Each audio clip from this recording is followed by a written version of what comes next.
Κυρίες και κύριοι, καλημέρα. Ladies and gentlemen, good morning.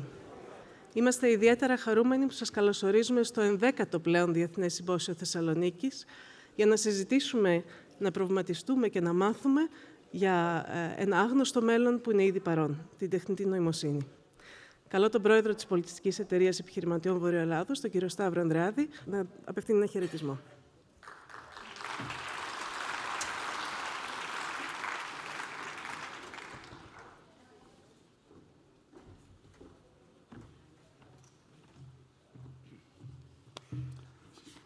Αγαπητές φίλες, αγαπητοί φίλοι, σας καλωσορίζω σε αυτό το 11ο Διεθνές Συμπόσιο της Θεσσαλονίκης.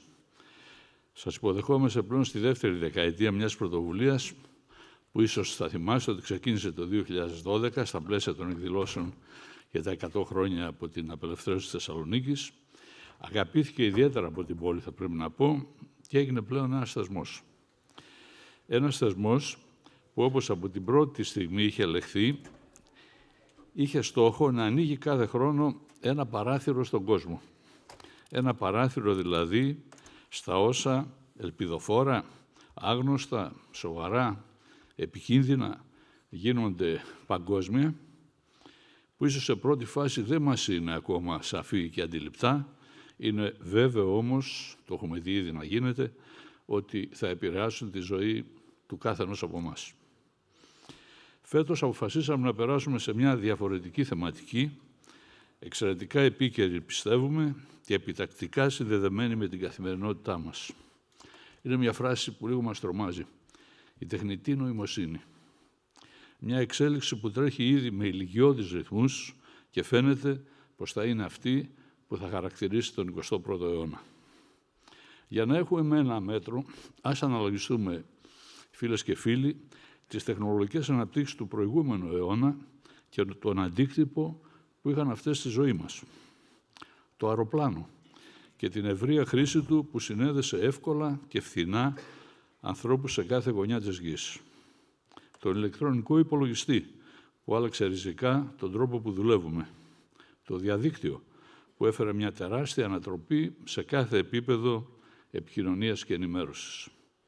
Το κινητό τηλέφωνο, χωρίς το οποίο πλέον αισθανόμαστε σχεδόν ανάπηροι.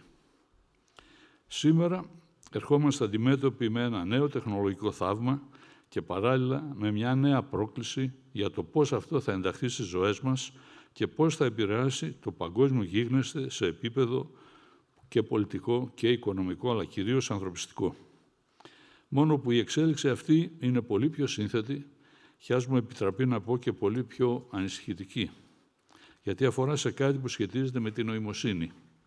Έννοια απόλυτα και αποκλειστικά συνδεδεμένη μέχρι σήμερα με την ίδια την ανθρώπινη φύση μας. Και είναι πολύ εύλογο να αισθανόμαστε πως η νέα αυτή εξέλιξη έρχεται να αντικαταστήσει σε τελικό επίπεδο εμάς τους ίδιους και τη σκέψη μας. Μπροστά σε ένα τέτοιο σκηνικό, ένα άγνωστο μέλλον που είναι ήδη παρόν, βρισκόμαστε αμήχανοι και προβληματισμένοι για τις προοπτικές και τους κινδύνους μιας νέας πραγματικότητας. Ο ψηφιακός κόσμος καλπάζει και εξελίσσεται και η τεχνητή νοημοσύνη εισχωρεί σε ετερόκλητα πεδία, αναδιαμορφώνοντας συνεχώς την αντίληψη, τις ανάγκες και τις προοπτικές εξέλιξης σε ατομικό και σε συλλογικό επίπεδο. Στόχος λοιπόν της φετινής οργάνωσης, για την οποία θέλω για μια ακόμη φορά να ευχαριστήσω θερμά τον εξαιρετικό τον Δημήτρη τον Κερίδη και την άξια ομάδα του που δούλεψε σκληρά, είναι να παρουσιάσουμε μέσα από 3 θεματικές ενότητες, όσο γίνεται πιο σφαιρικά και κατανοητά, αυτό το ιδιαίτερα σύνθετο θέμα. Τι είναι τελικά η τεχνητή νοημοσύνη? Ποιες μπορεί να είναι οι συνέπειες της σε κοινωνικό, πολιτικό και οικονομικό επίπεδο διεθνώς? Πώς εφαρμόζεται στο πλαίσιο του ελληνικού συστήματος όλο αυτό το σκηνικό μέσα από μια εθνική στρατηγική? Ευχαριστούμε θερμά τους κορυφαίους επιστήμονες και ειδικούς του χώρου της τεχνολογίας που ήρθαν και είναι σήμερα μαζί μας για να μας εισάγουν με τις γνώσεις και την εμπειρία τους σε αυτόν τον άγνωστο κόσμο. Καθώς, φίλοι μου, η ανθρώπινη φύση δεν ξεπερνιέται ποτέ, θα πρέπει να ομολογήσω πως αισθάνομαι καλά, αισθάνομαι μια ζεστασιά καθώς είμαστε όλοι εδώ με μια φυσική παρουσία, σε μια αίθουσα κατάμεστη, κάτι που ελπίζουμε και ευχόμαστε να παραμείνει μια αξία αναντικατάστατη, όποιες και αν είναι οι τεχνολογικές εξελίξεις. Η Πολιτιστική Εταιρεία, μαζί με το Δίκτυο Ναυαρίνο και το Ίδρυμα Konrad Adenauer, το οποίο επίσης ευχαριστούμε θερμά για τη συμμετοχή, θα προσπαθεί κάθε χρόνο να κρατά ανοιχτό αυτό το παράθυρο στον κόσμο. Εκ μέρους όλων των μελών της Πολιτιστικής Εταιρείας, σας ευχαριστώ ιδιαίτερα για τη σημερινή σας παρουσία. Ας χαλαρώσουμε λοιπόν, ας συγκεντρωθούμε και ας ακούσουμε όσα πολύ ενδιαφέροντα είναι βέβαιο ότι θα υποθούν. Ευχαριστώ πολύ.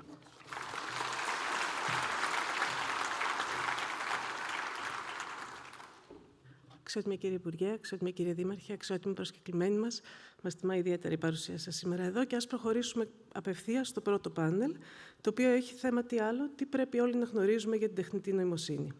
Καλώ λοιπόν τον συντονιστή Μάριαν Βέντ, διευθυντή του Ίδρυματος Konrad Adenauer, του Παραρτήματος Ελλάδας και Κύπρου, καθώς επίσης και τους συνομιλητές, την Μάριλι Νίκα, AI Product Lead στο Facebook ή αλλιώς Meta, τον κύριο Δημήτριο Κουκιάδη, επίκουρο καθηγητή της Νομικής Σχολής στο Πανεπιστήμιο Λευκωσίας, και διαδικτυακά θα είναι σήμερα μαζί μας ο κύριος Τόμας Γιάρτσομπεκ, μέλος της Επιτροπής Εκπαίδευσης, Έρευνας και Τεχνολογικής Ανάπτυξης και της Επιτροπής Ψηφιακής Διακυβέρνησης της Ομοσπονδιακής Βουλής της Γερμανίας. Ευχαριστώ.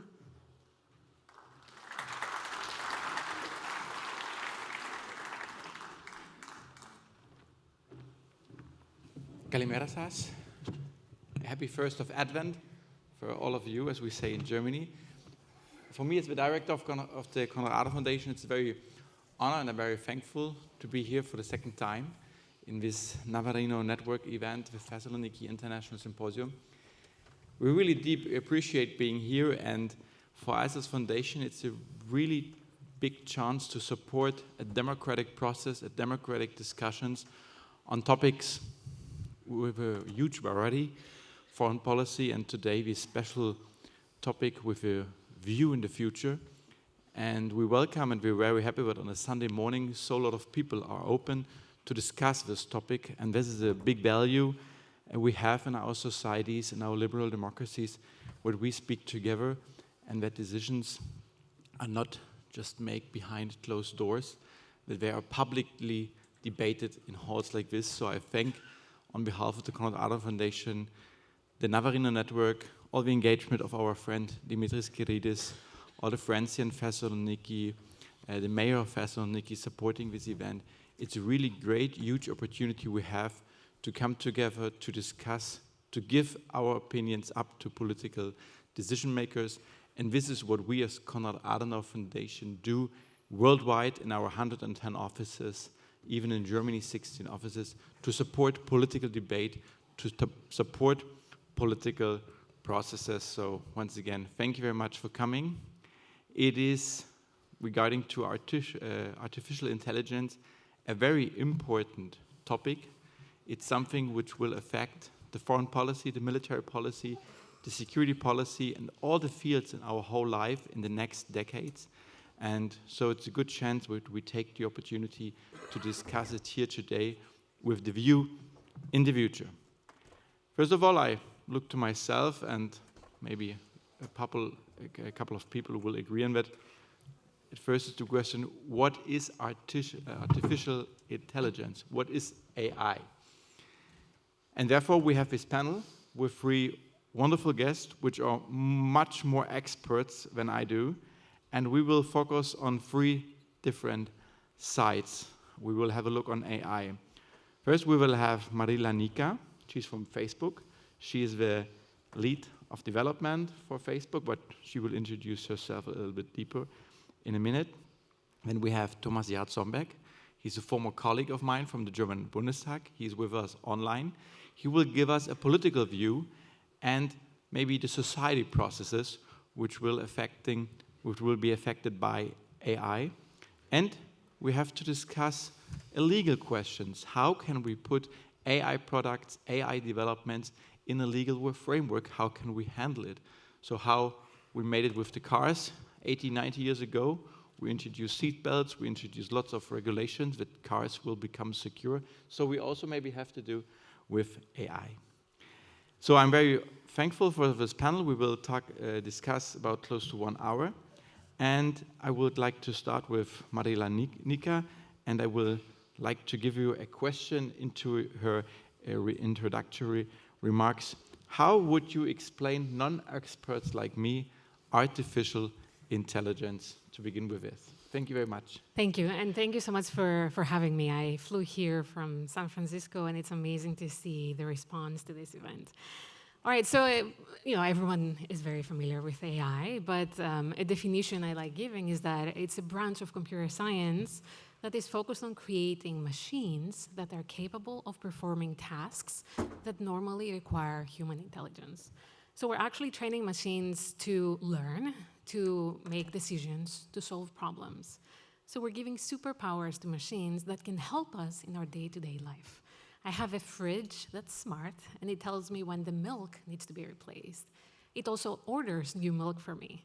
So it has to do with anything that can help us live better lives. Okay. That is a very general answer, I would say. But when it comes to, I would say, more technical questions, like what is behind AI? Okay, how does AI knows that your milk is empty? How does AI knows who I like to call? And who is maybe behind this AI? Maybe because it's not something which is just there. Someone has to program it, right? Yep, correct. So there is a concept called machine learning. In machine learning, we're actually teaching the machine to learn. So we're teaching and saying, hey, if the milk is 20%, at the bottom, it means that you should likely replace it. A great way I like explaining this is I have a 3-year-old girl, and she's now learning the world. So we walk on the street, and she will see a cat. I will say, hey, here's what a cat looks like. Here's what the dog looks like. Here's what a cat looks like. So with a lot of labeled data, with a lot of information that she recognizes and understands, eventually she will come to me and say, oh, I understand. This is what a cat looks like. This is what a dog looks like. So this is what we call machine learning. And with machine learning, we have people called product managers, which is what I do, leveraging this technology and solving user problems. And if we make your introduction like a little interview, the third question I have in this field is, now you talked about consumer life things, yeah? How my life, your life will be better. When we talk about more maybe from a military or from a foreign policy aspect, what are the products maybe your company offers? I know the lens, the Facebook lens, together with Microsoft, to use it for strategy planning and everything. So what should we take from this point? What are the product side there? Yeah, very good question. I actually have something to show people. So these are the new smart glasses that actually Facebook launched. So they're from Ray-Ban. Each company has their own solution. But we see wearable hardware that has AI on it. So if I put this on, and this is going to be very awkward, if I say, hey, Meta, take a photo. Now it took a photo of you. It recognized my voice, and it knows what I mean, so it has natural language processing on it. There, it's talking to me now. So it can do, it's like, yeah. So it can perform a lot of tasks for us, and you can leverage this technology for training purposes. Meta is very heavy on virtual reality as well. So we have virtual reality headsets, and doctors are using it so that they can learn how to perform specific surgeries. Military, enterprise, you use this sort of thing for training. So there are so many use cases that wearable tech specifically performs, and I'm just very excited about it. Oh, thank you. Thank you very much for this first through in the topic. So that so I can move to Thomas. Thomas is online with us. And can I add something? Yeah, sure. A small comment to what Marieli just said. I fully agree with what Marieli said as definition of AI. I would just like to point out that the key word from what Marieli said, I think, is machine learning. Where we are now is purely machine learning level, meaning we have a machine, we give the machine the data, and the machine processes algorithmically the data, and we get a result. And what this result is, most of the times, decision-making, prediction, and generating content. So I think these three are the main missions of AI as we know it today. at least. Yeah. So it, based on their history and and the knowledge in the past, it tries to forecast the situation and makes a decision for us in forecast. Okay. So that brings me to Thomas, who is online with us. He's from Germany. Hello, Thomas. Good to see you. He's member hi, Mariam. Member of the German Bundestag, former state secretary, specialized in digitalization, also a startup entrepreneur. And if I may begin your introduction or your introductory remarks with a question which came in my mind if I saw the lens. You made a photo of us, but it didn't look like making a photo of us. So someone is making and collecting data from you by making a photo, recording your voice while you speak, but you don't acknowledge it. It has a light. It has a light, There's okay. something. But if you make a photo with a smartphone, everyone see, okay, you make a photo. But if you just have your glasses on and you say something and then everything is recorded, that will change our life. Or what do you think, Thomas? Yeah, so this is a discussion we had, I guess it's 15 years ago, something like this, when Google presented the first version of Google Glass, and everybody was really scared about the possibility of making pictures everywhere without acknowledging that. But I guess in the meantime, it's different. So people make pictures in the subway and send them, and nobody can really see if you're reading on a smartphone or if you're taking pictures of somebody, and you have sensors and cameras and everything everywhere. So over the last 10 years, I think this changed rapidly, and now you have to be aware that you can be photographed everywhere. And yes, this is to come to the panel point here. This is really a base for AI for making decisions. I mean, if you're talking about security in public spaces, you can look at Israel. They're having AI systems for a long time in the meantime to have, they have so many security cameras, and not a single person is capable of observing all this. And so AI can help to understand, are there happening the things that are always happening, or are there happening things that are different and where a person has to look at? And so I think this is one possible use case for AI in public sphere. Another one is, as you already said in your introduction, it's a huge issue in terms of defense. And if you look right now at Ukraine or at Israel also again, you see a lot of new use cases nobody's seen before. I read yesterday in a paper that Israel is going to attack these Hamas terrorists by AI. They have an AI system where they put in data of 40,000 of fighters from Hamas, and now this AI makes recommendations where to hit, which buildings to hit. And obviously they used it more or less. And if you look at Ukraine, you can see also similar things in identifying the right targets and in speeding up decisions for artillery and things like that. And so it has a huge impact in security and defense. But our main concern, to say this at the end, our main concern is, as we have representative here from Facebook or Meta, so where are the European startups in this? And so we see that in a lot of technology fields, American companies over the 20, 30, 40 years, in the meantime, Microsoft, Apple, I think they're more or less the same age as I am. But over the last decades, so we have seen always American players and Chinese players, and we don't see so many European players. And so I think this is a huge challenge for us, because we have to understand how this technology works in Europe, and therefore we need own players. And we don't, it's not enough to be the world champion in regulation, yeah? We have to be also the world champion in producing and understanding this technology. And that brings me to a question. I mean, as I'm from Germany, and we have followed all the GDPR discussion about data protection. First of all, do we have a debate? What do we want to do with artificial intelligence? So from a political aspect, and I think the political discussions always influence that first, it takes place first, and then you have a legal discussion after knowing what's technically possible. So where would you describe the situation in Germany and Europe today? Do we have an awareness of this topic in general? Are you maybe the only lonesome wolf in the German Bundestag speaking about this topic? I know you're very familiar. You talk about AI and blockchains 10 years ago where no one knows what it is. So this is a question, how should we have awareness, and also even for the Greek side? I think a huge difference to the example you made in your introduction about cars. The difference to cars is that the development of cars was pretty slow. So you had decades of time to think about regulation, to debate it, and to incrementally improve it.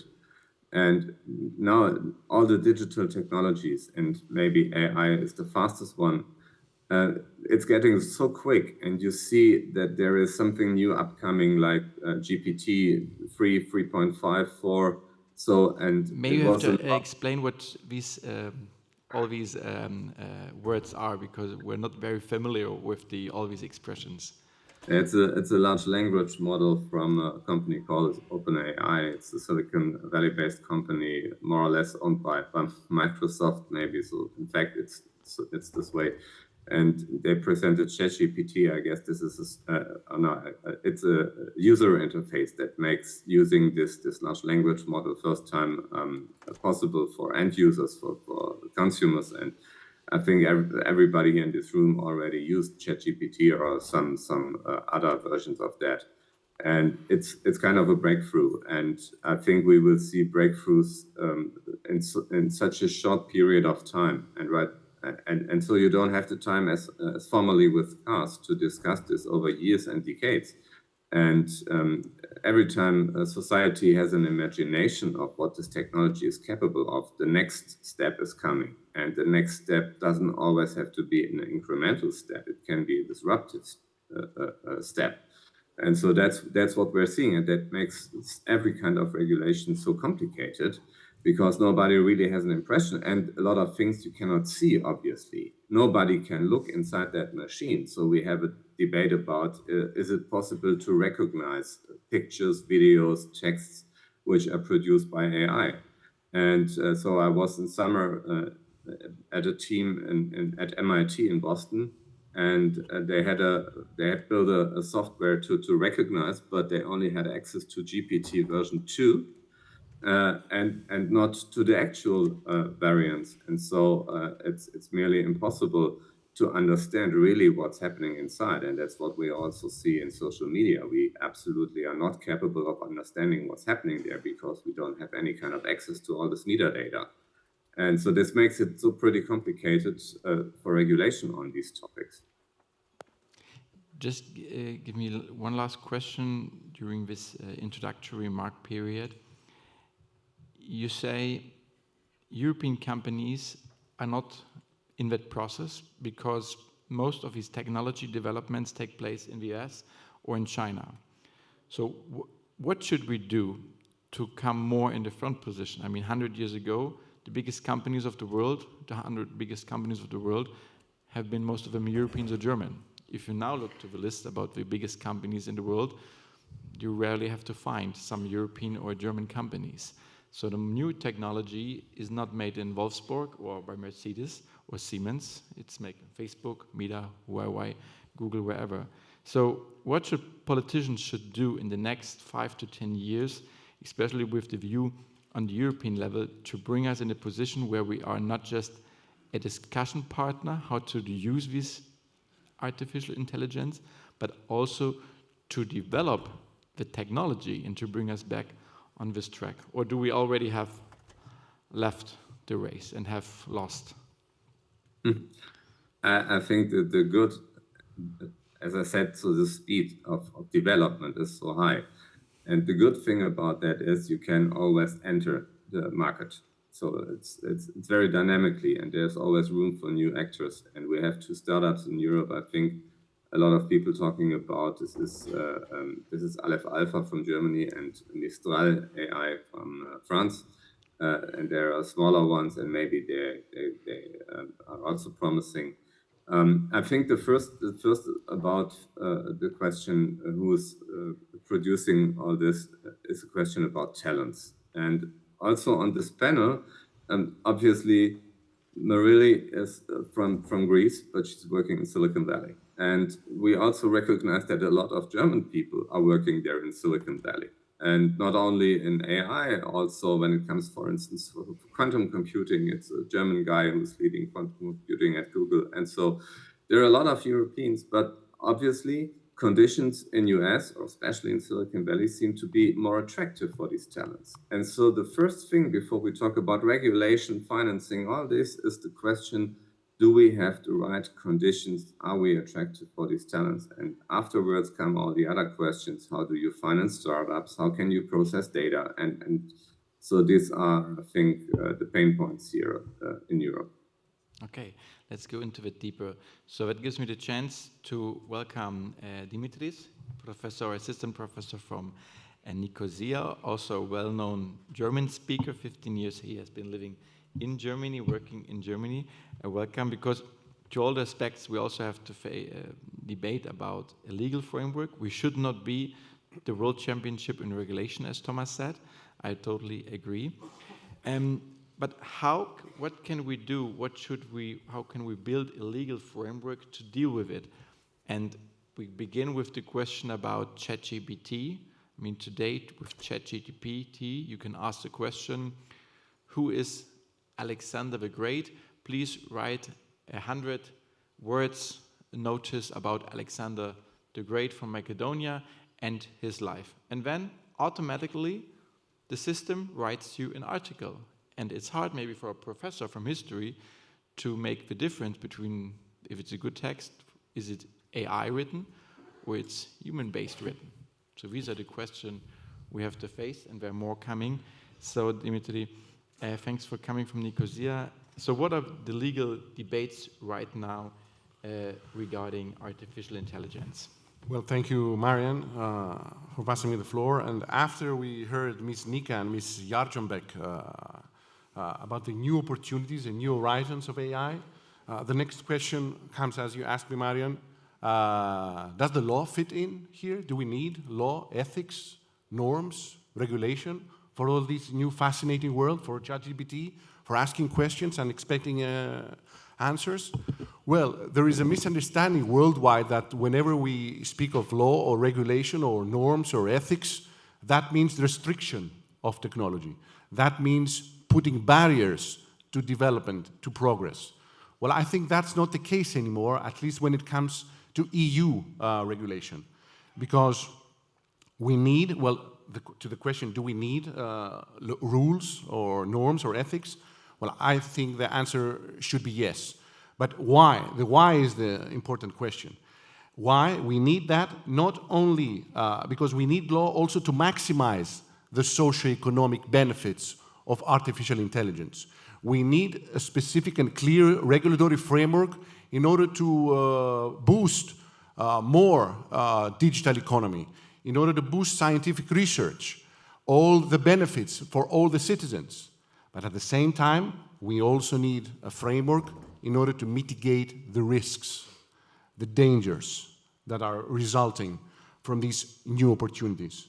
Mitigating the risk, first goal of a sound framework, and second goal, also ensuring protection of our fundamental rights, safety and health. Okay, and now so I mentioned risks, dangers.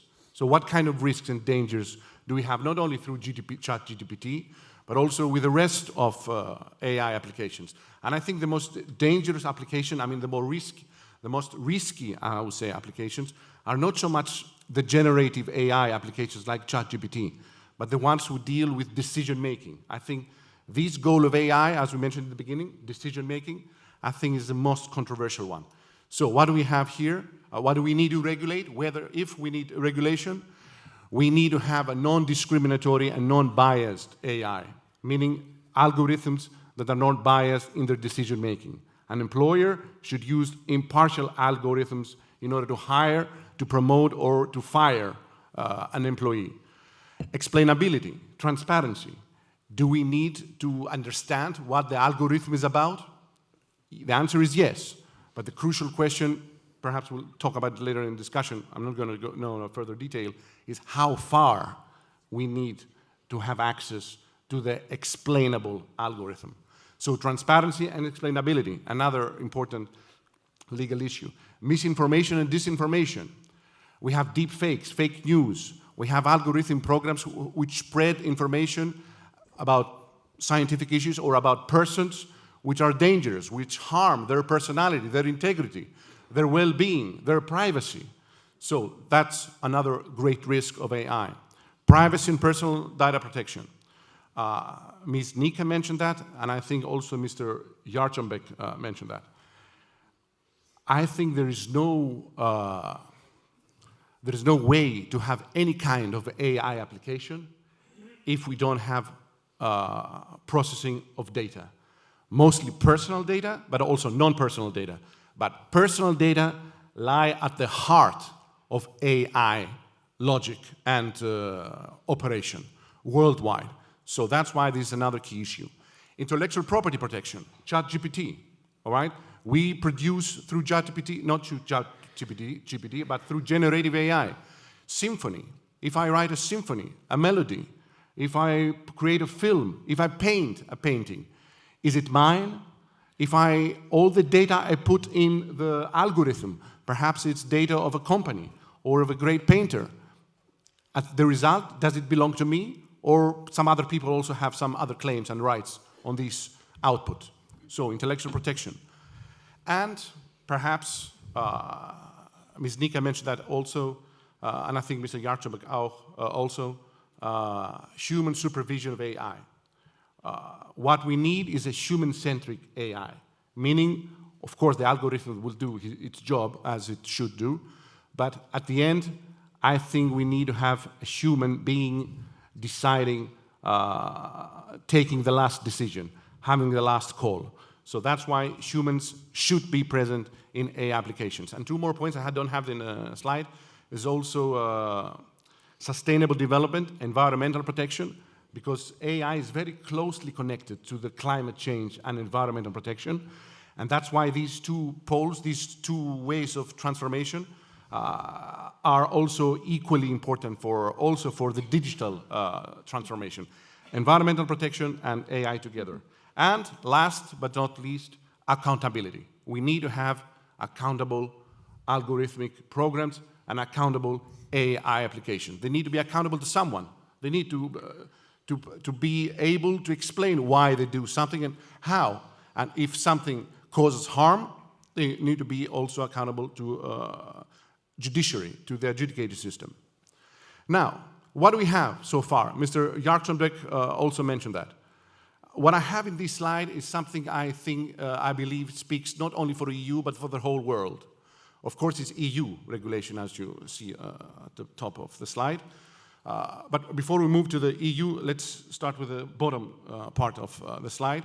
So far, we have 31 nations in the world that have regulated AI, and 13 others are under construction. We have USA laws, Joe Biden's executive order 5 days ago, I think a week ago or something, and China. China was the first in the world who regulated generative AI, but only generative AI, not the whole AI.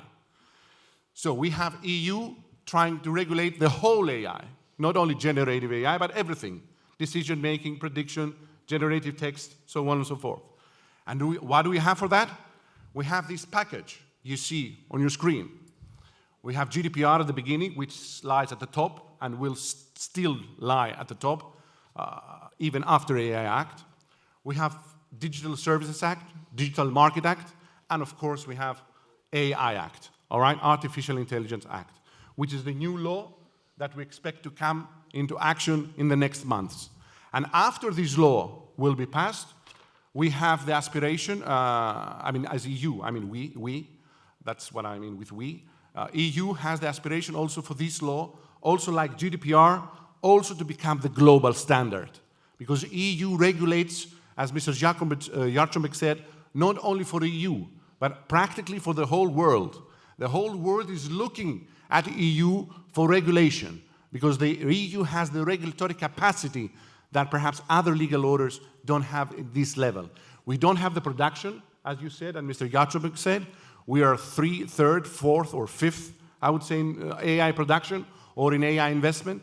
United States is at the lead, and China. But what we do have is this regulatory capacity. Of course, it would be much better, as you said, also to also have the AI production and investment. Okay, hopefully that will come also in the future.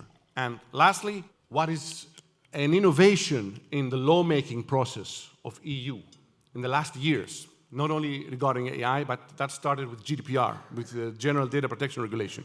That's why I'm saying GDPR is the paradigm we all follow. The regulation that EU now is aiming to pass is not based on the harm that will be caused after a violation of right, but on the risk. So the risk is the key word. That's why we have this categorization of risks in the various behaviors, in the various AI applications. So AI is tailored around this idea of risks. So we have minimal risk, meaning that almost everything is allowed. You see AI-enabled video games, spam filters. We have limited risk AI applications. Then here, the level of, let's say, compliance becomes stricter and harder. We need more transparency here. And you see the examples. I don't know if you can read the small words. We have AI systems with specific transparency requirements, such as chatbots, emotion recognition systems, biometric, sometimes data. Then we move to the high risk. Here it comes tougher, all right? Now comes the debate more heated. What should belong under high risk? So we have some examples here, employment, safety, transportation, education, border control, justice system, all right? We have also digital justice questions. Who takes the decision in a court of law, the machine or the judge in the future, not now? And of course, here belongs also ChatGPT, the one you mentioned. Where does ChatGPT belong? That's why we don't have yet AI Act, because there is no consensus where should ChatGPT fit in this pyramid. And then at the end, at the top level of the pyramid, as you see, we have the unacceptable risk AI applications. Here, nothing is allowed.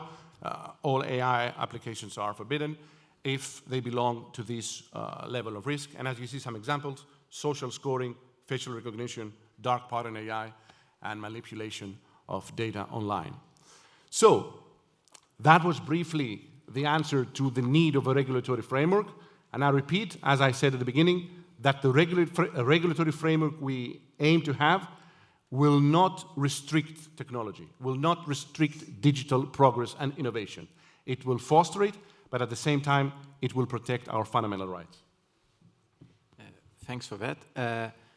This pyramid, and I mean, law debates are mainly also ethical debates and society debates, because we decide as society by our parliamentary bodies what we think has to be regulated.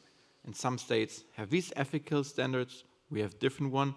This pyramid is maybe a good framework, maybe we can agree, but how does it come? Maybe in other countries, they say social scoring is just a high risk, or facial recognition, because we like to know who is on our street, because we're looking for burglars, smugglers, criminals, terrorists, etc. pp. So who is deciding, and who should decide on that question?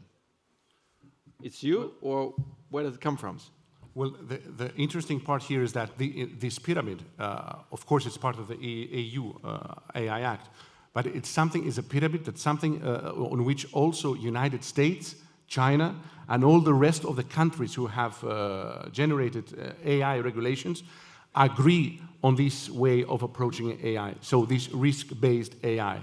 Now, what belongs where?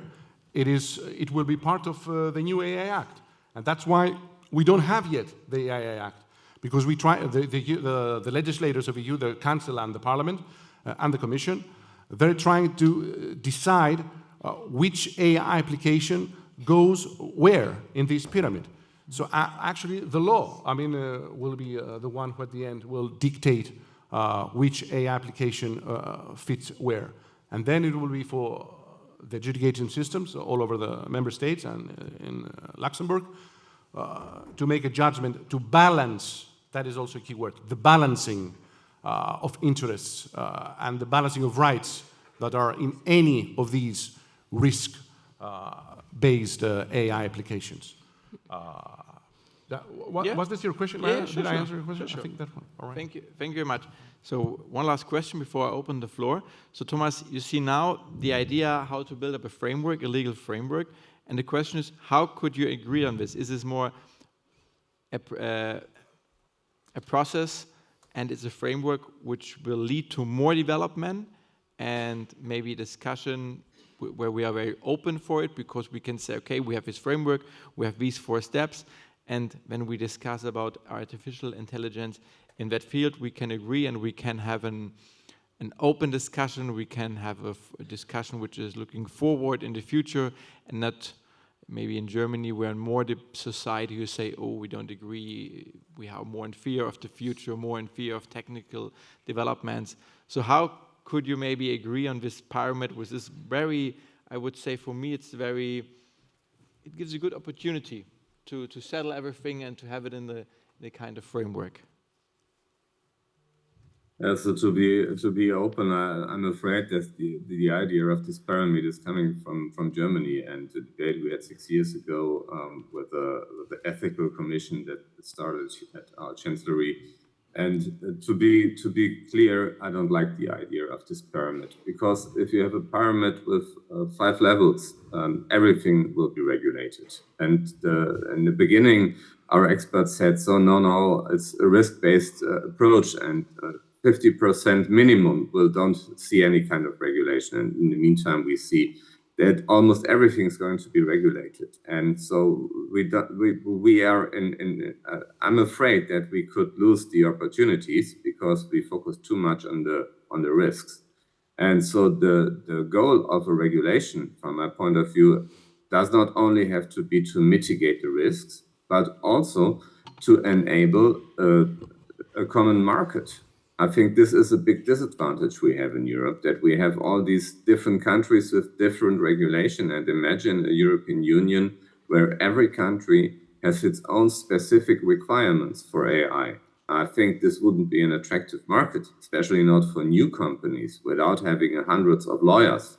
Maybe for Facebook or Google or Amazon or Microsoft, it's even not easy to get on this market, but there's so much legal stuff, so they can realize that. And so from my point of view, we have to keep this idea in mind to establish a common market without any barriers. And right now there is a heavy fight in Brussels. I think on Tuesday or Wednesday, the 6th of December, will be the next decision point if we come to this specific regulations for generative AI. And there's a paper that came from two weeks ago, I think, from France, Italy, and Germany, saying don't make a specific generative AI regulation. And so let's see where this will lead to. I have no idea right now how this will go on the 6th of December. And maybe it will be postponed. Maybe the whole AI Act can crash. Maybe it can come in a way that also generative AI is being regulated. We will see. Okay. So, Marily, we spoke about conditions of development, legal framework, technical conditions, capacities, companies. And I mean, we're in Europe, so we talk about Europe. From the Valley perspective, is Europe an attractive market? Do you think developments will take place in Europe as well, like we have seen in the Valley, in China, everywhere? So how can we maybe you have an advice for us and for the politician maker? What should we change from the point that something can go on and that could be more open for AI and would we could benefit from the advantages of AI? Can we go back to the pyramid? I have thoughts. Sure. The pyramid is very... So I don't come from politics. I don't come from policy. I come from the side where I'm like, what can we do for the people? And I completely respect and understand, and I agree with this. But I come from the side where it's like, okay, what can we build to change people's lives? And as I was looking at the pyramid, the higher the risk, I was like, oh, the higher the opportunity to create applications for users. So I come from the place where if we offer controls to the users to be able to say, hey, don't track my data or delete my data. The more we educate the users to understand what they do, the more we can work, with big tech companies to build good experiences. So at the top, right, where you say unacceptable risk, and I see facial recognition. So I have a camera on my door, outside of my door, and whoever comes outside of my door, I get a notification saying, oh, it's the nanny, it's my husband, it's Amazon delivering a package. For me, what is here an acceptable risk is something I could not live without, these sort of applications. Transportation systems, high risk. Self-driving cars have proven to be so much safer than actual people driving. I'm talking about the US and Silicon Valley, it's a bubble. I completely understand. So I come from the world where I completely understand this, but we should work together so that we can come up with the right controls in order to build the right applications. And one thing that was not mentioned before was the risk for the data we use to train the systems. We need to make sure the data is collected in ethical ways. The data process to train a model is not stored and deleted afterwards. So there is a lot of things before we even do the training that should be regulated and so on. But for this, I understand there is a lot of risk, but I want people to work with the people developing AI to make sure we put our users first and keep them safe. I know this is kind of a controversial thing, but that's kind of... One short ad before we open the floor. Yes. Dimitri? A comment on what Ms. Nika said and what Mr. Yarchubek earlier said. First, response to Ms. Nika. Well, this pyramid, it's the basic pyramid according to the AI applications generally perceived by the EU legal order, by EU, especially Parliament and the Council. Well, these are not, the final versions of these AI applications. For example, the facial recognition is a perfect example. Doesn't mean that the fact that the facial recognition is here in this pyramid an acceptable risk. It does not mean that we cannot have a facial recognition who could be at the bottom down, in the minimal, the green one, like the house you mentioned. So, but here it means facial recognition meant in public places all over the city or the country. That's why it's put there. But we can have facial recognition also accepted with a minimal risk in the green box. So in that case, it will be okay. So these interchange, these AI applications, all right? But this is just a schematic framework. And the second point regarding Mr. Yartenbeck's point about the danger of having this risk-based approach. Well, either, whenever we make a law, either we're going to have a harm-based approach or a risk-based approach. And I think given the accelerating speed of AI development, if we had chosen for a harm-based approach, that would be a disaster, because it's not possible for the legislator in 2023 to predict what the technology will be in 2025 and 26. That's why the risk-based approach is future-proof, is sector agnostic, as we say, all right? It means that we don't have to focus on specific technology. We set the general framework, which will cover whatever comes in the future. And that's actually, I think, it's in favor of the economy, in favor of the big economies, of Microsoft, IBM, or Google, because it gives them the way to be better prepared, not to violate the law. Yeah. Because they can do everything they want. Microsoft or IBM, they can do whatever AI application they wish. Their fantasy is the limit. But as long as they respect, at the end of their head, fundamental rights. So if they comply with this regulation, they can do everything. Sky is the limit. So that's why I think this pyramid is for the benefit also for the companies, and not only the citizens. So we are very in a lively discussion, very open. So the floor is yours. We are not just closed house. We'd like to discuss this point with you. So there's a microphone here in the room, somewhere. Yeah? Maybe you raise your arm. Introduction yourself. Present yourself, just who you are. And you can give us a brief question. No comments, maybe just questions. We want to collect 2 or 3 questions in a group and then give it to Dimitri, Thomas, Hello, first of all, herzlich willkommen in Thessaloniki. Sehr schön, dass wir euch hier haben. Also ich bin hier. So my question, it is related actually to bioethics.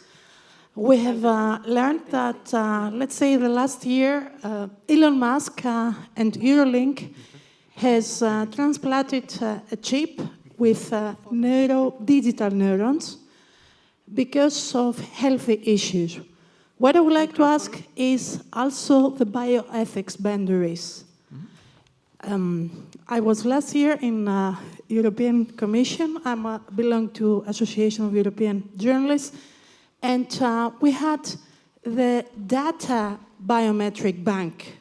Why everybody is selected our biometric data? And if we're going to see a simple application, its applications wants to have our biometric data. I would like to hear your answer. Thank you very much. Thank you. Second question. Hello, Helena Badzi from the University of Texas at Arlington Psychology Department. I have founded an internet psychology program, in fact. It is wonderful that the European Union is regulating. Please tell us more about enforceability. How do you enforce all these rules? And consider also discussing the direct and indirect links of dictatorships rising all over the world. Thank you. Thank you. Third question. Okay, it's there. Hello, I'm Alex. I'm a student at the De La Salle High School, and I would like to ask, what exactly is dark pattern AI? Okay. So we have, I would maybe sum up. So maybe what is dark pattern AI? Is maybe a typical question for a technician, right? We have the bioethic question and the, I guess, the dictatorship question, how we can misuse and abuse AI. For this dictator question, what was it about? It was how they can misuse, or abuse AI, right? Yeah, but enforcing. Enforce. How do you enforce it? Enforce it. This is a question maybe I can give to Thomas. And when we have the EU regulation for you. Okay, so Nikki first. All right. Really. So for dark AI, imagine if there was a way to, you know how there are hackers trying to hack on systems. So imagine if you would leverage AI to say, hey, find a way to hack this system, create the code that is going to do it, or create a deep fake that's going to have the voice of someone so that you can use a voice-activated bank system to get into their account. So it's something I have started to see, people using AI for malicious reasons. And especially if you go on ChatGPT and type, hey, generate a way to find the password using brute force, it is going to do it. So it's very difficult to enforce this sort of thing. And I'm seeing attempts for people to try to mitigate. But yeah, there's a lot of risk there. So thank you for asking the questions. Okay. Thank you. Thomas, a question for bioethics, bioethic data banks, and question of the enforcement of abuses by the dictatorships. I think one was for biometric data. And from the application side, for biometric data, if I hold my phone up right now, it unlocks because it sees my face. So I see some applications, but they should be, of course, regulated. Sure. Okay. Let's start with the enforceability. I think the enforceability from the European Union is huge. You can see this with DSA or DMA as current regulations in terms of fair competition. And you've seen over the last years that there were huge penalties for Silicon Valley companies of $1 billion and more, and they could be enforced. So I think everybody will try to be compliant to the European regulation, and therefore this could be also getting global standard, I guess, because you cannot produce so completely different products here as in other countries, and maybe other markets also will ask, why do you present us a different level of data protection, security, accountability, whatever. So I think enforceability is pretty high. We have to be careful in one point, as being said, sky's the limit for Microsoft, so this is possible. But the question is sky also the limit for smaller companies? And all this AI Act regulation will come up with a huge documentation. And this kind of documentation makes it pretty complex for small companies. Yeah? And we had a dialogue with some startups and one entrepreneur at the digital summit of the German government 2 weeks ago. And one entrepreneur, she said, if I build a team of 10 people for an AI startup and 5 of them need to have a legal background to make us compliant to the AI Act regulation, we have a huge problem in innovation and also in economics. And so this is the core point, and the word documentation are missing here right now. And bio, I didn't really understand the question. Does that mean to take biodata? I think for fighting cancer, it's pretty important to have these biobanks. UK and other countries have, and I think somewhere in Scandinavia, in Germany not. And maybe you heard that there's a huge German company, BioNTech. They were very successful in making this vaccination against corona, and they moved the development of cancer vaccination to UK because of the possibility to access these biobanks. And if it comes to biometrical data, I'm pretty clear. I think this is one of the points we have to regulate very simple to say so. Biometric recognition is not allowed. Point. Yeah, especially when we talk about public use cases, and I don't see any public use case where you need that. And so it would scare me to see that Hungary or other countries in the same feeling of democratic values can use this EU regulation to identify every journalist who's writing critical about the government. And so this is for me an absolutely red line. And so you don't need any documentation or anything for that to say biometric recognition is not allowed. Point. Okay, good point. It's very interesting. We talk mostly about EU regulation and the regulation. So more or less EU regulation. Well, a brief answer to all 3 questions. Regarding dark patterns AI, I second what Dr. Nika has just said. But just very bluntly, also dark pattern AI is just, let's say, malicious software used to manipulate the user. That's it, whatever malicious software could be. Now, about the biometric data, that question, well, I think the answer here should be, the key question here is when your biometric data have been processed, is why they are processed and who does the processing. Because if the one who does the biometric data processing has also a legal basis for doing this, a legal cause, then he has the right also to go on with this process. But if you also have a right, let's say, to privacy or to personal data, at the end, the balancing of these rights will decide whose rights prevail in every single case individually. There is no general answer that your biometric data are more important than if I am the state, than my interest to protect, let's say, public safety. Everything is judged on an ad hoc basis, individually. So, both cases. And about enforceability, well, here the answer is a very cynical one when it comes to EU.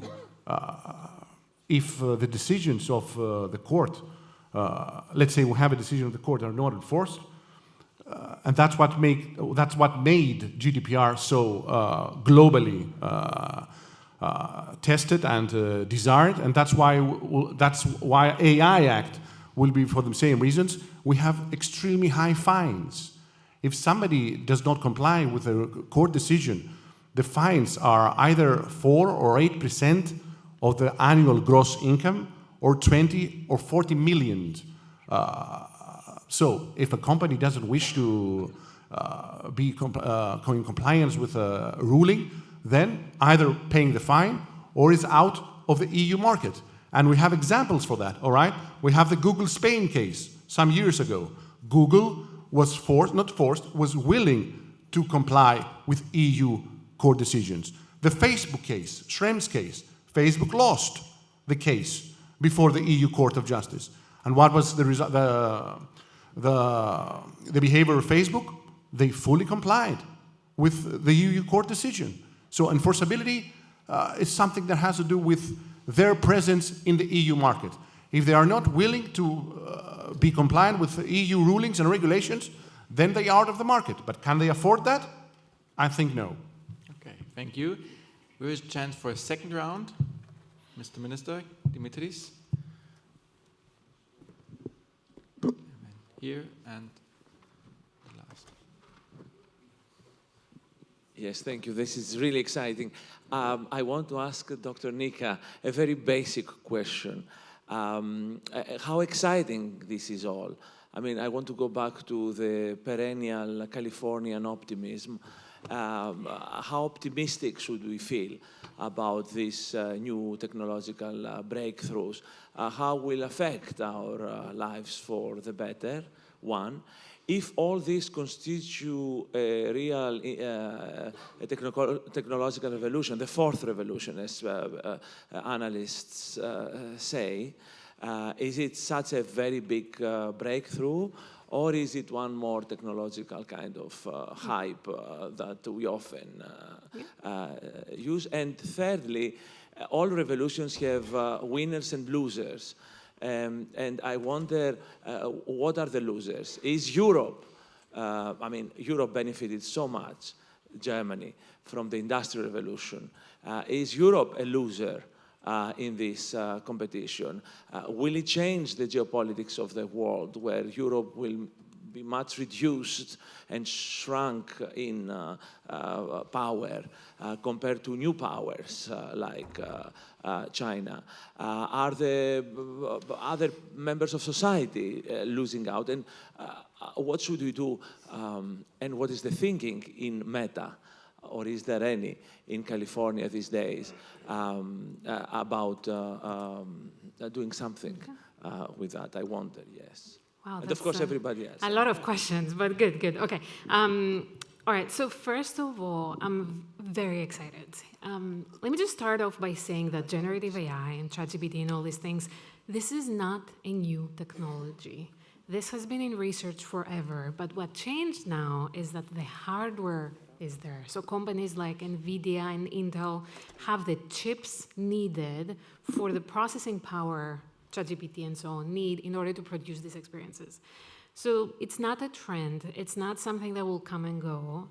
It's here because the capability is now here because of hardware. I'm very excited, and I see incredible applications over there. So first of all, the way we communicate is going to change. I don't know if anyone has ever tried, again, the VR headsets. If you put a VR headset, we'll be able to talk to each other just like we're talking right now. So there is the project I was working on is called photorealistic avatars. So with the AI, we can generate an avatar that looks exactly like we do. And imagine I'm in San Francisco, right? I can put this headset on and I can talk to my family in Europe, and it feels like I'm there. So there's so many applications that they can change our lives completely. Other things, like I mentioned, smaller things like self-driving. There are taxis now in the US where you just go in, there's no driver, there's nothing, and you do feel safe because these models are trained to take you to the right place with the safest path.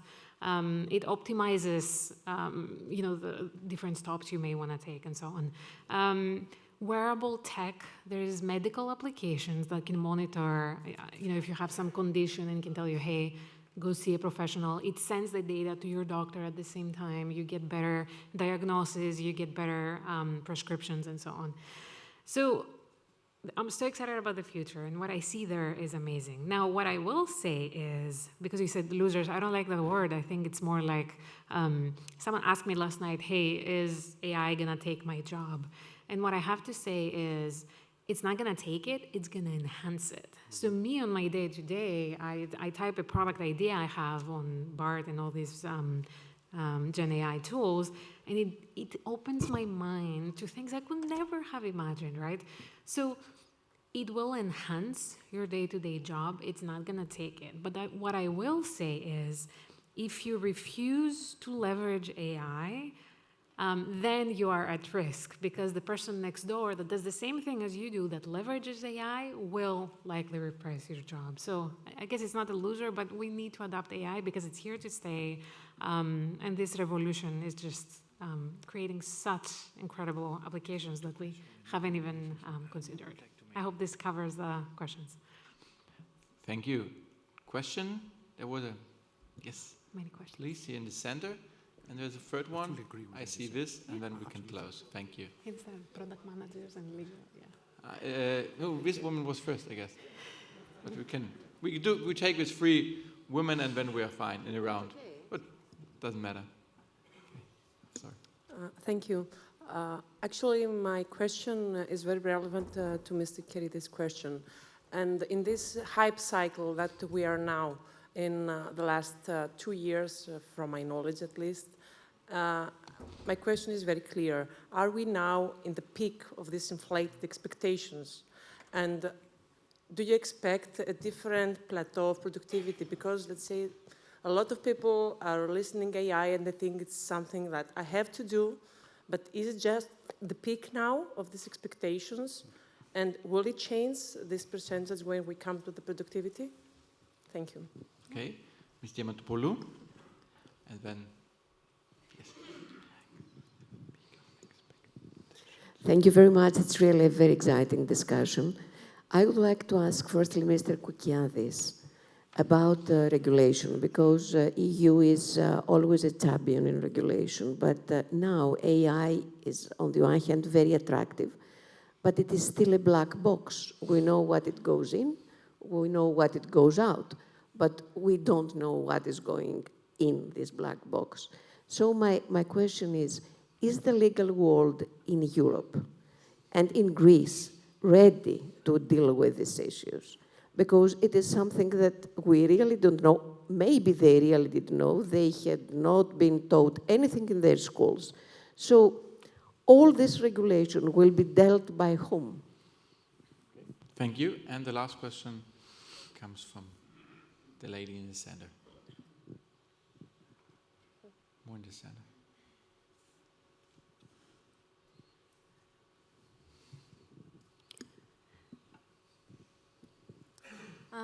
Hello. Do you think AI will be able to develop critical thinking? And generally, how far can it go? Will most of our daily life tasks become electronic? And do you think that the human race is ready to face that change in our lives? The human race is what ready? Huh? Is ready to what? To face those changes in our lives. Okay, thank you. 3 wonderful questions. One for everyone to wrap up. So I will repeat the question. Maybe we start with Marili. Do we have the peak of expectations? For Dimitri, we have the question, is the legal world ready for AI? And the last question to Thomas as a final remark, is the human race ready and is facing with challenges with AI? So, Marili, your floor. Thank you. I loved the first question and the third. I think they're very similar. So I don't believe we're at the peak. We're just starting off. And what I mean by this is now we're seeing us, generating content and doing all these things, but where things are headed is AIs will train AIs. So we're headed towards something called AGI, which is artificial general intelligence, where we will have the context. It will understand context. So that goes to the third question. And we'll be able to use it. It's going to make phone calls for us. It's going to call to make a booking. It's going to call to wait on some wait line to enter information. So AI is going to train AI. And I went to a talk by OpenAI, I think a couple of weeks ago, and they said that that's what comes next. So we're not on the hype. We're in the beginning of an evolution that's here to change our day-to-day life. Some examples are, these can be good and bad, but like at schools in the US, they will ask kids to write an essay by using generative AI. And this is because they want to teach these new skills to kids, for example, storytelling. Because to use these tools efficiently, you need to describe the problem properly, you need to completely make it, flesh it out and understand. Last thing I'm going to say, ChatGPT now provides the ability to create custom GPTs. So you can create a tool that's just for you, that you train with your own data, that can generate the outcomes that you want in the voice you want it. So there's just, the capabilities are endless. And if anyone is interested in learning more, reach out to me. I'm happy. I have like newsletters and links to share with you. I'm just so excited about what comes next and about AGI. Thank you. Dimitri, is the world ready, the regulation world ready for AI? Well, I think never before, I mean, in all four, if there are four, industrial revolutions so far, the society was never ready, and the legal world was never ready. That's why a famous professor in the United States, a judge, said, talk about the law of the horse.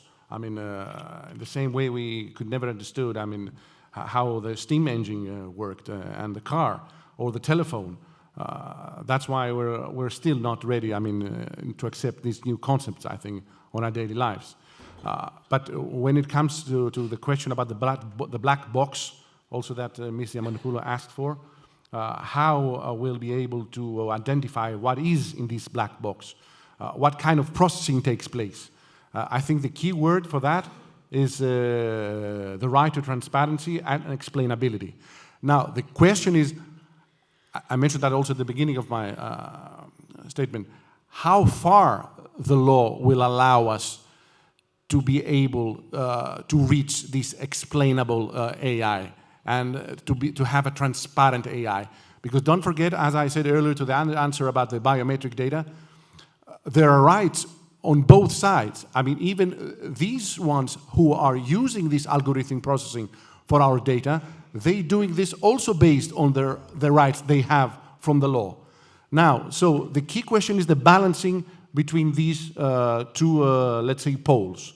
The ones who want to know what is in the black box, and the others who are not so willing to know what is in the black box. But what we have so far is that we do have access, and that is cannot be denied to us, in the general logic of what is in the black box.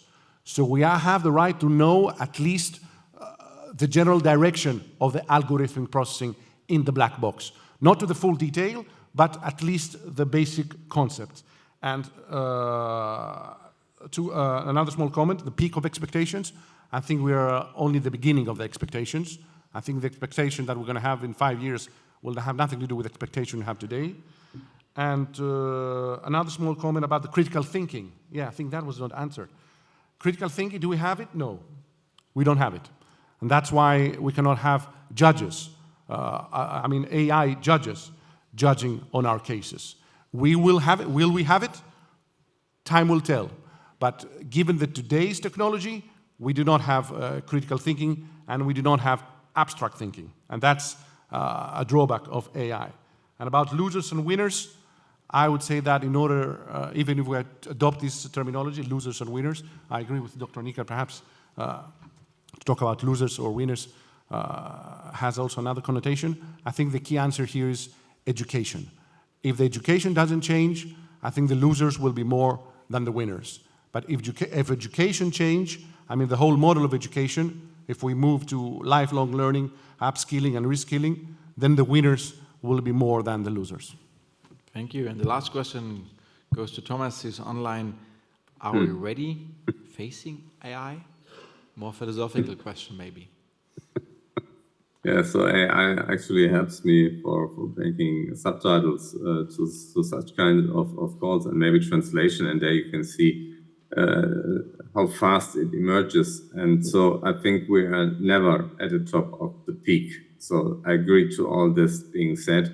We will never be at top of the peak because development is so extremely fast. And this black box problem, yes, this is a real one. And explainable AI is a long debate, but how to realize that. And maybe to go a little bit in concrete here, when I met this team at MIT, so they had the idea of recognizing AI written text by presenting the sequence of words to the API of GPT-2, I think was the last one, which had an API. And then this made a prediction of words it would make in the sequence. And this algorithm looks is the word that we see in this text in the probability of the 10 or 100 most favorite words of this GPT machine. And if it's always the case, it says so this text has to be done by AI. And if it's not, it says so it's written by a human being. I don't know how good this concept will deliver in 3 or 5 years, but it shows some problem. The problem right now is you don't have an API at the current versions of GPT anymore. And to come more to an explainable AI, I think this question of APIs, of testing these models better, I think is a very relevant point. And the most ideas of regulation say so, what kind of data is being used to train the system? And if you have biased data, biased training data, you will get biased results. And so this is a further point where regulation can happen.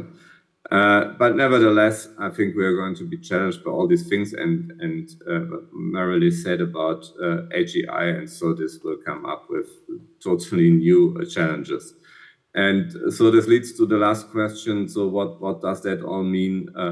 Is the human race ready for all this? I think it's true. We have never been ready. So what Dimitrios said is absolutely correct. We always had to regulate things we were not ready. But I'm concerned that the speed that we change, for instance, the education topics in our schools, is too slow to follow this development.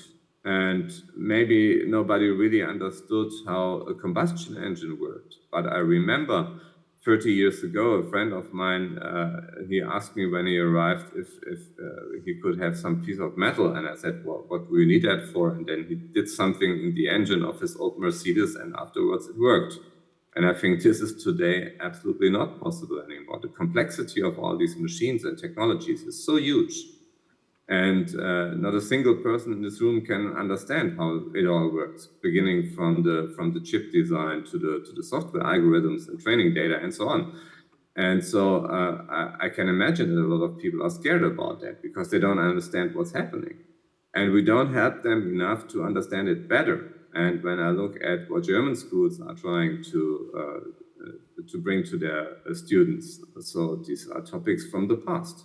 And we are not agile enough, adapting all these challenges and how to handle and how to use with that. And in Germany, always people say, so it's important that you can do these things without a machine. But the scenario for everyday life will be, how can you solve tasks with these machines? It's not realistic that you have to solve any task without machines anymore. And if you're in a job and you want to be successful, you need to be competent in using AI technologies to deliver good results. And so this is what I'm on one side concerned about. On the other side, we are trying to push to get a more agile school system. Thank you very much for this very wonderful panel. It's the beginning of the discussion. It's not the last panel in the discussion we had about AI. So we're looking forward to furthermore. I thank you, Thomas, for being here with us online. I thank you, Dimitri and Mili, for having us here, for discussing together. Thank you very much. And now I hand over to Ms. Papadimitriou for the moderation. Legging selfie for the rest for us.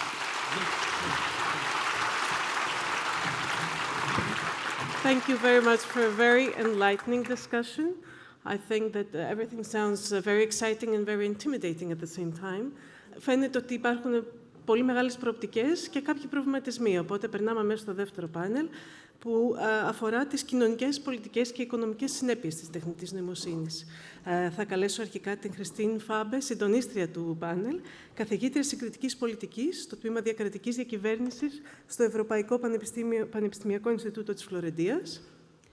Και μαζί της θα συνομιλήσουν ο κύριος Γιώργος Βέρδη, σύμβουλος Ευρωπαϊκής Πολιτικής στο Ευρωπαϊκό Δίκτυο Μικρομεσαίων Επιχειρήσεων Τεχνολογίας, ο κύριος Μάρκο Βόγγελε, από την IBM του Ντουμπάι, υπεύθυνος για τη Μέση Ανατολή και τη Βόρεια Αφρική, ο κύριος Τηλέμαχος Μωραΐτης, Government Affairs Regional Manager Director της Microsoft, και διαδικτυακά θα συνδεθεί μαζί μας η Σαμίρα Αχμέτ, Policy Leader Fellow στο Ευρωπαϊκό Πανεπιστημιακό Ινστιτούτο της Φλωρεντίας.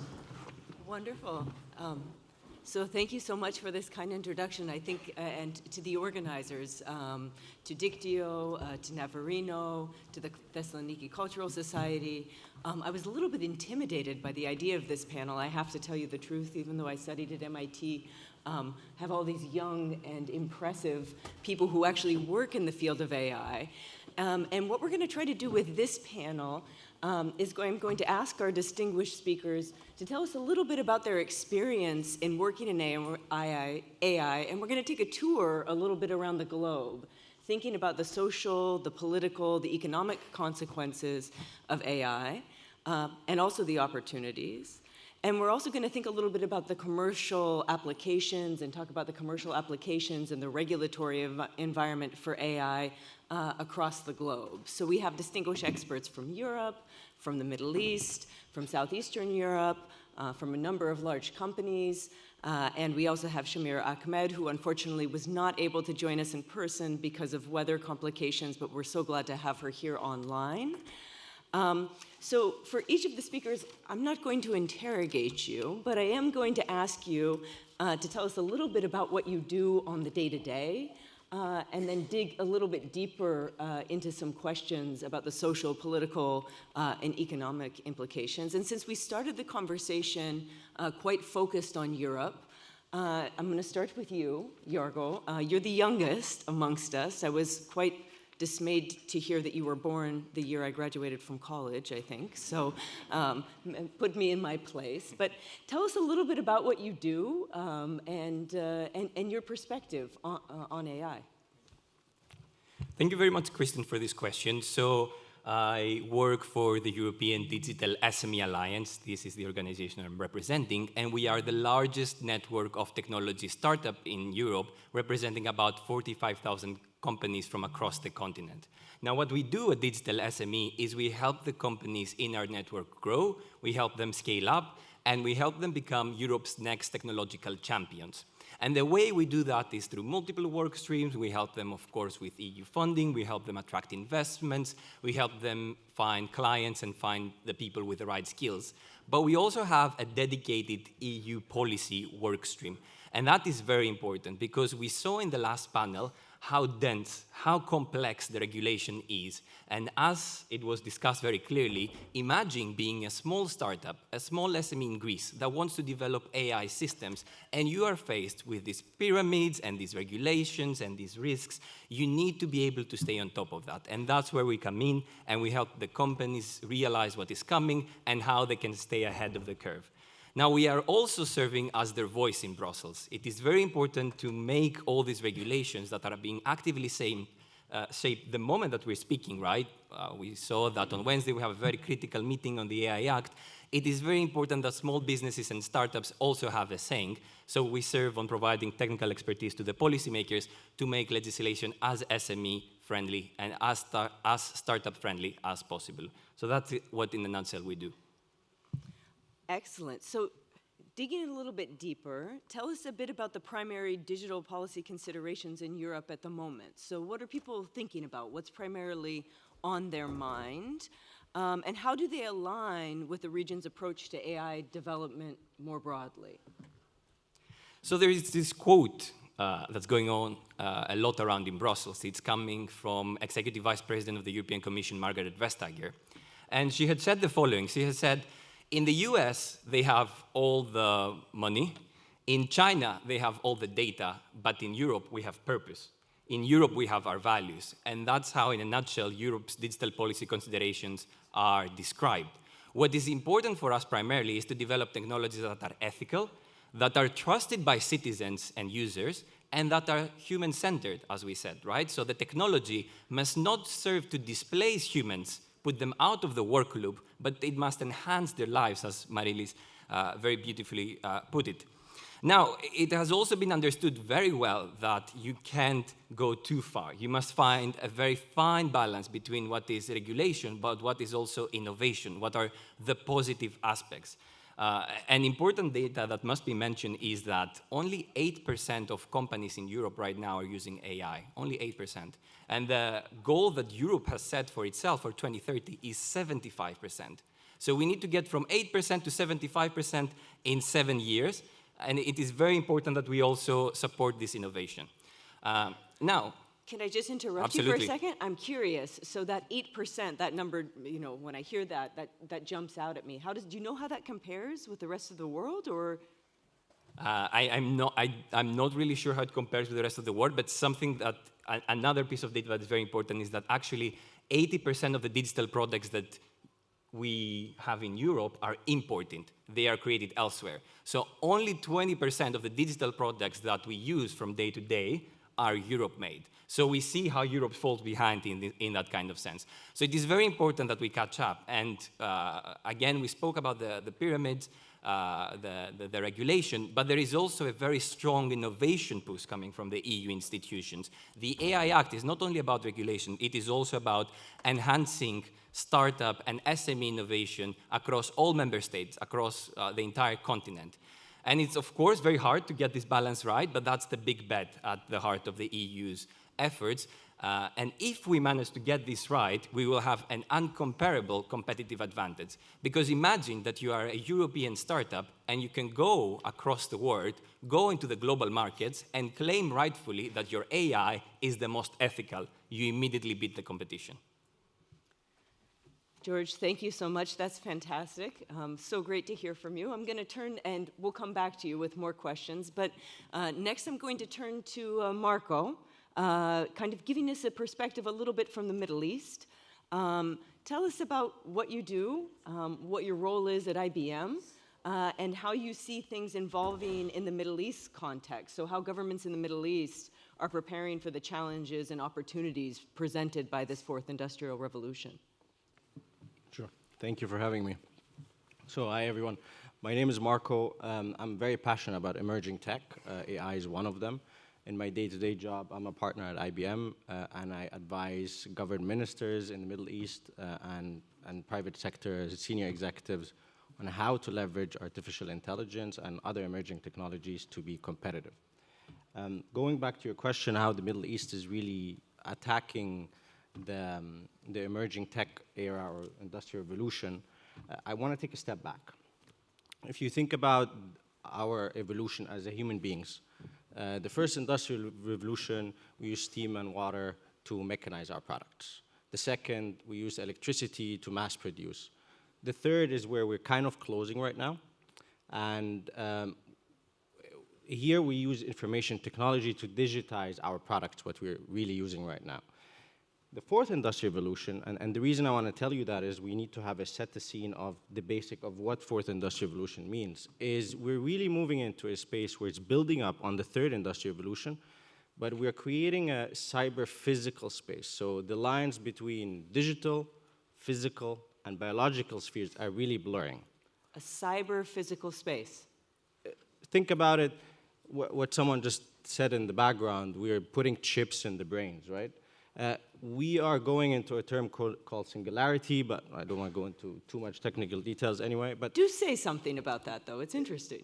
Basically, we're going into a direction of the machines will be as smart as us, and potentially, long-term, they will advance. But I'm a positive about the emerging tech. I'm a very big believer in that we should go that direction. But what we as people and government officials need to focus on is you're not just in the fourth industrial revolution, you should not just focus on AI or machine learning. There are 5 elements that you start to think about and how you really need to tackle that. So one is AI and machine learning is one of the key technologies everyone hears about. The second one, which in my opinion is much stronger, is quantum computing. I don't know if anyone heard about that, but that's a technology that's really going to solve complex problems. It's not big in the media, but this should get attention. Margot, can you tell us what quantum computing is for those of us Sure. who don't have a background? So think about it very simplified terms, a computer that's super fast. Instead of solving a problem 1, 0, 0, 1, 0, it uses qubits, and it leverages a ton of data and spits out real-time solutions in a very quick manner.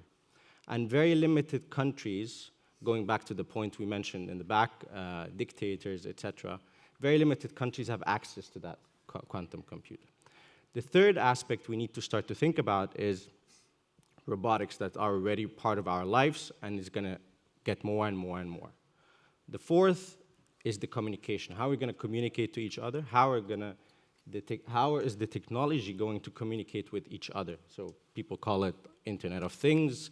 Sometimes we as human beings, we're going to use VR, virtual reality.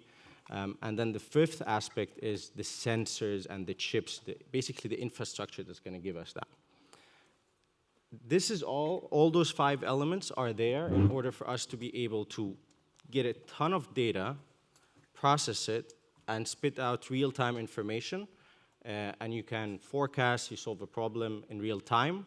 And this is kind of the 4th industrial revolution. Sorry, very long description, but I just want to make sure that people need to start to think of the 4th industrial revolution is not just AI or machine learning.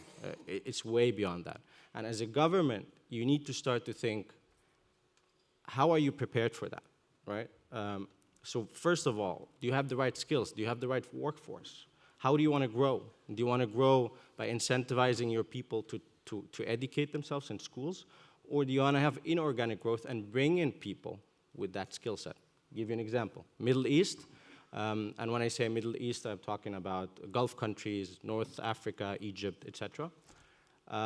Very big, so UAE is one of the big examples there. We have 90% of expats, 10% of locals, and they're fully aware that we don't have the skills, and they're really doubling down on regulations to bring the brightest people to come to the country and really work on technology. So that's something we need to start to think about as government officials or for the country. Do we have the people, the workforce that help us to advance? That's number one. The second thing is, in order to be competitive in today's market, you as a country, you really need to focus on research and development.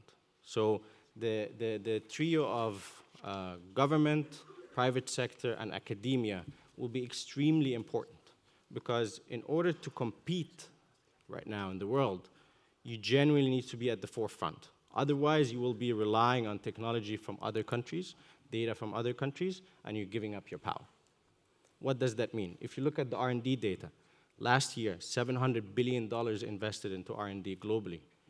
The top 10 NASDAQ companies spent alone $220 billion last year just on R&D. So those are big numbers. Why are they investing that? Because they want to be at the forefront. And governments need to start to think, am I giving my power to private sector? Because they have the investments, they have the brains that work there. And as a government, I need to have my people having those skills. The third and last aspect, third aspect is obviously regulation, but I think we talked about it. The way I think about regulation is you have 3 ways of regulating. You regulate the company, you regulate the technology, and you regulate the usage of the technology.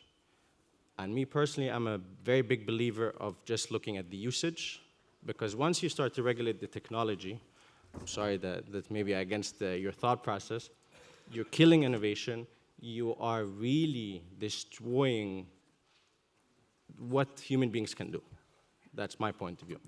So if you look at the usage of the end result of each use case, look at the risk elements, and then you can say, okay, so having AI for writing an email or a text is a very different use case than I use it for a nuclear power. So we need to think this way. One of the key aspects also we need to start to think about is data. So if you think about 4th industrial revolution, everything is based on data. How can I democratize data so my people in the country have genuinely access to data? If you look at GitHub, we have open source data, 190 million plus data repositories, most of it is public.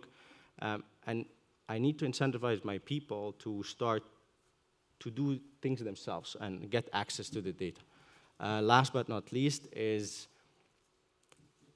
as we're going through this transition from 3rd to 4th industrial revolution,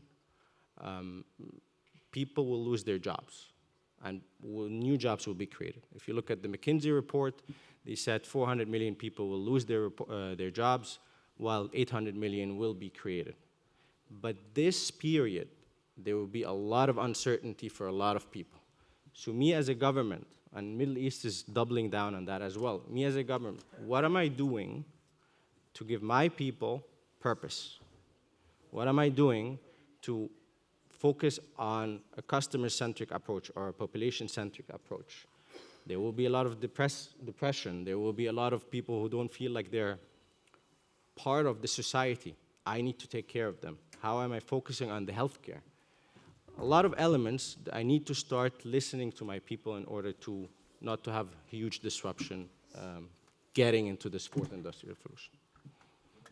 Marco, thank you so much. There are a lot of interesting ideas, I think, that are coming out here, and I want to put some of them on the table, and then I'm going to turn to Telemarchos and ask you a little bit about your perspective. But a few things that have come out of the conversation so far, it's kind of the European approach of leading with the ethics, and then we hear Marco quite vocal saying, no, you really need to let the technology emerge and regulate on the user side.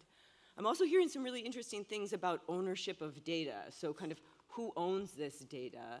And is there a model in which people actually have a little bit more control over their own data and could maybe even profit from it, right? Could maybe even have minute payments every time their data is used. And so if you think of some of the job displacement that might occur, if people actually have ownership over their data and are paid a small fee for when their data is used, you're actually creating almost some sort of universal basic income that also helps the economy churn, which is an idea that's been out there for a long time and is quite interesting.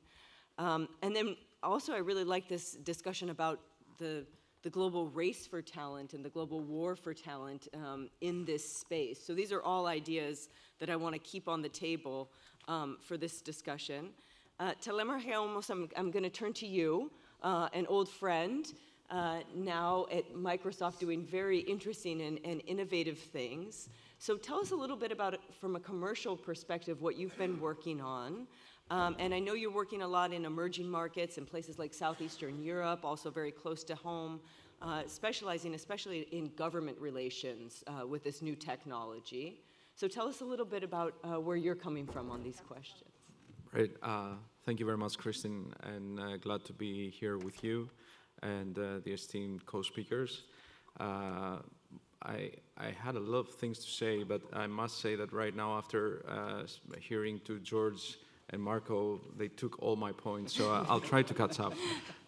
Nevertheless, first of all, I would like to express my appreciation for the invitation to the organizers of this very, very insightful event, and very timely event, I think, given the proliferation of AI.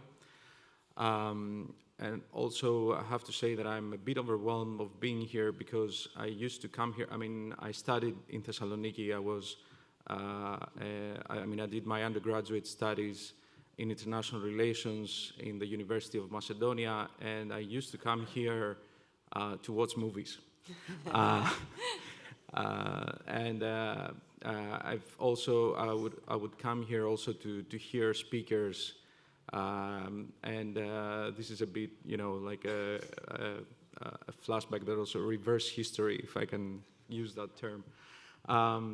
Always a pleasure to come to Thessaloniki. I think it's the most beautiful city in Greece, but that's only me.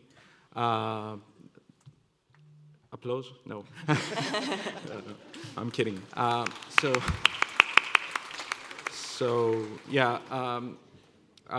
I'm in my role, as you said, Kristen, I'm doing government and corporate affairs for Microsoft. I've been with the company since 2018.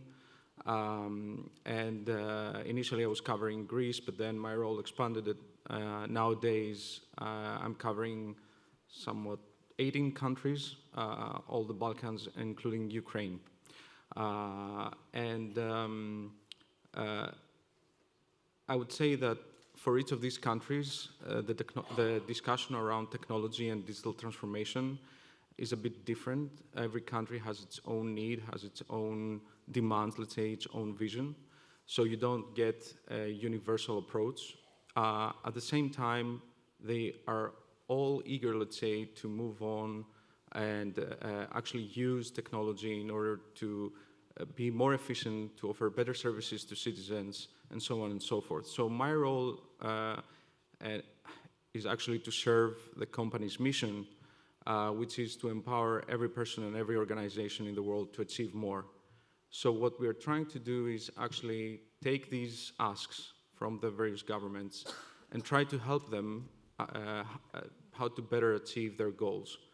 Now, this works on, I would say, on two levels. The first is the regulatory level, on which I would like to spend a few minutes or even in the course of discussion later on.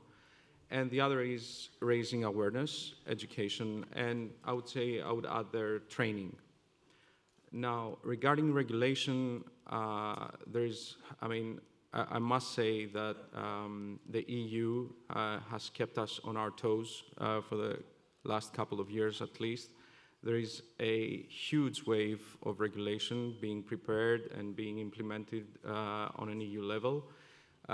When it comes to AI, of course, we're talking about the AI Act, and there was a huge, let's say, big discussion in the previous panel. I would like to comment a couple of things, which is, first of all, companies such as Microsoft, and I think I'm not only speaking for Microsoft, but at least in this role, I cannot speak on behalf of other companies. We're not against regulation. This has to be made very clear to everyone. I would say it's the contrary. We're in favor of regulation.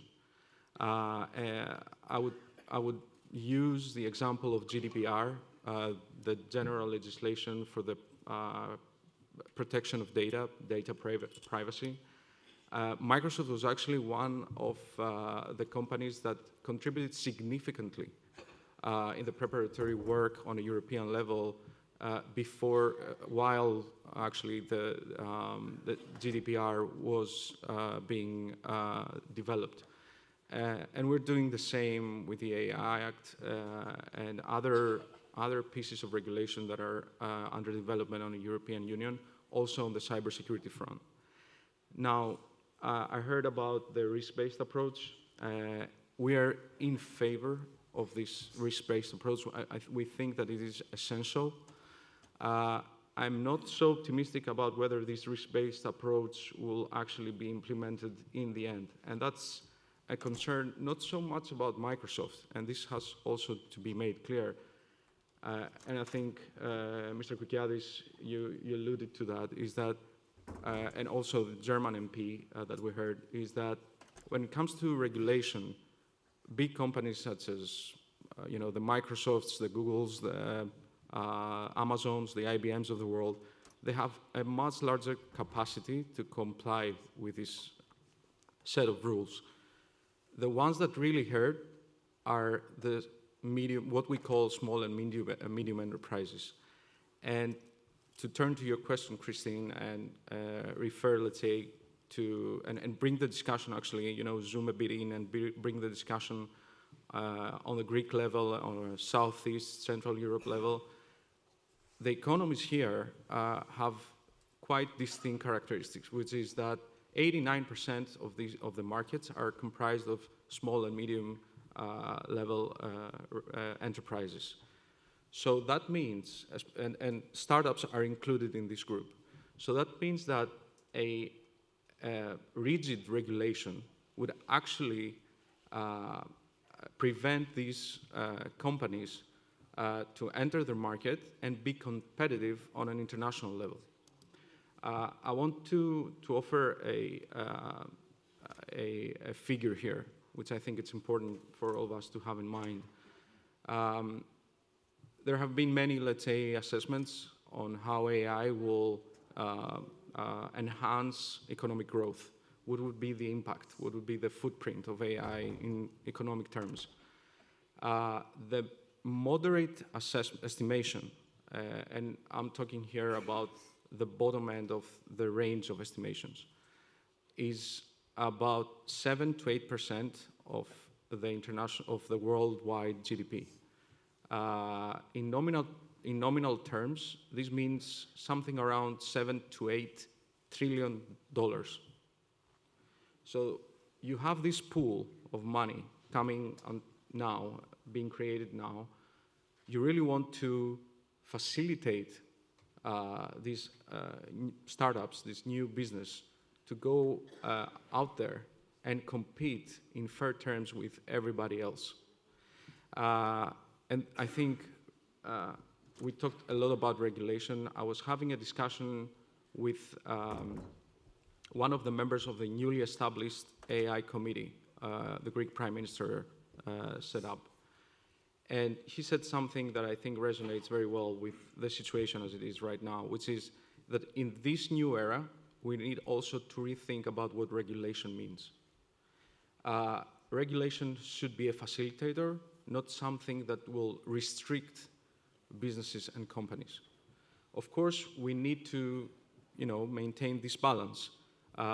We need to make sure that we have a framework, a regulatory framework, that will provide, let's say, the necessary tools for the users to be aware of any kind of malware, malfunction,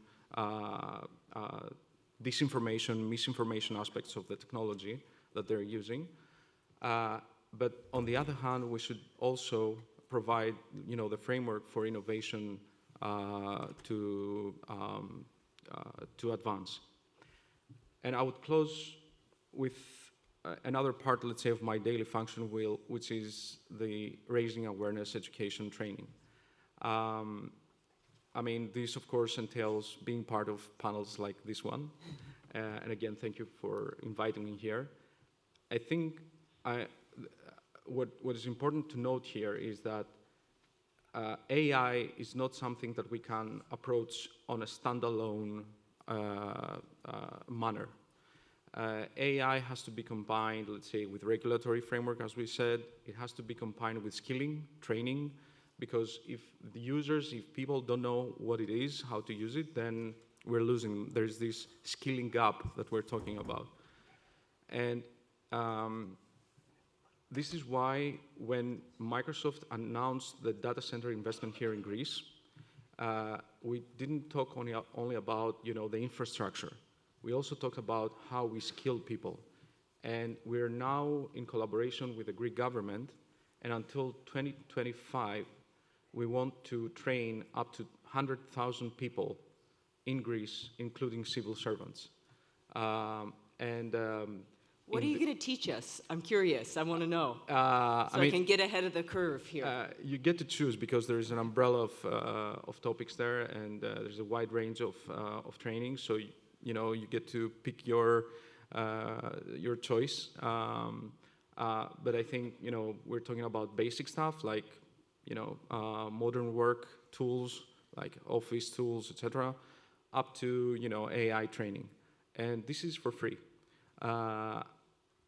There's one more thing, and I'll stop here, and apologies for taking more time, which is in this raising awareness, it's also to showcase technology. Now, unfortunately, I don't have something as fancy as Marili, which is the Ray-Ban glasses. By the way, I was...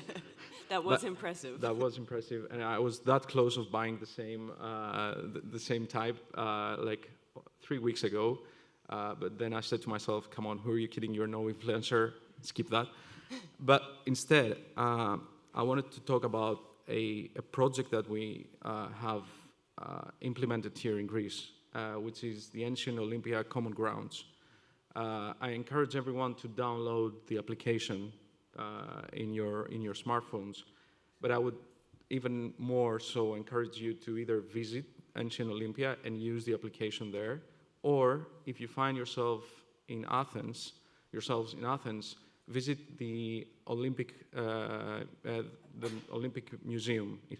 It's in Golden Hall, and you'll find an installation there of Ancient Olympia where you can wear HoloLens. It's an enhanced reality headset, and you can tour yourself. You can have a tour of how Ancient Olympia looked like 2,200 years ago. It's really fascinating.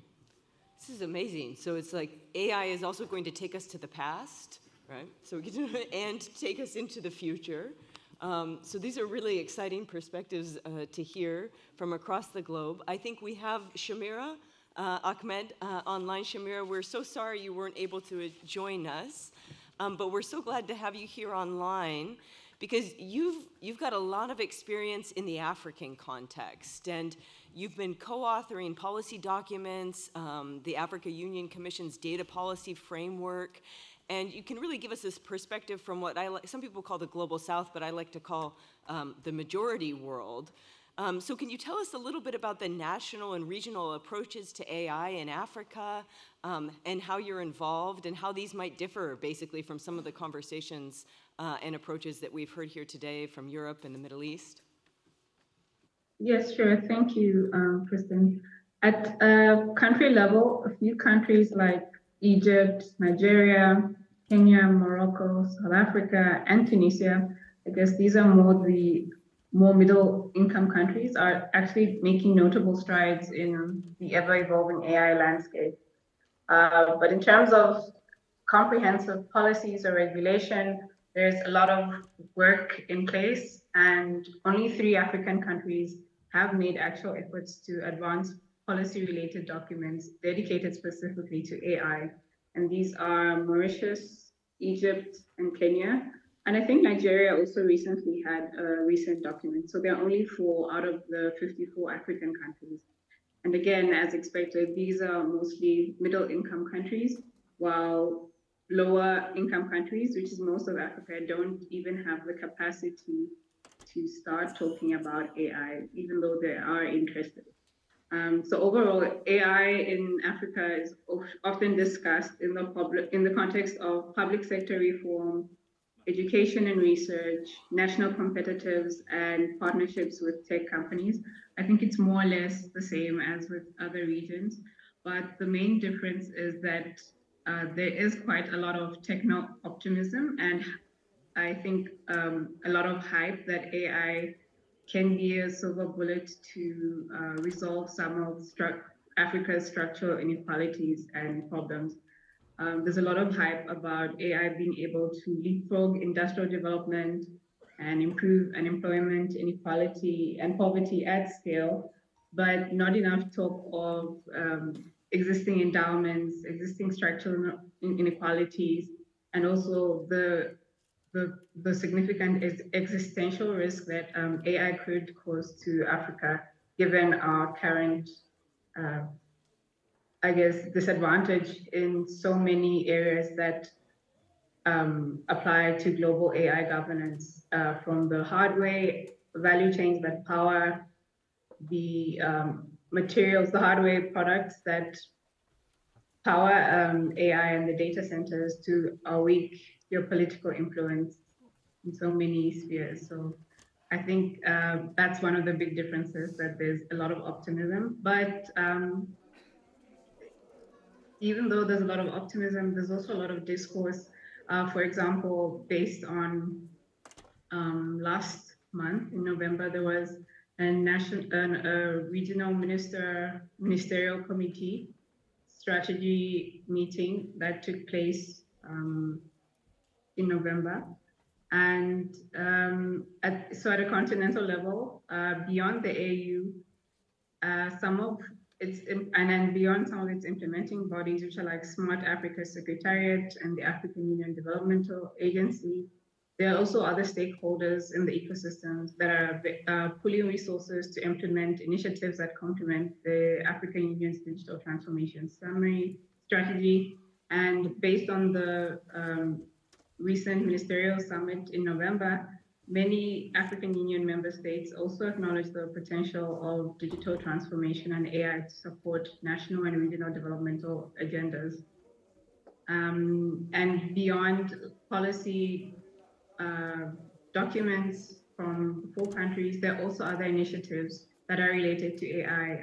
For example, there are initiatives like the South African Centers for the 4th Industrial Revolution, and Egypt's National Council for Artificial Intelligence. Uganda also has entered the AI arena, but there are also significant challenges and controversy about the partnerships and how they are applying AI. For example, some of these countries are using AI for non-democratic use cases and also to enhance the surveillance state, similar to other developing countries. So they're basically copying and pasting different models depending on, I guess, their partnerships at an international level or geopolitical dynamics, and including investments in infrastructure for ICT.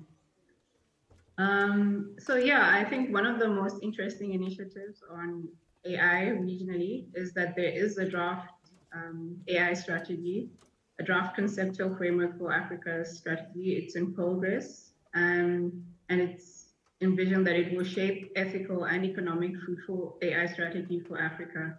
So it talks about key sectors, and the recent summit that I mentioned was also a platform for ongoing deliberations on this framework.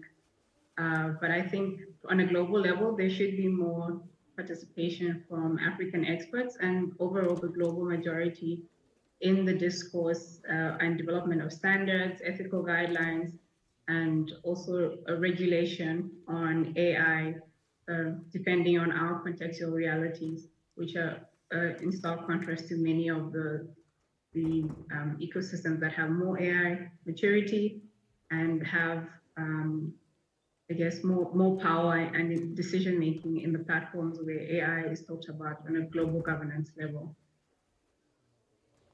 Shamir, thank you so much. I wanted to follow up and ask you a second question because I know you're very closely involved in some of the work that you do with the Data Economy Policy Hub, so DEP Hub, and also you're the founder of Artificial Intelligence for Circular Exchange. And you talk about this idea of a green digital twin transition to support a circular economy model.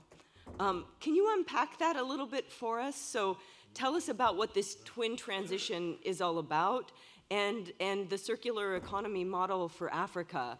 For those of us who are not familiar with this perspective, enlighten us a bit, if you could. Sure, I'll try and summarize it as much as possible, given the time constraints. So when we talk about the twin transition, it's essentially acknowledging that there are currently two transitions that are taking place. There's a digital transition where digitalization and the use of data and the digital economy essentially can be used to leverage or transition into a more sustainable, equitable economy for everyone across the globe. And with the green transition, it's also ensuring that we transition into a new forms of economic models and socio-economic interaction with the environment in a more sustainable way. So there's a lot of hype and interest and ongoing research about leveraging digitalization to advance a green transition that's more environmentally sustainable and more beneficial for, I guess, for planetary peace and environmental sustainability. And when we talk about the circular economy model specifically, it's a comprehensive sector-wide framework which is aimed at fostering sustainable development by fostering and emphasizing the regenerative use of resources and redesigning efforts for manufacturing, for consuming products, for value chains that emphasize minimizing waste. So it's a move away from our current extractive, linear take, make, use, and dispose economy. And the main principles of circularity are based on ensuring products and materials are designed, produced, and consumed to focus on reuse, recycling, and reducing environmental impact. That's just a summary of the circular economy model and the green and digital twin transition.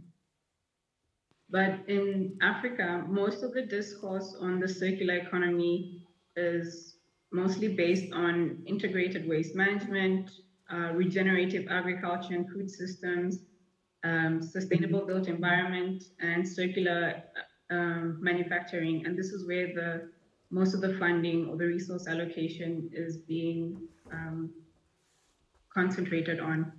And there's there is emphasis and acknowledgement that digital technologies and data-driven systems such as AI and blockchain, amongst others, can be used to leverage the circular economy model in Africa. One of the key issues for circularity is that in Africa, most of the circular economy implementation is done in the informal sector, and there are also a lot of gaps in policy and financing. So most of the circular economy actual implementation, instead of like the policies and the governance, the actual implementation is done in a low-skill, under-resourced way, and in the informal sector. So we have a lot of issues with unemployment, with poverty, and people see the informal sector, which is as a means to an end, and as a means to make a living. So I think that's one of the key differences on how we approach the circular economy transition or green and digital transition in Africa compared to in Africa and the global South in general, the global majority, compared to the global North. We have to consider the informal economy and to have a more just transition where leveraging digitalization and ensuring environmental stewardship don't take away from economic growth and socioeconomic development, and also human flourishing. So yeah, we don't have enough governance where we are combining leveraging technology and digital innovations to promote circularity in sub-Saharan Africa as yet. Although there are considerations of it, there's nothing explicit talking about the green digital twin transition as much as there is, for example, in the EU. There are a lot of initiatives, there's a lot of regulation. There's a lot of discourse about the just green digital transition in the EU, for example, and most of the global north than compared in Africa. So I think we need to have more policies in Africa that link the potential to contribute of digitalization to scale the circular economy. But there are also a lot of risks. And like I said before, there's not a lot of discourse on the risks that are associated with advanced technology from the public sector side. From the civil society side, we are engaging constantly to highlight the risks.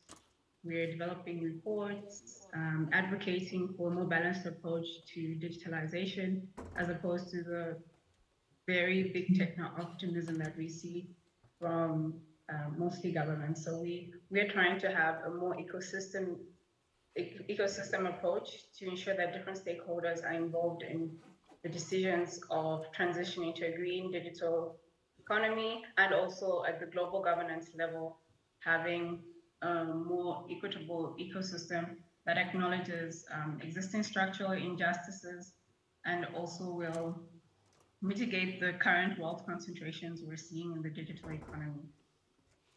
Shamira, thank you so much. I think it's really inspiring to hear about the techno-optimism that exists, but I think you've also laid out some of kind of the challenges and the risks. But the promise of AI, is to take us away from this take, make, use, dispose, extractive economy that has really been the engine of globalization and global development in so many ways, but has also resulted in vast inequalities, problems with poverty, access to services. Which brings me kind of to a next set of questions, and these are for the entire panel, which is, really thinking a little bit more carefully about the role of government. And the way that you interlocute with governments when you discuss AI. And here I want to think about kind of what are governments excited about and what are governments concerned about? And how have you experienced this excitement and concern in your roles that kind of give a perspective to the audience about the public policy side of some of these AI-related questions? So, George, maybe we'll start with you. Yeah, very happily so, because I really like this techno-optimism note that we have taken. I want to continue with this because we need to reframe Europe. Europe is not just a regulator. Europe is also building very important innovation. Now, we spoke a lot about what Europe is concerned. Let's speak about what Europe is excited for, right? And I want to use also the ingredients that you talked about, Marco, right? Because you told us that AI is prerequisite of some specific ingredients, specifically like you need the skills, you need the talent, right? You need the infrastructure, and you need the research. And I think Europe is really addressing all of these at once to the best of its ability. So the first part would be the skills, right? Because you need the people to develop the AI systems, you need the people to integrate the AI systems, but you also need to address this threat, or this looming threat, this scenario actually of a jobless future, right? And of course, we know AI is not going to take away all the jobs, it's going to enhance our everyday activities, but we must also be careful of the sectors that are going to be automatized. So for example, we spoke a lot about autonomous driving. We have about 12 million professional drivers in Europe right now. What happens to these people when autonomous driving takes off and you have autonomous taxis and autonomous trucks? So we need to be very careful of that. And in that regard, there are a lot of exciting initiatives. Europe is very focused on reskilling and upskilling, and we have now a very exciting tool, the Recovery and Resilience Fund, which is this piggy bank that European member states collected together. And we want to fund and support a lot of initiatives that help people reskill and upskill. And it needs to go in the broader direction as well and make this a staple in our education system. Move away from the consideration that education stops when you're 18 or when you're 22 and start adopting this mindset of a lifelong education, right? That you re-educate when you're 30, you re-educate when you're 40, when you're 50, and you keep adapting to the circumstances of the market. So that's a bit about the skills aspect, but we also have a lot of exciting initiatives on the infrastructure side. Specifically, just a few months ago, President of the European Commission, Ms. von der Leyen, announced a very exciting initiative that we will open Europe's supercomputers to startups and SMEs. And that's a very important initiative because, as we said before, computing is a very expensive ingredient for AI development. And so by making computing a public good, the Commission gives even more players in the market the opportunity to play with and experiment and try new models and build innovation. Finally, on the research part, we must say that Europe is actually currently a leader. Europe is leading in all metrics related to research paper, academics papers, related to AI. And it's not just the amount of paper. These are very high impact papers that are cited by scientists from across the world.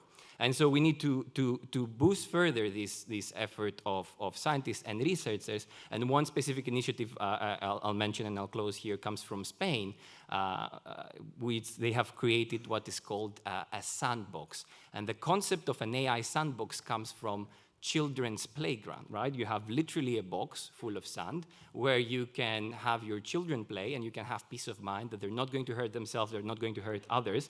Spain has created the analogous example of a sandbox, but for AI companies. And this is a physical and digital framework involving legal and economic tools that allows companies in Spain to experiment and play and innovate and become leaders in innovation in Europe. So these are a few exciting initiatives coming from Europe, but I really want to hear from the rest of the panel as well.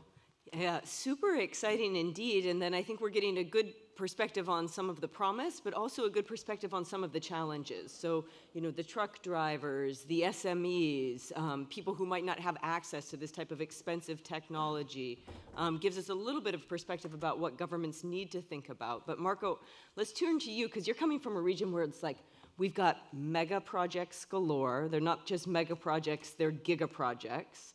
And from what I've heard, especially in Saudi and the UAE, these projects are highly integrated or plan to be highly integrated with artificial technology systems. So, and most of this infrastructure development is very much, it's a government-driven policy, right? So it's public-private partnerships, but the government is driving some of the change.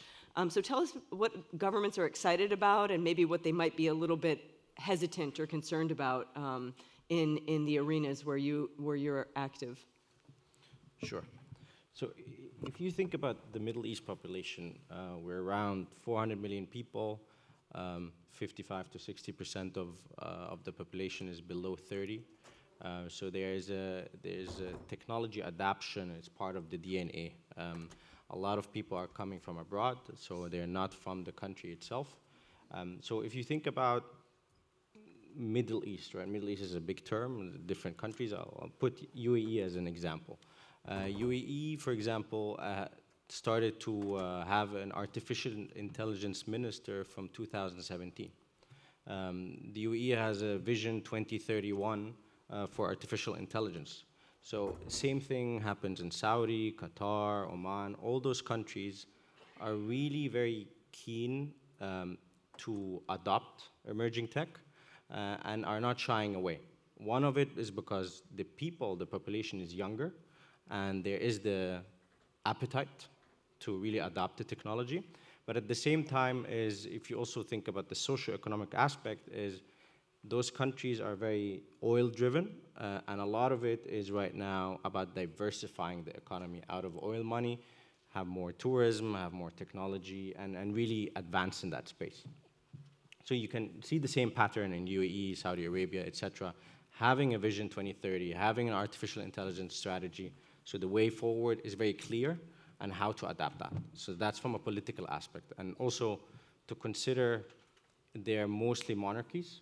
So decision-making is top-down, quicker. And a lot of it is, a lot of companies you see, for example, in the Middle East are semi-government, or private sector that actually working with government. So it trickles down very quickly when a decision comes. So that's from a political aspect. Social cultural aspect we already mentioned, there's a lot of demand. And from a technological aspect, here comes the challenge for the Middle East. Challenge and opportunity. From one hand side, it doesn't have legacy systems, for example, like, for example, where I'm coming from, Germany, there's not a lot of legacy systems, so everything is new.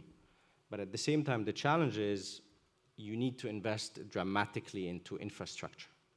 The good thing in that part is the leadership there is fully aware of that, and they're really putting the money where the infrastructure is required. So as you said, Saudi Arabia is creating NEOM. Maybe you heard of it with the line. It's a new city, but it's the size of Belgium, where everything is going to be based on emerging technology. It's going to be based on sustainability, and it's the new way of living. UAE is doing the same thing, and it's all about really making sure that you're not relying on big firms. One of the key initiatives, for example, is we're trying to bring the people with the skills, the regulation aspect. They made it as easy as possible with a big paycheck. Please come, bring your brain, and work, so we create our own large language models rather than relying on bigger firms, for example. From an economical aspect and skills, they're fully aware, and the regulatory aspect is there. The fifth and last point is regulations again. There are clear ministries in Saudi Arabia, UAE, that are really focusing on data privacy. It's a very big topic, and it's a very key areas for you in the Western world to come to the Middle East. You really want to make sure that people are feeling safe. So there is a clear regulation aspect. Ministries are really working on the data privacy, and it's very strict there as well. For the time being, we're using GDPR as a North Star, but there are some amendments obviously customized to the region. Yeah, that's my note. Telemarhe, is there anything you'd like to add about kind of what governments are excited about, maybe what they're a little bit more hesitant about in terms of adoption and uptake? And it's always hard to follow after George and Marco. No, I'm kidding. But I would like, let's say, maybe try to also make this discussion a bit more vivid. Not fight each other, just, you know, perhaps share a bit of a different approach. The first thing is, and I'm going to Marco's point about, you know, the infrastructure aspect of this technology stack, as we call it, because it's not just about AI. We said it's about other things as well, skilling, being one of them. I've been in discussions with many governments around the area, and usually what it comes down to is, will you consider landing a data center in our country? Which, I mean, it's reasonable. It's a reasonable request, and we understand why governments are, eager to have this type of investment in their country. But I think it's old school thinking, and I'm saying this because if you're really, let's say, into digital transformation, if you're really conscious about what the top-notch technology has to offer nowadays, then you really have to understand the power and the use of cloud computing. Quantum computing, which Marco mentioned, is going to run on, it's going to be a cloud service. There's no other way. Not every country will be able to have a quantum computer. We're talking about a system that is now in the making. I'm not sure if it's widely commercialized even now, as it's getting there. Yeah, I know IBM does, but I think we're getting there. But what I mean is that countries and governments don't really have to invest so much money on infrastructure of their own, because other companies are covering this part. And nowadays we have infrastructure as a service, and this is where the governments need to tap on. Infrastructure as a service, yes. Infrastructure, with the old meaning of it, like having scrap on the ground, not really, into 21st century type of thinking. And then I would also like to challenge a bit what we not challenge, but add perhaps another aspect of this technology stack that we talked about.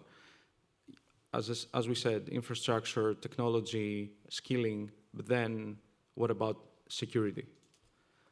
Because this, I think, is an underpinning element of everything we do.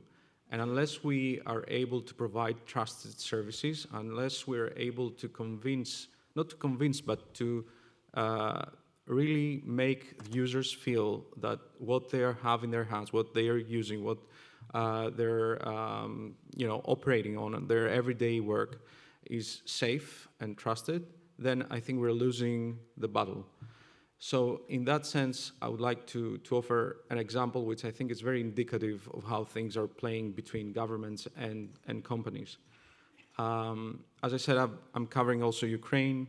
For many years, we've been trying to support the government to modernize the regulatory framework in Ukraine. They were very rigid on maintaining what they had, legacy framework, as Marco said, legacies.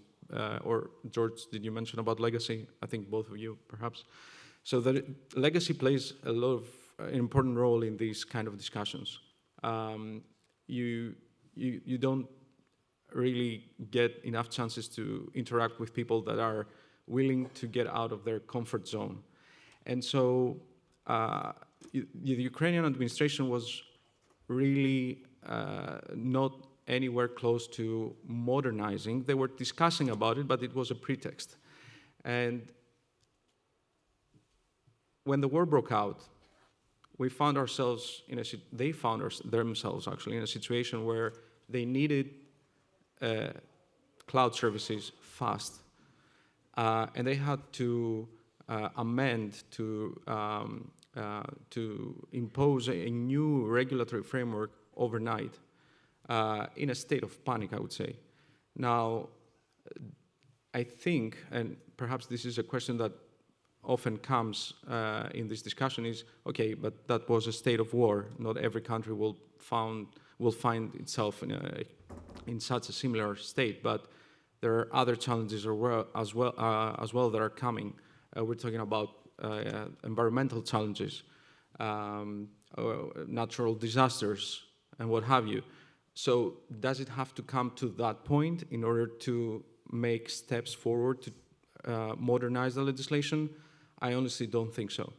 And I think this has become fully apparent and visible into, at least to the Ukrainian administration, because I think it was a month ago, I had the opportunity to visit Kyiv and met with the prime minister there, the Ukrainian prime minister. We sat down, and accidentally, he was sitting like opposite of me. And he said, you know, the first thing he said, of course, he welcomed us to Kyiv, and then he said, without companies such as Mark, because we're not the only ones offering our support, the Googles, the Amazons of the world are there as well, other countries. And he said, if it wasn't for you, we would have been unable to respond to Russian attacks. Not only, and we're not only talking about cyber attacks, we're also talking about kinetic attacks, because the military systems are, the modern military systems are interconnected via the web. So if you don't have communication, if you don't have internet, if you don't have these systems up and running, you're essentially blind and unable to respond.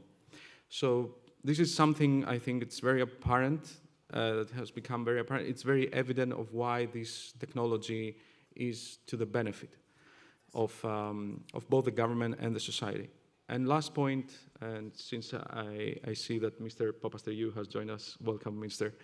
I think it's important to mention that that Greece is actually doing very good things when it comes to adopting new technologies. It started with the previous administration. The new one is also following on the steps and building on that. I think it's important to mention, because that might not be very known to the public, that currently the Greek government has an agreement that allows all public sector agencies to develop their own AI application if they want to. So they have this type of agreement that brings resources, and when I'm talking about resources, I'm referring to developers, architects, digital architects, and what have you, that they can work with them and they can develop customized solutions to serve their needs, but also the needs of the citizens. And I think this is a breakthrough. And I'm not going to say any more because I don't want to steal the thunder of Mr. Papasteriou. Thank you so much. And Shamir, we'll come to you in a moment, but we're getting close to the edge of time, and I do want to take a few questions from the audience, but I think we're seeing a lot of interesting themes emerge, also kind of about the blurring of lines between the public and the private sector, also security versus commercial applications. This has always been present, but I think it's coming even more sharply into focus. Let's open it up to maybe one or two questions, and then we need to wrap our panel. We'll hear some final words also from Shamira, and then we'll hand the floor to the Minister, Ms. Diamantopoulou, and Mr. Papasteriou, who have kindly joined us here today. So questions, please. Yes, I see a hand up here in the middle. Hello. My question is related to something Mr. Marco Vogele, I think, said earlier. Is there any red line for companies especially, and the private sector, if we want to hold accountable only the usage for any misconducts and harm done, and not the creation of some technology itself? Is this, or rather should it be, a question only for the governments to handle, and especially in the global south, where there is potentially less expertise in this area by comparison always? Thank you very much.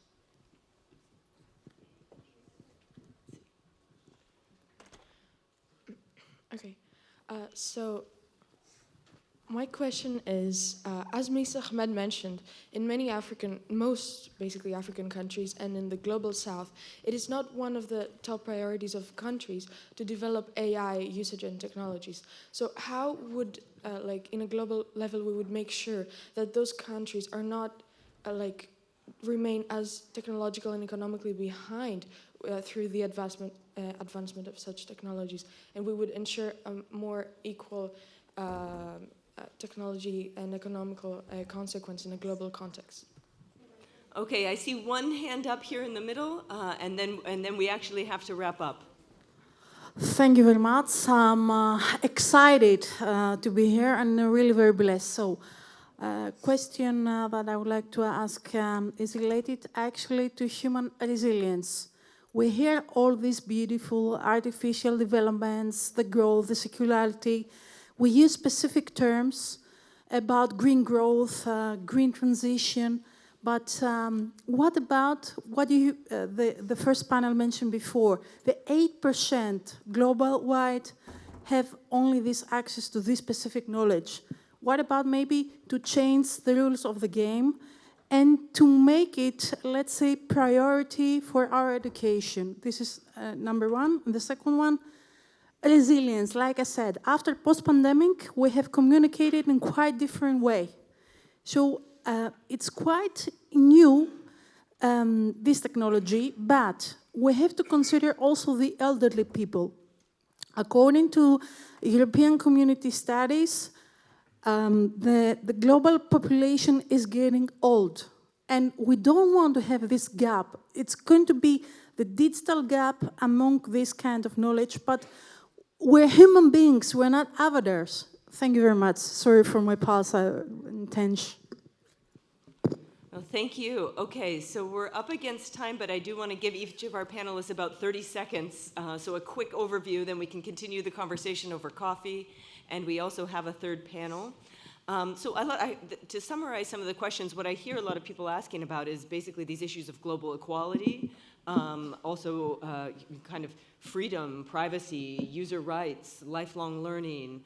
Where are we headed with this? So Shamira, let's start with you briefly if you want to reflect maybe just for 30 seconds, and then I'll go to Marco, Yorgo, and then we'll end with Helemerhos. Thanks so much. Yeah, thank you. Thank you for the question. So what we'd like to emphasize is the distributional effects of AI and other technologies, and even the interdependencies. There's a lot of discourse in the global north on AI and governing it to suit your ecosystems. And one of the questions was on mitigating inequalities and having a fair distribution from the impacts of AI, and also mitigating the risks that come with AI as well. And like for many African countries, we are definitely at a disadvantage based on a lot of factors. And if we want to have a more equitable future going forward, where everyone in the world, not only people who are born in certain places, have access to a better life and can leverage technology to flourish and have the same opportunities, economic, social opportunities, and also protect the environment. That's what we're trying to advocate. And we can leverage technology. My optimism that we can leverage technology to change the status quo, to mitigate wealth concentration, and ensure that everyone on the earth has the chance to flourish from leveraging technology. And also it reflects our interdependencies. I think the COVID-19 pandemic showed us that we are a global interdependent society, but globalization has created a lot of inequalities, and we can leverage digital technologies to mitigate those inequalities if we make an effort, concerted effort, and not only focus on regional aspects or only national, regional interests, but look at the global interdependency and how we can ensure an ethical and human-centered approach for everyone on the globe to leverage digital technologies. Thank you. Thank you so much, Shamira, and see you very soon back in Italy. Looking forward to it. Marco? Sure, thank you. So I want to go back to your question about education, right? The education aspect, I actually think it's a beautiful part right now, because as much as people say we understand artificial intelligence, etc., no one understands it. Let's be real. In the next 5 years, there will be new jobs. No one knows what those new jobs will be. So the beauty in this whole exercise is you actually have a chance now to be part of the wave, if you decide to be part of the wave. But you need to be open-minded with that. So part of the education aspect is University of Pennsylvania came out with a paper in August this year, where they really did a comparison with certain activities you do as a job and what can be augmented or changed by a large language model. So if I do certain 5 activities in my job every day, what can I automate from it through the large language model? And what came out was very interesting. What everyone would think it's a blue-collar job that will be taken away, but it's actually not the case. The case is white-collar jobs will be much more affected. What does that mean? It means anything very repetitive, automated. Anything regarding writing, editing, etc., will be highly exposed to the large language model, aka your job might be replaced. So they tick it into 3 categories. One category is what will be replaced, which is a repetitive task. People like bank tellers, etc., where you do everything every day the same thing. This is highly exposed to the large language models. Second category is what will be augmented by a large language, so it's going to help you in your job. Are people like mathematicians, insurance underwriters. So it's not the typical job you would really think of.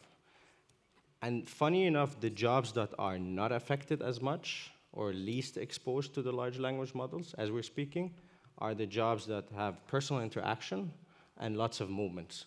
So nurses, career guide, etc. Professors, exactly. So people, and Paula, of course, they give the direction. So people need to start to read about it to help and be part of that wave to really know what am I putting my child in? How do I want to educate them? UAE, for example, has a new structure of saying, I'm going to have a digital assistant with you to educate you. So let's say you're good in math. You're going to resolve things, and it's going to give you harder equations as you go, and the other stuff you're not focused on. So you just need to try to read about this area and see how can you compete, whether you're 80 years old or whether you're 20 years old or whether you're 5-year-old. But I genuinely believe it's a tremendous, amazing time because you're resetting everything and you're starting to be part of that wave. Sorry, long answer.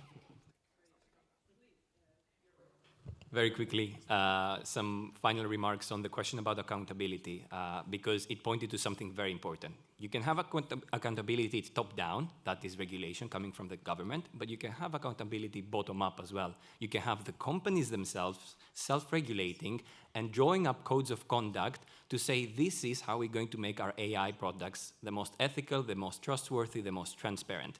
And that is very important as well in the context of the question of global inequalities, of the situation in Africa, because that is very important, especially in countries where governments cannot enforce very strict regulatory regimes. So ideally, what we want to see is a race to the top, not a race to the bottom, a race to the top where companies outcompete each other and go to the customer and say, no, I have the most ethical product. No, I have the most transparent AI. So as a final wording, let's try to be more demanding of our digital products and our AI systems.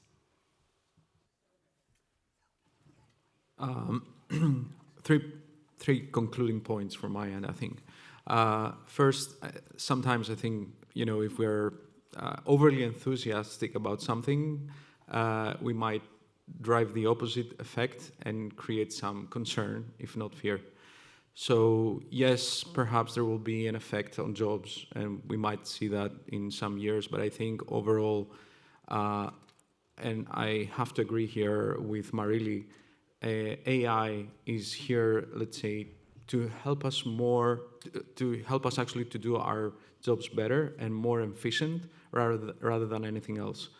And I think this is very much also in connection with the products that we have developed in Microsoft AI products. The title that we came up with is Copilot, and I think that's no accident because we always put the human aspect, the individual, the user, on the pilot's position. In relation to this, and going to the second point, I think AI, and this we have also to bear in mind, will further democratize the use of technology. And there have been, let's say, some waves. The technology has been developed. We're talking about the internet, the use of smartphones. With the internet, for example, if you wanted to be a web developer, you had to learn how to code. This is not an easy process, and believe me, because I've seen developers, they are not living the lives of a rock star, I'm telling you. AI will be much more easier to, for users to cope with and understand and take benefit of. Forget about coding. In 2 years, you will not be obliged to use the keyboard. You will be able, let's say, to give oral directions to, a system, and it will execute, either for your daily tasks or for, anything else that you might want. And let me conclude by this, and this is the third point.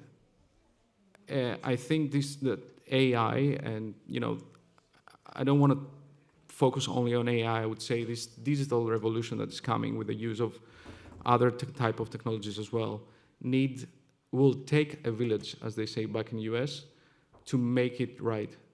As our president, Brad Smith, said, the right question is not to ask what a computer can do, but what it should do. And we should all, come together, companies, civic society, the government, Mr. Keridis, Mr. Papastegiou, to make it right. Because it will, if we make it right, then the benefits will be exponential. Thank you so much to Lemmerke. Thanks to this panel. Really enlightening. Thank you, everyone.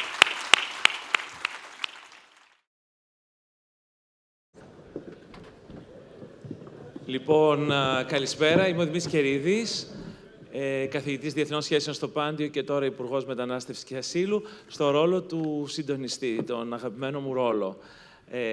Με την έννοια ότι δεν χρειάζεται έτσι να προετοιμάσω και να κουραστώ κάτι, αλλά να βάλω κάποιες ερωτήσεις και κάποιες διευθύνσεις, να πούμε, στη συζήτηση. Θέλω να πραγματικά μοιραστώ μαζί σας τη μεγάλη μου χαρά για την επιτυχία που έχει αυτό το συμπόσιο όλα αυτά τα χρόνια και το φετινό. Είναι ένα έργο καρδιάς αυτό που ξεκινήσαμε πριν από 11 χρόνια, το 2012, όπως είπε και ο Σταύρος το πρωί, ο κύριος Ανδρεάδης, με την ευκαιρία της 100ετηρίδας της απελευθέρωσης της πόλης τότε, σε συνεργασία με το Δήμο Θεσσαλονίκης και τον Γιάννη τον Μπουτάρη, όπου δίπλα σε ένα μεγάλο ιστορικό συνέδριο που είχαμε κάνει τότε, με τη συμμετοχή πάνω από 50 επιστημόνων από όλες τις κοινωνικές επιστήμονες, όχι μόνο ιστορικούς, αλλά και πολιτικούς επιστήμονες, αρχιτέκτονες, πολεοδόμους, οικονομολόγους, και βγήκε και ένας πολύ ενδιαφέρον τότε τόμος για τη μετάβαση της Θεσσαλονίκης από την αυτοκρατορική ως αυτοκρατορική πόλη σε πόλη ενός ευρωπαϊκού έθνους κράτους της Ελλάδας. Η Θεσσαλονίκη είναι μια πόλη για την οποία έχουν γραφτεί πάρα πολλά. Πολύ λίγες πόλεις στα Βαλκάνια έχουν τόσο μεγάλη ιστοριογραφική παραγωγή και η σύγχρονη Θεσσαλονίκη, ακριβώς λόγω του πολυπολιτισμικού της παρελθόντος, καλό είναι να τα θυμόμαστε. Αυτά δίπλα λοιπόν σε αυτό το ιστορικό συνέδριο ξεκινήσαμε μια προσπάθεια να έχουμε ένα βήμα διαλόγου για το μέλλον, για τα σημαντικά, για τα μεγάλα με αυτό το συμπόσιο. Και τα έχουμε συζητήσει όλα τα προηγούμενα χρόνια. 2 χρόνια δυσκολευτήκαμε με τον κορονοϊό, το κάναμε διαδικτυακά. Από πέρσι ξανασυγκεντρωνόμαστε στον εμβληματικό αυτό χώρο που είναι το Ολύμπιον για όλους εμάς τους Θεσσαλονικείς, που μεγαλώσαμε με τις ταινίες εδώ και το φεστιβάλ κινηματογράφου και ευχαριστούμε το φεστιβάλ που μας τον παραχωρεί κάθε χρόνο. Και ήρθαμε εδώ να συζητήσουμε πραγματικά για κάτι πολύ έτσι συνδεδεμένο με το μέλλον, που είναι η τεχνητή νοημοσύνη, μια ιδέα του ίδιου του Σταύρου Ανδρεάδη. Χαίρομαι πάρα πολύ που είναι τόσος πολύς ο κόσμος και τόσα νέα παιδιά που έχουν συγκεντρωθεί εδώ και συμμετέχουν τόσο δυναμικά για το θέμα, που καταφέραμε και φέραμε όλους αυτούς τους εξαιρετικούς ομιλητές από την Καλιφόρνια, την Ευρώπη, τη Μέση Ανατολή, από τον κόσμο των επιχειρήσεων, αλλά και της πολιτικής, να συζητήσουμε γι' αυτά. Σε αυτή την πολύ όμορφη μέρα σήμερα, η Θεσσαλονίκη στα καλύτερά της, λίγο πριν τα Χριστούγεννα. Και βεβαίως χαίρομαι ακόμα περισσότερο για τους δύο τελικούς μας συνομιλητές.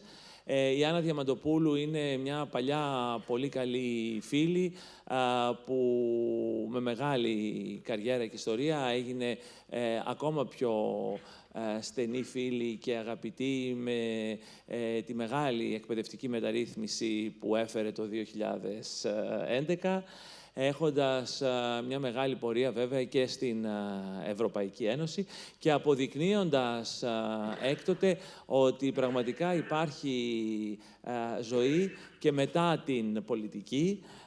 Τώρα είναι της μόδας αυτό το μεταπολιτική, το χρησιμοποιούν διάφοροι, αλλά νομίζω ότι η Άννα πραγματικά το έχει κάνει πράξη με τον πιο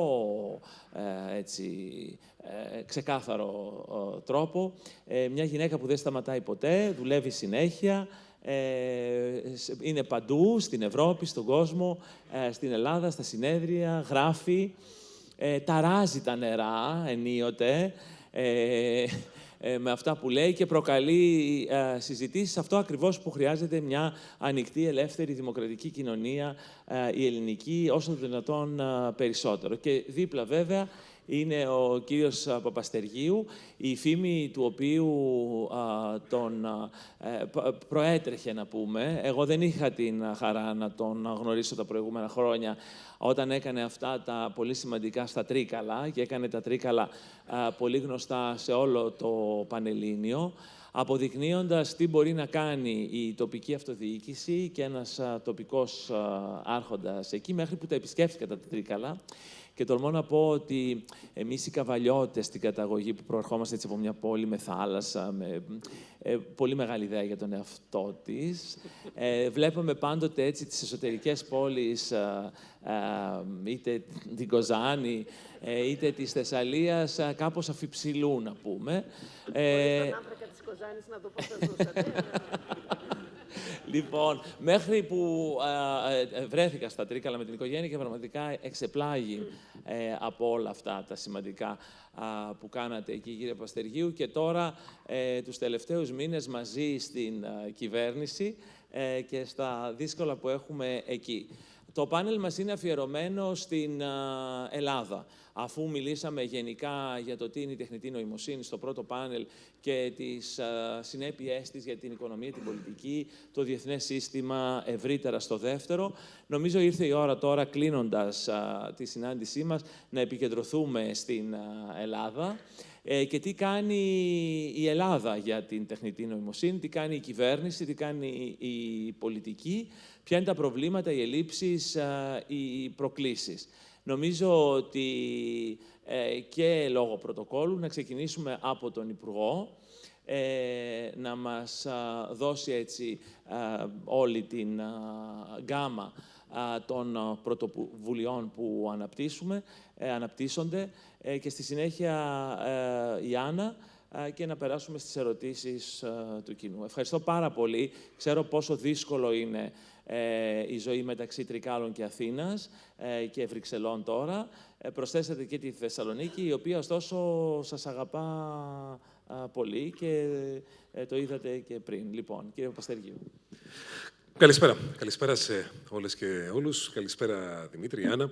Συνεχίζοντας λίγο αυτό που είπε η Άννα για την Κοζάνη και τον άνθρακα, θα έλεγα να δω αν τα Τρίκαλα δεν έδιναν Τσιτσάνι και Μητροπάνο, ποιος θα τραγουδούσε για τη Θεσσαλονίκη. Λοιπόν...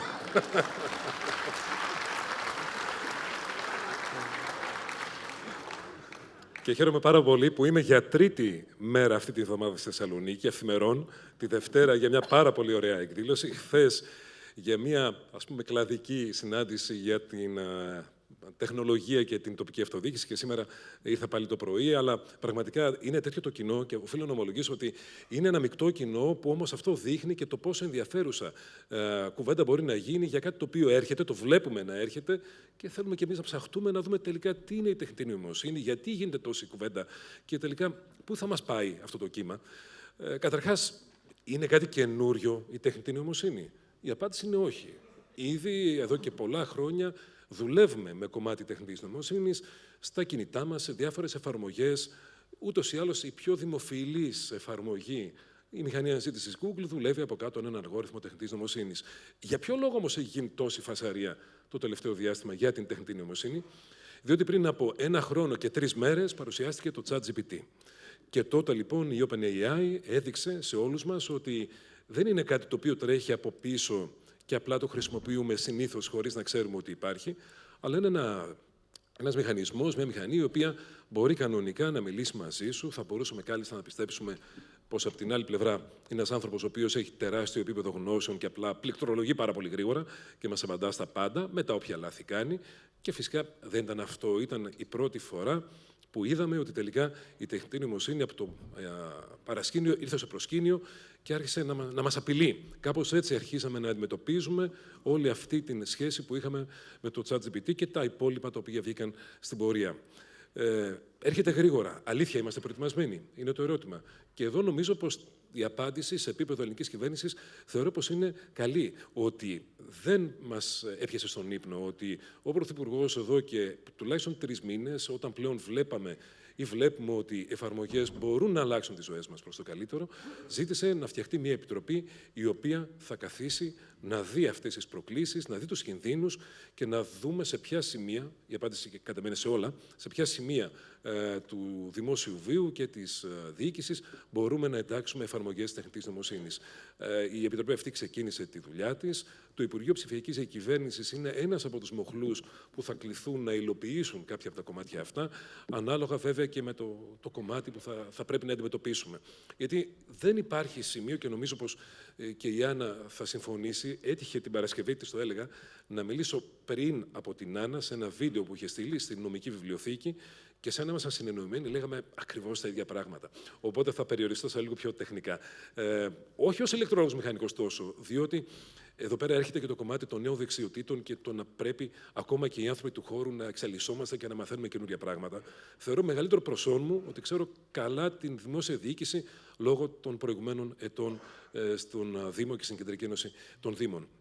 Τι πάμε λοιπόν να κάνουμε, να δούμε πραγματικά ποια είναι αυτά τα σημεία που η τεχνητή νοημοσύνη θα κάνει τη ζωή μας πιο εύκολη. Η Επιτροπή λοιπόν κάνει τη δουλειά της και περιμένουμε κάθε εβδομάδα καινούργια πληροφορία προκειμένου να την ενσωματώσουμε στις διαδικασίες μας. Το πρώτο πράγμα το οποίο θα δείτε όμως, και θα το δείτε πολύ άμεσα τη βδομάδα αυτή, είναι πλέον, και το λέω επίσημα γιατί έχει οριστεί και η ημερομηνία που θα το παρουσιάσουμε, Τετάρτη στον Πρόεδρο και την Πέμπτη το πρωί πλέον στους δημοσιογράφους, του πρώτου ψηφιακού βοηθού για τη δημόσια διοίκηση με χρήση τεχνητής νοημοσύνης. Τι πάμε να κάνουμε λοιπόν? Φέρνουμε όλα αυτά τα bot τα οποία πιθανώς έχετε δει, ChatGPT για παράδειγμα, στην ουσία τον ίδιο πυρήνα δουλεύουμε, τη τεχνολογία της OpenAI, προκειμένου να δούμε πώς μπορούμε έναν πολίτη, ο οποίος κάτι ψάχνει στη δημόσια διοίκηση, κάτι ψάχνει στο gov.gr ή στον μήτο, ο μήτος είναι η βάση δεδομένων των διαδικασιών του δημοσίου, κάτι ψάχνει και πιθανώς να μην μπορεί να το βρει εύκολα ή να μην μπορεί να το περιγράψει με ακρίβεια. Αυτός λοιπόν ο μηχανισμός, αυτός ο agent, τι κάνει? Διαβάζει την ερώτηση που έχει τεθεί σε φυσική γλώσσα. Για παράδειγμα, έλεγα στον Δημήτρη νωρίτερα και λόγω της άλλης της βασικής του ιδιότητας στο Υπουργείο ότι είμαι, πολίτης τρίτης χώρας, βρίσκομαι στην Ελλάδα υπό διεθνή προστασία για 2 μήνες, δικαιούμαι π.χ. την βεβαίωση παραμονής. Η απάντηση δεν είναι τόσο εύκολη και πρέπει προφανώς να ψάξουμε μέσα στο γκάβ και στις διαδικασίες για να δώσουμε την απάντηση που ο ψηφιακός βοηθός μπορεί και τη δίνει. Δεν λέω για απλά πράγματα, του στυλ πώς βγάζω ταυτότητα και μάλιστα πρόκειται για έναν βοηθό ο οποίος δεν απαντά μία φορά, αλλά η κουβέντα συνεχίζεται. Δηλαδή πώς βγάζω ταυτότητα, αυτή είναι η διαδικασία, πόσο κάνει το παράβολο που πρέπει να πληρώσω και πώς μπορώ να το πληρώσω. Ψηφιακά γίνεται αυτή η διαδικασία και βγαίνει ευθυμερών. Όλα αυτά λοιπόν είναι κομμάτια διαδικασιών που ο ψηφιακός βοηθός απαντά. Συνεπώς, απαντά συνδυαστικά σε πολλά πράγματα και αυτό θα διευκολύνει πολύ τη ζωή μας. Ένα τρίτο κομμάτι το οποίο θεωρώ πάρα πολύ σημαντικό για να κλείσω την αρχική τοποθέτηση και θα ανοίξουμε την κουβέντα μετά για δικαιοσύνη, για πολιτική προστασία, για υγεία. Είναι τελείως προφανή, νομίζω, ακόμα και για έναν άνθρωπο ο οποίος δεν έχει ασχοληθεί με την τεχνητή νοημοσύνη, το πού μπορεί να βοηθήσει. Να πω λοιπόν ότι η τεχνητή νοημοσύνη, εκτός από ανθρώπους που πρέπει να την τροφοδοτούν, θέλει και υποδομές. Και η αλήθεια, ποια είναι η θέση της χώρας σε μια παγκόσμια πραγματικότητα? Τελικά θα γίνουμε μόνο καταναλωτές, όπως και ο πρόεδρος προχθές είπε στην εκδήλωση των 15 χρόνων της Google στην Αθήνα, ή θα μπορέσουμε εμείς με τους ανθρώπους που έχουμε, ανοίγω παρένθεση, το 11% των κορυφαίων προγραμματιστών τεχνητής νοημοσύνης, σύμφωνα με μία πρόσφατη του 2001 μελέτη, έχει τελειώσει, έχει αποφοιτήσει σε ελληνικά πανεπιστήμια. Θα μπορέσουμε λοιπόν να έχουμε τους ανθρώπους αλλά και τις υποδομές. Και εδώ τα νέα είναι καλά σε σχέση με τις υποδομές. Ο υπερυπολογιστής, ο Δέδαλος, ένα από τα 5 μεγαλύτερα μηχανήματα στην Ευρώπη, δημοπρατείται μέσα στο Δεκέμβριο, θα το τοποθετηθεί στο τεχνολογικό πάρκο του Λαβρίου, αλλά εκτός από αυτό το έργο των 35 εκατομμυρίων, συν 15 εκατομμύρια για τις λοιπές μηχανολογικές υποδομές, τρέχουν πλέον μέσω του Ταμείου Ανάκαμψης, αλλά και συμφωνίας με την Ευρωπαϊκή Τράπεζα Επενδύσεων, πολύ μεγάλα έργα για ανάπτυξη υποδομών, για data center, προκειμένου όχι απλά λοιπόν να καταναλώνουμε, αλλά να παράγουμε, να μπορούμε να δώσουμε τα όπλα και τη δυνατότητα στην ακαδημαϊκή και ερευνητική κοινότητα να τρέξουν διάφορες δοκιμές και project τεχνητής νοημοσύνης, έτσι ώστε πραγματικά να συνεχίσουμε να είμαστε στην αιχμή της τεχνολογίας. Αυτά λοιπόν σαν μια πρώτη προσέγγιση. Η κουβέντα προφανώς μπορεί να συνεχιστεί σε σχέση με τα ethics της τεχνητής νοημοσύνης και πώς βλέπουμε πλέον συγκεκριμένες εφαρμογές σε συγκεκριμένα σημεία του δημόσιου βίου. Θαυμάσια, θαυμάσια. Ευχαριστούμε πολύ. Άννα. Η Άννα είναι κατά το ίμιση, τουλάχιστον Θεσσαλονικιά, για να μην πω, με την έννοια ότι έχει σπουδάσει, έχει ζήσει, ξέρει τη Θεσσαλονίκη. Είμαστε 2 Βόρειοι στην Αθήνα. Στην Αθήνα, ναι. Ευχαριστώ πάρα πολύ για την πρόσκληση. Έχοντας την τύχη πραγματικά να συμμετέχω στο συνέδριο από το πρωί, πρέπει να σας πω ότι εδώ και πάρα πολλά χρόνια παρακολουθώ συνεχώς και ασχολούμαι με το θέμα του ψηφιακού μετασχηματισμού. Είναι ένα από τα καλύτερα συνέδρια που παρακολούθησα. Και η ιδιαιτερότητά του ότι είναι μια αίθουσα με τόσα πολλά νέα παιδιά, με τόσους πολλούς νέους ανθρώπους οι οποίοι συμμετέχουν ενεργά. Λοιπόν, θα ξεκινήσω από αυτό που είδατε όσοι είσαστε από την αρχή μέσα στην αίθουσα. Πρώτον, στα πάνελς υπάρχει ένας ηλικιακός διαχωρισμός. Τα 2 προηγούμενα πάνελ ήταν όλοι κάτω από 40. Εδώ είμαστε όλοι πάνω από 40. Το δεύτερο... αυτή είναι η αλήθεια. Το παλιό κρασί εμείς. Λοιπόν. Το καλύτερο δεν το ξέρεις. Η Κρίστιν ξεκίνησε λέγοντας ότι ο ένας ομιλητής γεννήθηκε όταν αυτή τελείωνε το σχολείο. Η οποία Κρίστιν γεννήθηκε όταν τελειώναμε εμείς το σχολείο. Αυτό είναι το χειρότερο. Που ήταν δικιά μου συνεργάτης και μαθήτρια. Δηλαδή, τι να πω πλέον. Λοιπόν, αυτό, να το κρατήσουμε λίγο τώρα. Αυτό την ηλικιακή διάκριση. Το δεύτερο είναι ότι και στα 2 πάνελ και τώρα οι γυναίκες είναι μειοψηφία. Έτσι. Μεγάλη μειοψηφία όμως. Η διάσταση του φύλου σε αυτή την εποχή είναι ακόμη πιο προβληματική από ό,τι ήταν παλιά. Πάω τώρα πριν μιλήσουμε για την Ελλάδα, να πω το εξής, για να δώσω λίγο ένα σήμα στο πώς τρέχει η ιστορία. Το 2006, δηλαδή πριν από 17 χρόνια, έγραψα ένα βιβλίο που λεγόταν «Η έξυπνη Ελλάδα». Ήταν ένα μεγάλο βιβλίο που ουσιαστικά είχε την ευρωπαϊκή μου εμπειρία και είχε ως στόχο να πάμε από την ξύπνια Ελλάδα, γιατί είμαστε ξύπνοι, στην έξυπνη Ελλάδα. Και η έξυπνη Ελλάδα, η βασική της διαφορά, σύμφωνα με το τέλος του βιβλίου και με την κεντρική ιδέα που ήθελα τότε να βγάλω, ήταν ότι η Ελλάδα έπρεπε να πρωτοπορήσει στην κοινωνία της πληροφορίας. Αυτή ήταν τότε η έκφραση, η κοινωνία της πληροφορίας. Ήταν οι υπολογιστές, ήταν το διαδίκτυο που έμπαινε στη ζωή μας, που άλλαζε κάποια πράγματα, η κοινωνία της πληροφορίας. Το 2012, το 2013, κάνω το δίκτυο, αυτό τον οργανισμό στον οποίο προεδρεύω, ο οποίος έχει σαν κεντρικό στοιχείο τον ψηφιακό μετασχηματισμό. Δηλαδή μπαίνουμε πια σε μια νέα ορολογία που είναι πολύ πιο ολιστική. Ο ψηφιακός μετασχηματισμός πια σημαίνει αλλαγή σε όλα τα επίπεδα. Βγάζω ένα βιβλίο το 2020 που λέγεται «Από τον Τεσεβό στον Drone», δηλαδή πριν από 2 χρόνια, και η κεντρική ιδέα είναι να μπει η χώρα στην πρωτοπορία του ψηφιακού μετασχηματισμού με αιχμή του δώρατο στην εκπαίδευση και βάζω σαν τίτλο σε αυτή τη μεταρρύθμιση «Αριστοτέλης και κώδικας». Ακούμε σήμερα στο πάνελ ότι, κοιτάξτε, καλά είναι να μάθετε κώδικα, αλλά σε 2 χρόνια δεν θα χρειάζεται ο κώδικας, γιατί θα τον έχετε έτοιμο. Σε 2 χρόνια πριν και 2 χρόνια μετά. Και γίνεται τώρα η δική μου αρθρογραφία και προσέγγιση Αριστοτέλης και AI και τεχνητή νοημοσύνη, και θα το εξηγήσω. Είναι λοιπόν τρομερή η ταχύτητα. Ας δούμε λοιπόν τη χώρα μας. Ισχύουν όλα αυτά που είπε ο Υπουργός και είναι αλήθεια ότι τα τελευταία χρόνια καλύψαμε μεγάλο άλμα, μεγάλο χάσμα. Κάναμε άλματα σε διάφορους τομείς. Και το καταλάβαμε όλοι, το καταλάβαμε στη ζωή μας, αυτή την ιστορία του ψηφιακού μετασχηματισμού. Απλοποιεί τη ζωή μας, μας βοηθάει να κερδίζουμε χρόνο, να κάνουμε δημιουργικά πράγματα. Όμως δεν είμαστε καλά. Κοιτάξτε, δεν είμαστε καθόλου καλά. Κάθε χρόνο η Ευρωπαϊκή Ένωση βγάζει έναν δείκτη που λέγεται DESI. Είναι ένας δείκτης που έχει πολλούς επιμέρους δείκτες και δείχνει τη χώρα, την κάθε χώρα της Ευρωπαϊκής Ένωσης, που βρίσκεται. Που βρίσκεται στη δημόσια διοίκηση όσον αφορά τον ψηφιακό μετασχηματισμό. Δεν έχει γίνει ακόμα, ειδικά για την τεχνητή νοημοσύνη. Που βρίσκεται όσον αφορά τις μικρομεσαίες επιχειρήσεις, τις μεγάλες επιχειρήσεις, τους επιχειρηματίες, τους πολίτες, τη γνώση που έχουν οι πολίτες. Δεν μπαίνω ακόμα στην τεχνητή νοημοσύνη, έτσι στον ψηφιακό στην ψηφιοποίηση, γιατί να πούμε και αυτή τη διάκριση. Και το 2019 ήμασταν τρίτη από το τέλος, δηλαδή μετά ήταν η Βουλγαρία και η Ρουμανία. Το 2022 είμαστε πάλι τρίτη από το τέλος, γιατί ενώ έχουμε κάνει πολύ μεγάλα βήματα, ειδικά στον χώρο της δημόσιας διοίκησης, έχουν κάνει και οι άλλοι πολύ μεγάλα βήματα.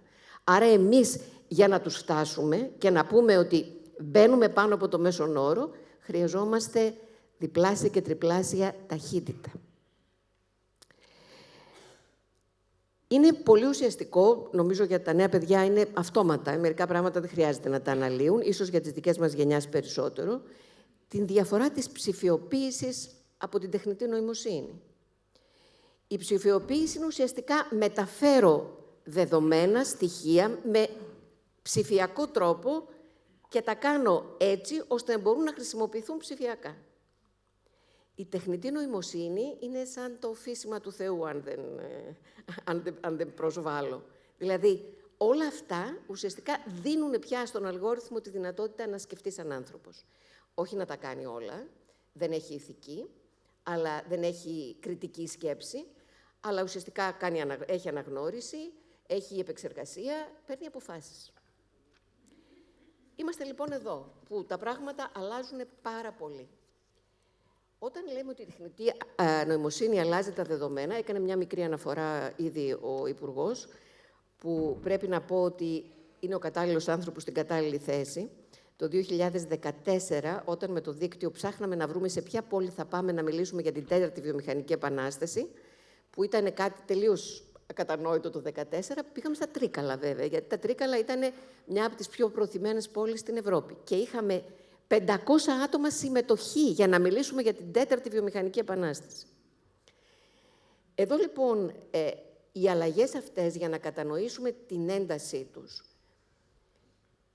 οι δημοσιογράφοι, σκεφτείτε πόσα παιδιά έχουν το πάθος να γίνουν δημοσιογράφοι. Και ήδη από το 2016, από τους Ολυμπιακούς του 2016, με το που έβγαινε ένα αποτέλεσμα, γραφόταν ένα άρθρο σε δευτερόλεπτα, πάνω από 300 λέξεις, για το άθλημα ή για το αποτέλεσμα, που ήταν έτοιμο από τότε μορφές τεχνητής νοημοσύνης.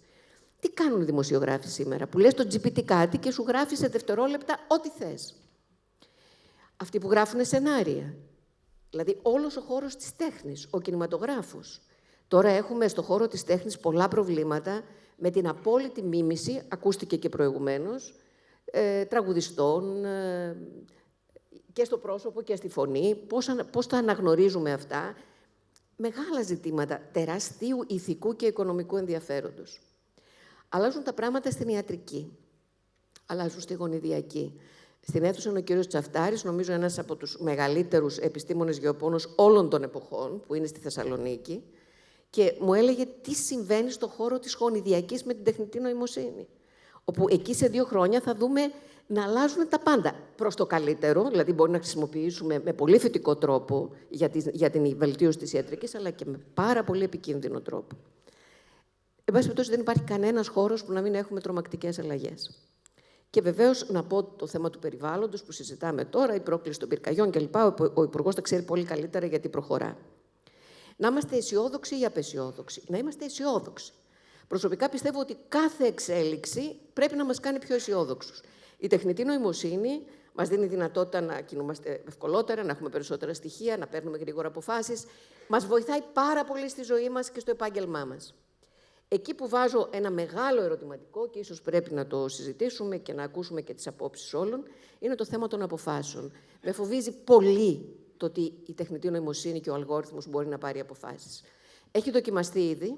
Στην Εστονία πλημελήματα μέχρι 7.000 ευρώ βγαίνουν οι αποφάσεις με αλγόριθμο. Και στο Yale έγιναν πειράματα. Δίνεις ιδέες στο Φλωρίδι τώρα, καταλαβαίνεις τι σημαίνει αυτό. Βεβαίως. Έχει να κάνει πάρα πολλά.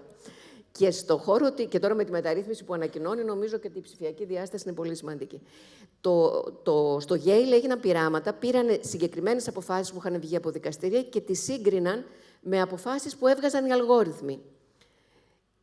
Η ουσία ήταν η ίδια. Ξέρετε ποιο ήταν το πολύ ενδιαφέρον? Ότι οι αλγόριθμοι κάνανε διακρίσεις σε σχέση με τα αληθινά δικαστήρια. Γιατί πίσω από τους αλγόριθμους ήταν μία κατηγορία. Νέοι άντρες κάτω των 25 χρονών. Λευκοί κατά κανόνα. Επομένως, οι αποφάσεις που παίρνει ο αλγόριθμος είναι ποιος είναι από πίσω του. Εκεί λοιπόν μπαίνει το ηθικό ζήτημα, πώς διαμορφώνεται ο αλγόριθμος και το μαύρο κουτί στο οποίο αναφέρθηκα πριν. Μιλήσαμε πολύ κατά τη διάρκεια αυτού του συνεδρίου για τη ρύθμιση και η αλήθεια είναι ότι οι ρυθμίσεις δεν έχουν νόημα, κατά τη δική μου εκτίμηση, σε εθνικό επίπεδο. Είναι κάτι όπως είναι η κλιματική αλλαγή. Δηλαδή, χρειάζεται ευρείας βάσης συμφωνίες σε παγκόσμιο επίπεδο.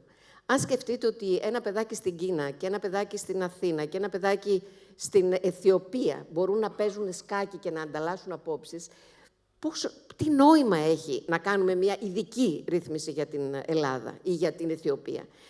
Τα πράγματα έτσι ξεκινάνε πάντα και στην κλιματική αλλαγή έτσι ξεκίνησαν. Χρειάστηκαν 3 δεκαετίες για να μπορέσουμε να έχουμε μια παγκόσμια συμφωνία, αλλά νομίζω ότι δεν μπορούμε στην τεχνητή νοημοσύνη να περιμένουμε 3 δεκαετίες. Και είναι σημαντικό ότι έχουμε τις εξελίξεις και στις ΗΠΑ και στην Ευρώπη. Το θέμα της ρύθμισης και μέχρι πού θα φτάσει, τεράστιο ζήτημα. Ακούσατε όλες του τις διαστάσεις. Εγώ θα ολοκληρώσω ερχόμενη στη χώρα μας. Ποιοι είναι αυτοί που έχουν στα χέρια τους τις αποφάσεις και τις επιλογές για την τεχνητή νοημοσύνη? Όπως σε κάθε δημοκρατία, γιατί τα πάνελ που ακούσαμε, οι εξαιρετικοί ομιλητές δεν ήταν όλοι από δημοκρατίες, έτσι, ήταν από διαφόρων ειδών συστήματα. Στις δημοκρατίες, λοιπόν, αυτές οι αποφάσεις παίρνονται από τους πολιτικούς και από τα κόμματα, τα οποία δεν θα έλεγα ότι έχουν καμιά λαμπρές επιδόσεις μέχρι στιγμή. Έτσι. Δεν τα βλέπουμε τα κόμματα να συμμετέχουν, να ανησυχούν, να οργανώνουν για τα ζητήματα αυτά. Ποιοι άλλοι είναι που παίζουν πολύ σημαντικό ρόλο? Οι νομικοί. Πάντοτε στην καρδιά των ρυθμιστικών πλαισίων είναι οι νομικοί. Οι δάσκαλοι και οι εκπαιδευτικοί.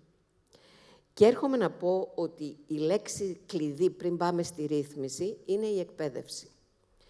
Στη Μεγάλη Βρετανία, η τελευταία έρευνα λέει ότι 79% των παιδιών 12 έως 17 χρονών, προσέξτε, 89% χρησιμοποιούν GPT. Άλλοι λόγω του σχολείου, άλλοι από μόνοι τους. Και το 40% παιδιών από 6 έως 12.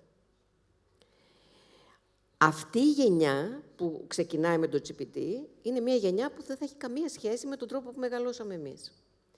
Το θέμα, λοιπόν, είναι πάρα πολύ ουσιαστικό στο θέμα της εκπαίδευσης.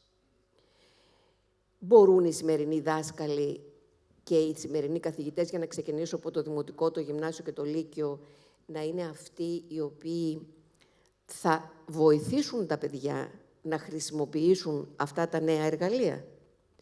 Εδώ, λοιπόν, μπορεί να μπει το θέμα αυτού του ηλικιακού διαχωρισμού. Ας σκεφτούμε λίγο τη δικιά μας τη γενιά. Πάρα πολύ μεγάλο μέρος από τη δικιά μας τη γενιά είναι τεχνοφοβικοί, δεν θέλουνε. Το έχουν ιδεολογικοποιήσει κιόλας. Εγώ δεν θέλω, δεν μπορώ, θέλω το βιβλίο που μυρίζει ωραία κλπ. Ναι, που έβλεγε και ο κ. Μπαλτάς. Ναι. Να θυμηθούμε ότι το ψηφιακό σχολείο που είχαμε κάνει, το 11, το κατάργησε σε μία νύχτα ο κ. Μπαλτάς, εξηγώντας γιατί πρέπει να υπάρχει άμεση σχέση ανάμεσα στο δάσκαλο και στο μαυροπίνακα. Έτσι. Λοιπόν, μπορούν οι δάσκαλοι. Αυτό είναι ένα πάρα πολύ ουσιαστικό θέμα. Γιατί τι θα κάνουμε, θα βγάλουμε όλους τους δασκάλους που είναι πάνω από 45 χρονών και θα βάλουμε νέους? Θα ήταν πολύ ιδανικό. Δεν μπορούμε να το κάνουμε. Θα πρέπει, λοιπόν, οι δάσκαλοι, ανεξαρτήτως ηλικίας, να έχουν μια ειδική εκπαίδευση άμεση, οριζόντια και κάθετη, δηλαδή ανάλογα με, ανεξάρτητα αν είναι δάσκαλοι καθηγητές, και κάθετα αν είναι φυσικοί, αν είναι φιλόλογοι, οτιδήποτε άλλο. Αυτό είναι κάτι που πρέπει να γίνει μέσα στο 2024, κατά την άποψή μου, ώστε να μπορέσει το σχολείο να βοηθήσει αυτή τη γενιά, όχι να χρησιμοποιεί το GPT. Το GPT θα το μάθουν τα παιδιά και το ξέρουν, είτε τους το μάθουμε εμείς, είτε όχι. Να τους βοηθήσει να κάνουν αυτό στο οποίο έχω μείνει πάρα πολύ και στο βιβλίο μου και στην αρθογραφία μου, Αριστοτέλης και τεχνητή νοημοσύνη. Δηλαδή, να συνδυάζουμε τις ψηφιακές δεξιότητες που μας βοηθούν να χρησιμοποιούμε το GPT ή κάθε εργαλείο της τεχνητής νοημοσύνης, με τον Αριστοτέλη, δηλαδή με τις ανθρωπιστικές σπουδές. Εάν δεν υπάρξει αυτός ο συνδυασμός, αυτή η γενιά θα έχει μειωμένη κριτική ικανότητα να ανιχνεύσει όλα αυτά που λέγαμε. Οι ανθρώπινες ικανότητες δεν τις έχουν οι αλγόριθμοι. Και όπως και χάρηκα που το άκουσα από δύο ομιλητές, ότι φαίνεται ότι είναι εξαιρετικά δύσκολο να το έχουν. Αυτές όμως οι ανθρώπινες ικανότητες, αρχές, φιλοσοφία, είναι που βάζουν τον άνθρωπο πάνω από τη μηχανή. Που μπορούν να ελέγξουν τον αλγόριθμο ή, αν όχι να τον ελέγξουν, να τον κρίνουν, να τον κατανοήσουν και να κατανοήσουν τους φόβους. Πρέπει, λοιπόν, να βάλουμε αυτήν τη λογική της σύνδεσης ψηφιακών και ανθρωπιστικών σπουδών από την πρώτη δημοτικού. Αυτή είναι η μεγάλη μεταρρύθμιση που πρέπει να γίνει στην παιδεία. Το 2011, ως Υπουργός Παιδείας, είχα παρουσιάσει τα νέα προγράμματα σπουδών, τα οποία με κάποιες μπήκαν στο σιρτάρι μετά, ήρθε η κυρία Κεραμέως, έκανε κάποιες αλλαγές, είναι αυτή τη στιγμή στα σχολεία. Από το 2011 μέχρι τώρα έχουν περάσει 2 αιώνες ιστορίας. Τα προγράμματα σπουδών πρέπει να αλλάξουν θεμελιωδώς και πρέπει να αλλάξουν τώρα. Θα έλεγα, λοιπόν, ότι η εθνική πολιτική, γιατί δεν θεωρώ ότι είμαστε ακόμα σαν χώρα στη φάση ούτε να κάνουμε υποδομές, ούτε να παράγουμε προϊόντα. Ακούσαμε, η Ευρώπη εισάγει το 80%. Η Ευρώπη είναι 4η σήμερα. Εμείς, λοιπόν, να βάλουμε ως πρώτη εθνική προτεραιότητα την αλλαγή και την μεταρρύθμιση, την επαναστατική μεταρρύθμιση στα σχολεία και στα πανεπιστήμια. Τα οποία πανεπιστήμια, μιλάμε για τους νομικούς, έχουμε πολλούς νομικούς. Συγγνώμη, οι νομικοί διδάσκονται τεχνητή νοημοσύνη στα πανεπιστήμια σήμερα? Όχι. Είναι δυνατόν οι νομικοί του σήμερα και του αύριο να βοηθήσουν και να υποστηρίξουν χωρίς να κατανοούν την τεχνητή νοημοσύνη? Οι γιατροί χωρίς την τεχνητή νοημοσύνη? Οι δάσκαλοι, οι παιδαγωγικές ακαδημίες? Άρα, η μεταρρύθμιση στην εκπαίδευση αυτή τη στιγμή, κατά την άποψή μου, είναι το νούμερο 1 μιας εθνικής πολιτικής. Ευχαριστώ.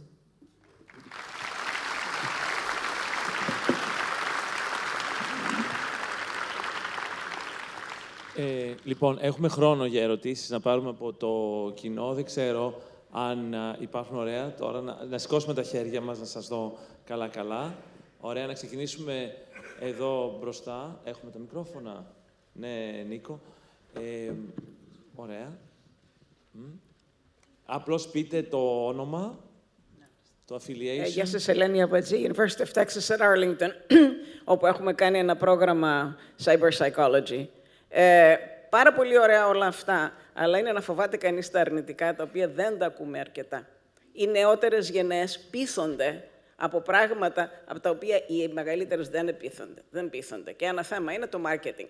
Αυτή τη στιγμή, artificial intelligence χρησιμοποιείται πάρα πολύ για να κάνει τις νέες γενναίες να αγοράσουν πράγματα που οι μεγαλύτερες γενναίες ούτε κατά διάνοια θα σκεφτόντουσαν να αγοράσουν και φυσικά πληρώνουν the credit cards. Επίσης, το θέμα να κοιτάξετε τι συμβαίνει όταν εμπιστευόμαστε έναν κομπιούτερ να βγάλει αποφάσεις καλύτερες από κάποιον γιατρό. Υπάρχουν αρκετές έρευνες στο τι συμβαίνει όταν περιμένει κανείς αυτόματα συστήματα να κοιτάξουν τι θα κάνουν. Παραδείγματος χάρη, air traffic control. Δεν είναι ότι πρέπει να περιμένουμε, δεν μπορούμε να περιμένουμε και να πούμε θα βγάλει ο γιατρός, θα βγάλει το artificial intelligence, το ρωτάς, το ChatGPT. Και εγώ έχω, μάλιστα, high-level subscription που θα σου βγάλει και θα σου πει κάτι. Αυτό σημαίνει ότι δεν θα δουλέψουμε καλά. Θέλει τρομερή προσοχή και το θέμα το οποίο με συγχωρείτε δεν ακούω καθόλου είναι cyber war. Είναι targeted fake news όταν έχουν 10.000 data points από εσάς. Πώς θα σας πείσουν αυτή τη στιγμή για κάτι, ας πούμε ότι η Βόρεια Κύπρος σωστά ανήκει στην Τουρκία. Υπάρχουν πάρα πολλά από αυτά τα θέματα τα οποία θα έπρεπε λιγάκι να συντεθούν καλύτερα. Το θέμα είναι τι κάνουμε. Ωραία. Και καταλαβαίνετε, δεν έχετε πάντοτε αυτές είναι ερωτήσεις που δεν έχουν απαντήσεις κατά ανάγκη, αλλά πρέπει να τις σκεφτούμε. Το κρατάμε αυτό. Να το πω. κρατάμε. Όχι, τέλος, να πάρω. έτσι, Ωραία. Εδώ ο κύριος Ευθυμιάδης και μετά εκεί. Πιο πίσω, έχουμε και πίσω. Ωραία. Καλησπέρα. Με ξέρετε, για όσους δεν με ξέρουν και κυρίως στους νέους απευθύνομαι, ότι συντονίζω εθελοντικά εδώ και 3 χρόνια μια πρωτοβουλία στη Θεσσαλονίκη να φέρουμε σε επαφή κάτω από μια ενιαία στέγη την ακαδημαϊκή κοινότητα, τη βιομηχανική κοινότητα και την ερευνητική κοινότητα. Και προφανώς αυτό είναι το καλύτερο πάνελ για να σχολιάσει μερικά θέματα που συζητήθηκαν σήμερα πάνω σε αυτό και σας ρωτάω και τους τρεις και εσένα, αγαπητέ Δημήτρη, που ξέχασε τον ρόλο σαν συντονιστής και δες τον ρόλο σαν υπουργό σήμερα. Άρα δεν τα ξέρεις. Καλά. Εγώ θα κάνω τις ερωτήσεις αυτές. Ακούστηκαν λοιπόν, κύριο Παστερίκη, δεν ήσασταν σε όλη τη διάρκεια, αλλά ακούστηκαν πραγματικά πολύ σημαντικά πράγματα σήμερα. Το πρώτο πράγμα που ακούστηκε ήταν το λεγόμενο ο τριπλός έλικας. Δηλαδή αυτό το θέμα της συνεργασίας της ακαδημαϊκής, ερευνητικής και βιομηχανικής κοινότητας. Αυτό είναι και η αιχμή του δώρατος της προσπάθειας αυτής που κάνουμε εδώ. Και η ερώτηση είναι τι κίνητρα θα δώσει η κυβέρνηση, τι μπορεί να κάνει η κυβέρνηση πρακτικά, ώστε να φέρει σε επαφή αυτούς τους ανθρώπους, διότι σας διαβεβαιώνω ότι δεν είναι απαραίτητα έτοιμοι κανένας από τους τρεις φορείς να κάνουν πραγματική συνεργασία. Βασίζονται περισσότερο στα ωφέλη που θα έχουν από τα κοινοτικά προγράμματα, από τα papers που θα βγάλουν οι βιομήχανοι από τη δική τους ιδιοτέλεια, αν θέλετε, για να βάλουμε και όλα τα θέματα μαζί. Δεν έφτασε το θέμα να είναι όριμο. Εδώ πρέπει να μπουν μέσα στο σχέδιο και οι δημόσιοι υπάλληλοι. Τι κίνητρα μπορεί να δώσει η πολιτεία στους δημοσίους υπαλλήλους προκειμένου να έρθουν και να εκπαιδευτούν, και διότι μπαίνει και το θέμα upskilling, reskilling. Τι είδους κίνητρα θα μπορούν να δοθούν έτσι ώστε σε αυτό το μείγμα των 3 βασικών παραγόντων να προχωρήσουν. Το δεύτερο θέμα το οποίο τέθηκε πάλι εδώ πέρα μέσα ήταν το θέμα της ηθικής. Είπε ένας εξαιρετικός ομιλητής ότι η Ευρώπη μπορεί να είναι πρωταθλήτρια στο regulation, αλλά θα μπορούσε να βγάλει ένα συγκριτικό πλεονέκτημα από την ηθική. Η Ελλάδα και ο Αριστοτέλης που είπε η Άννα και το artificial intelligence και ο Αριστοτέλης θα έπρεπε να καταλήγουν στο Αριστοτέλειο Πανεπιστήμιο Θεσσαλονίκης να είναι το Harvard των Humanities. Το έχει υπόψη του αυτή η πολιτεία, μπορεί να κάνει κάτι γύρω από το θέμα αυτό, μπορεί να βοηθήσει η Ελλάδα την Ευρώπη στο θέμα της ηθικής και των humanities γύρω από τις τεχνολογίες. Και το τρίτο και τελευταίο θέμα, Δημήτρη, που θέλω να το θέσω, είναι αυτό που τέθηκε για την περίφημη πυραμίδα του risk ή του harm. Είναι risk και harm μόνο ή μήπως είναι και ένα τρίτο στοιχείο που λέγεται τι είναι beneficial, τι είναι απαραίτητο για τον τελικό καταναλωτή. Μήπως δηλαδή πρέπει να βάλουμε και την πυραμίδα αυτή με το τι θέλουμε να βάλουμε κάποιες προτεραιότητες εμείς, σαν Ευρωπαίοι, για το τι θέλουμε και να αξιολογήσουμε τη τεχνητή νοημοσύνη ανάλογα με το τι πραγματικά θέλουμε, πού θέλουμε να πάει. Θέλουμε να πάει στα ΑΜΕΑ, θέλουμε να πάει στους δημοσιογράφους που είπε πάλι η Άννα. Τι είδους προτεραιότητες μπορούμε να έχουμε. Άρα δεν είναι μόνο harm και risk, είναι και beneficial. Αυτά. Ωραία. Να πάμε λίγο και πίσω κάπου εκεί. Πίσω. Ελένη, πολύ πίσω. Και μετά θα έρθω και στα αριστερά. Δίνω μια προτεραιότητα στα δεξιά, ξέρετε. Οι άλλοι το βλέπουν αριστερά αυτό όμως. Είναι στη Βουλή, έτσι δεν είναι? Ναι, καλέ.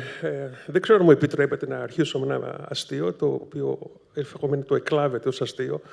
Το λαδί συνολάκι της κυρίας Διαμαντοπούλου είναι υπό συνείδητο μήνυμα για τις τιμές του ελαιολάδου ή τέχεια τελείως?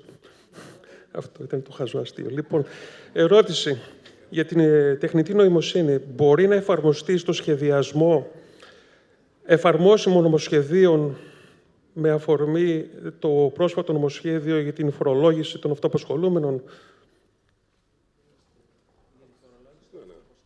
Κατανοητό? Ναι, ωραία. Ευχαριστώ. Ναι. Ωραία. Και να κλείσω εδώ, αριστερά, επίμονο. Και έχουμε μόνο ένα μικρόφωνο, το οποίο η Ελένη... The second round. Μάριαν. 2 είστε εκεί. Σας κάνω. Πράγματι. Καλησπέρα και από μένα. Ζαχαρίας Κούρας λέγομαι. Είμαι ομότυπος καθηγητής γενετικής στο Αριστοτέλειο. Αντιπρόεδρος του Διεπιστημονικού Κέντρου Αριστοτελικών Μελετών και την κυρία Διαμαντοπούλου και κάτι άλλο. Και πρόεδρος των αποφύτων του ΑΠθ. Γι' αυτό σας προσκαλώ όλους να γραφτείτε στο Σύλλογο Αποφύτων του ΑΠθ. Γιατί από ό,τι βλέπω υπάρχει δυναμική παρουσία. Λοιπόν, χάρηκα και εγώ πραγματικά που υπάρχω σήμερα εδώ μέσα και χάρηκα και εσάς ιδιαίτερα. Τα παιδιά τα ξέρω γιατί είναι πιο νέα και έχουν τη δικιά τους αντίληψη και τη δικιά τους άποψη. Συμφωνώ απόλυτα με αυτό που λέτε για την παιδεία. Η ερώτηση είναι ποια παιδεία και από πού. Έτσι.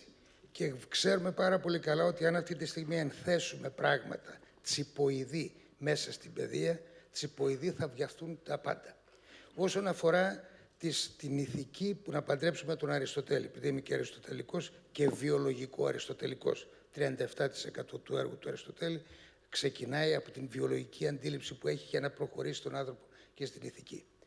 Και αυτό που γίνεται τώρα τελευταία είναι ένα μεγάλο consortium μεταξύ του Αριστοτέλη από τη μια μεριά της δυτικής φιλοσοφίας, δηλαδή και εν γέννη, φυσικής φιλοσοφίας. Αυτό έχει μεγάλη διαφορά από την όποια άλλη ηθική, φυσική φιλοσοφία των ηθικών αντιλήψεων του Αριστοτέλη και ούτω καθεξής, και από την άλλη μεριά του Κομφούκιου. Οπότε υπάρχει ένα, δεν ξέρω αν το ξέρετε, από το Τζέφρι Σάξ κινείται και συμμετέχουμε και εμείς στο Επιστημονικό Κέντρο Αριστοτελικών Μελετών.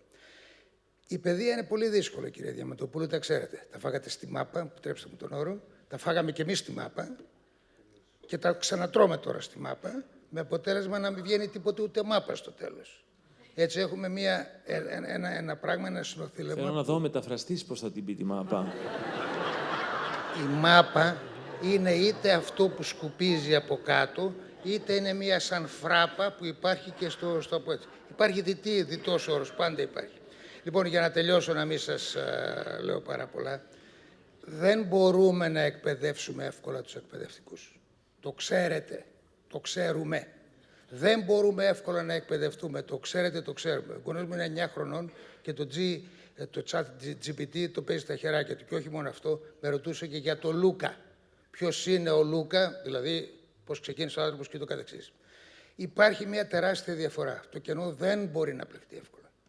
Και χρειάζεται ένα πράγμα. Αντιμετωπίζουμε την έννοια του πολίτη πλέον και του υπηκόου. Ο πολίτης πρέπει να μαθαίνει, πρέπει να ξέρει πώς θα το μάθει και τι πρέπει να μάθει. Και ποια είναι η πόλη, λέει ο Αριστοτέλης, κυρία Διαμαντοπούλου. Πολίτης, πόλη, πολιτεία. Όλα προέρχονται από το πολίτης. Τα λέω καλά, κύριε Κερίδη. Το πολίτης βγαίνουν. Ποια είναι η πόλη και ποια είναι η πολιτεία που θα κάνει ευδαιμονία στον πολίτη. Εύχομαι ότι καλύτερο δεν φοβάμαι για το ChatGPT. Φοβάμαι για τις πολιτικές που θα εφαρμοστούν στη διαχειριστική του κατάσταση. Να είστε καλά, σας ευχαριστώ. Ωραία. Πάντως,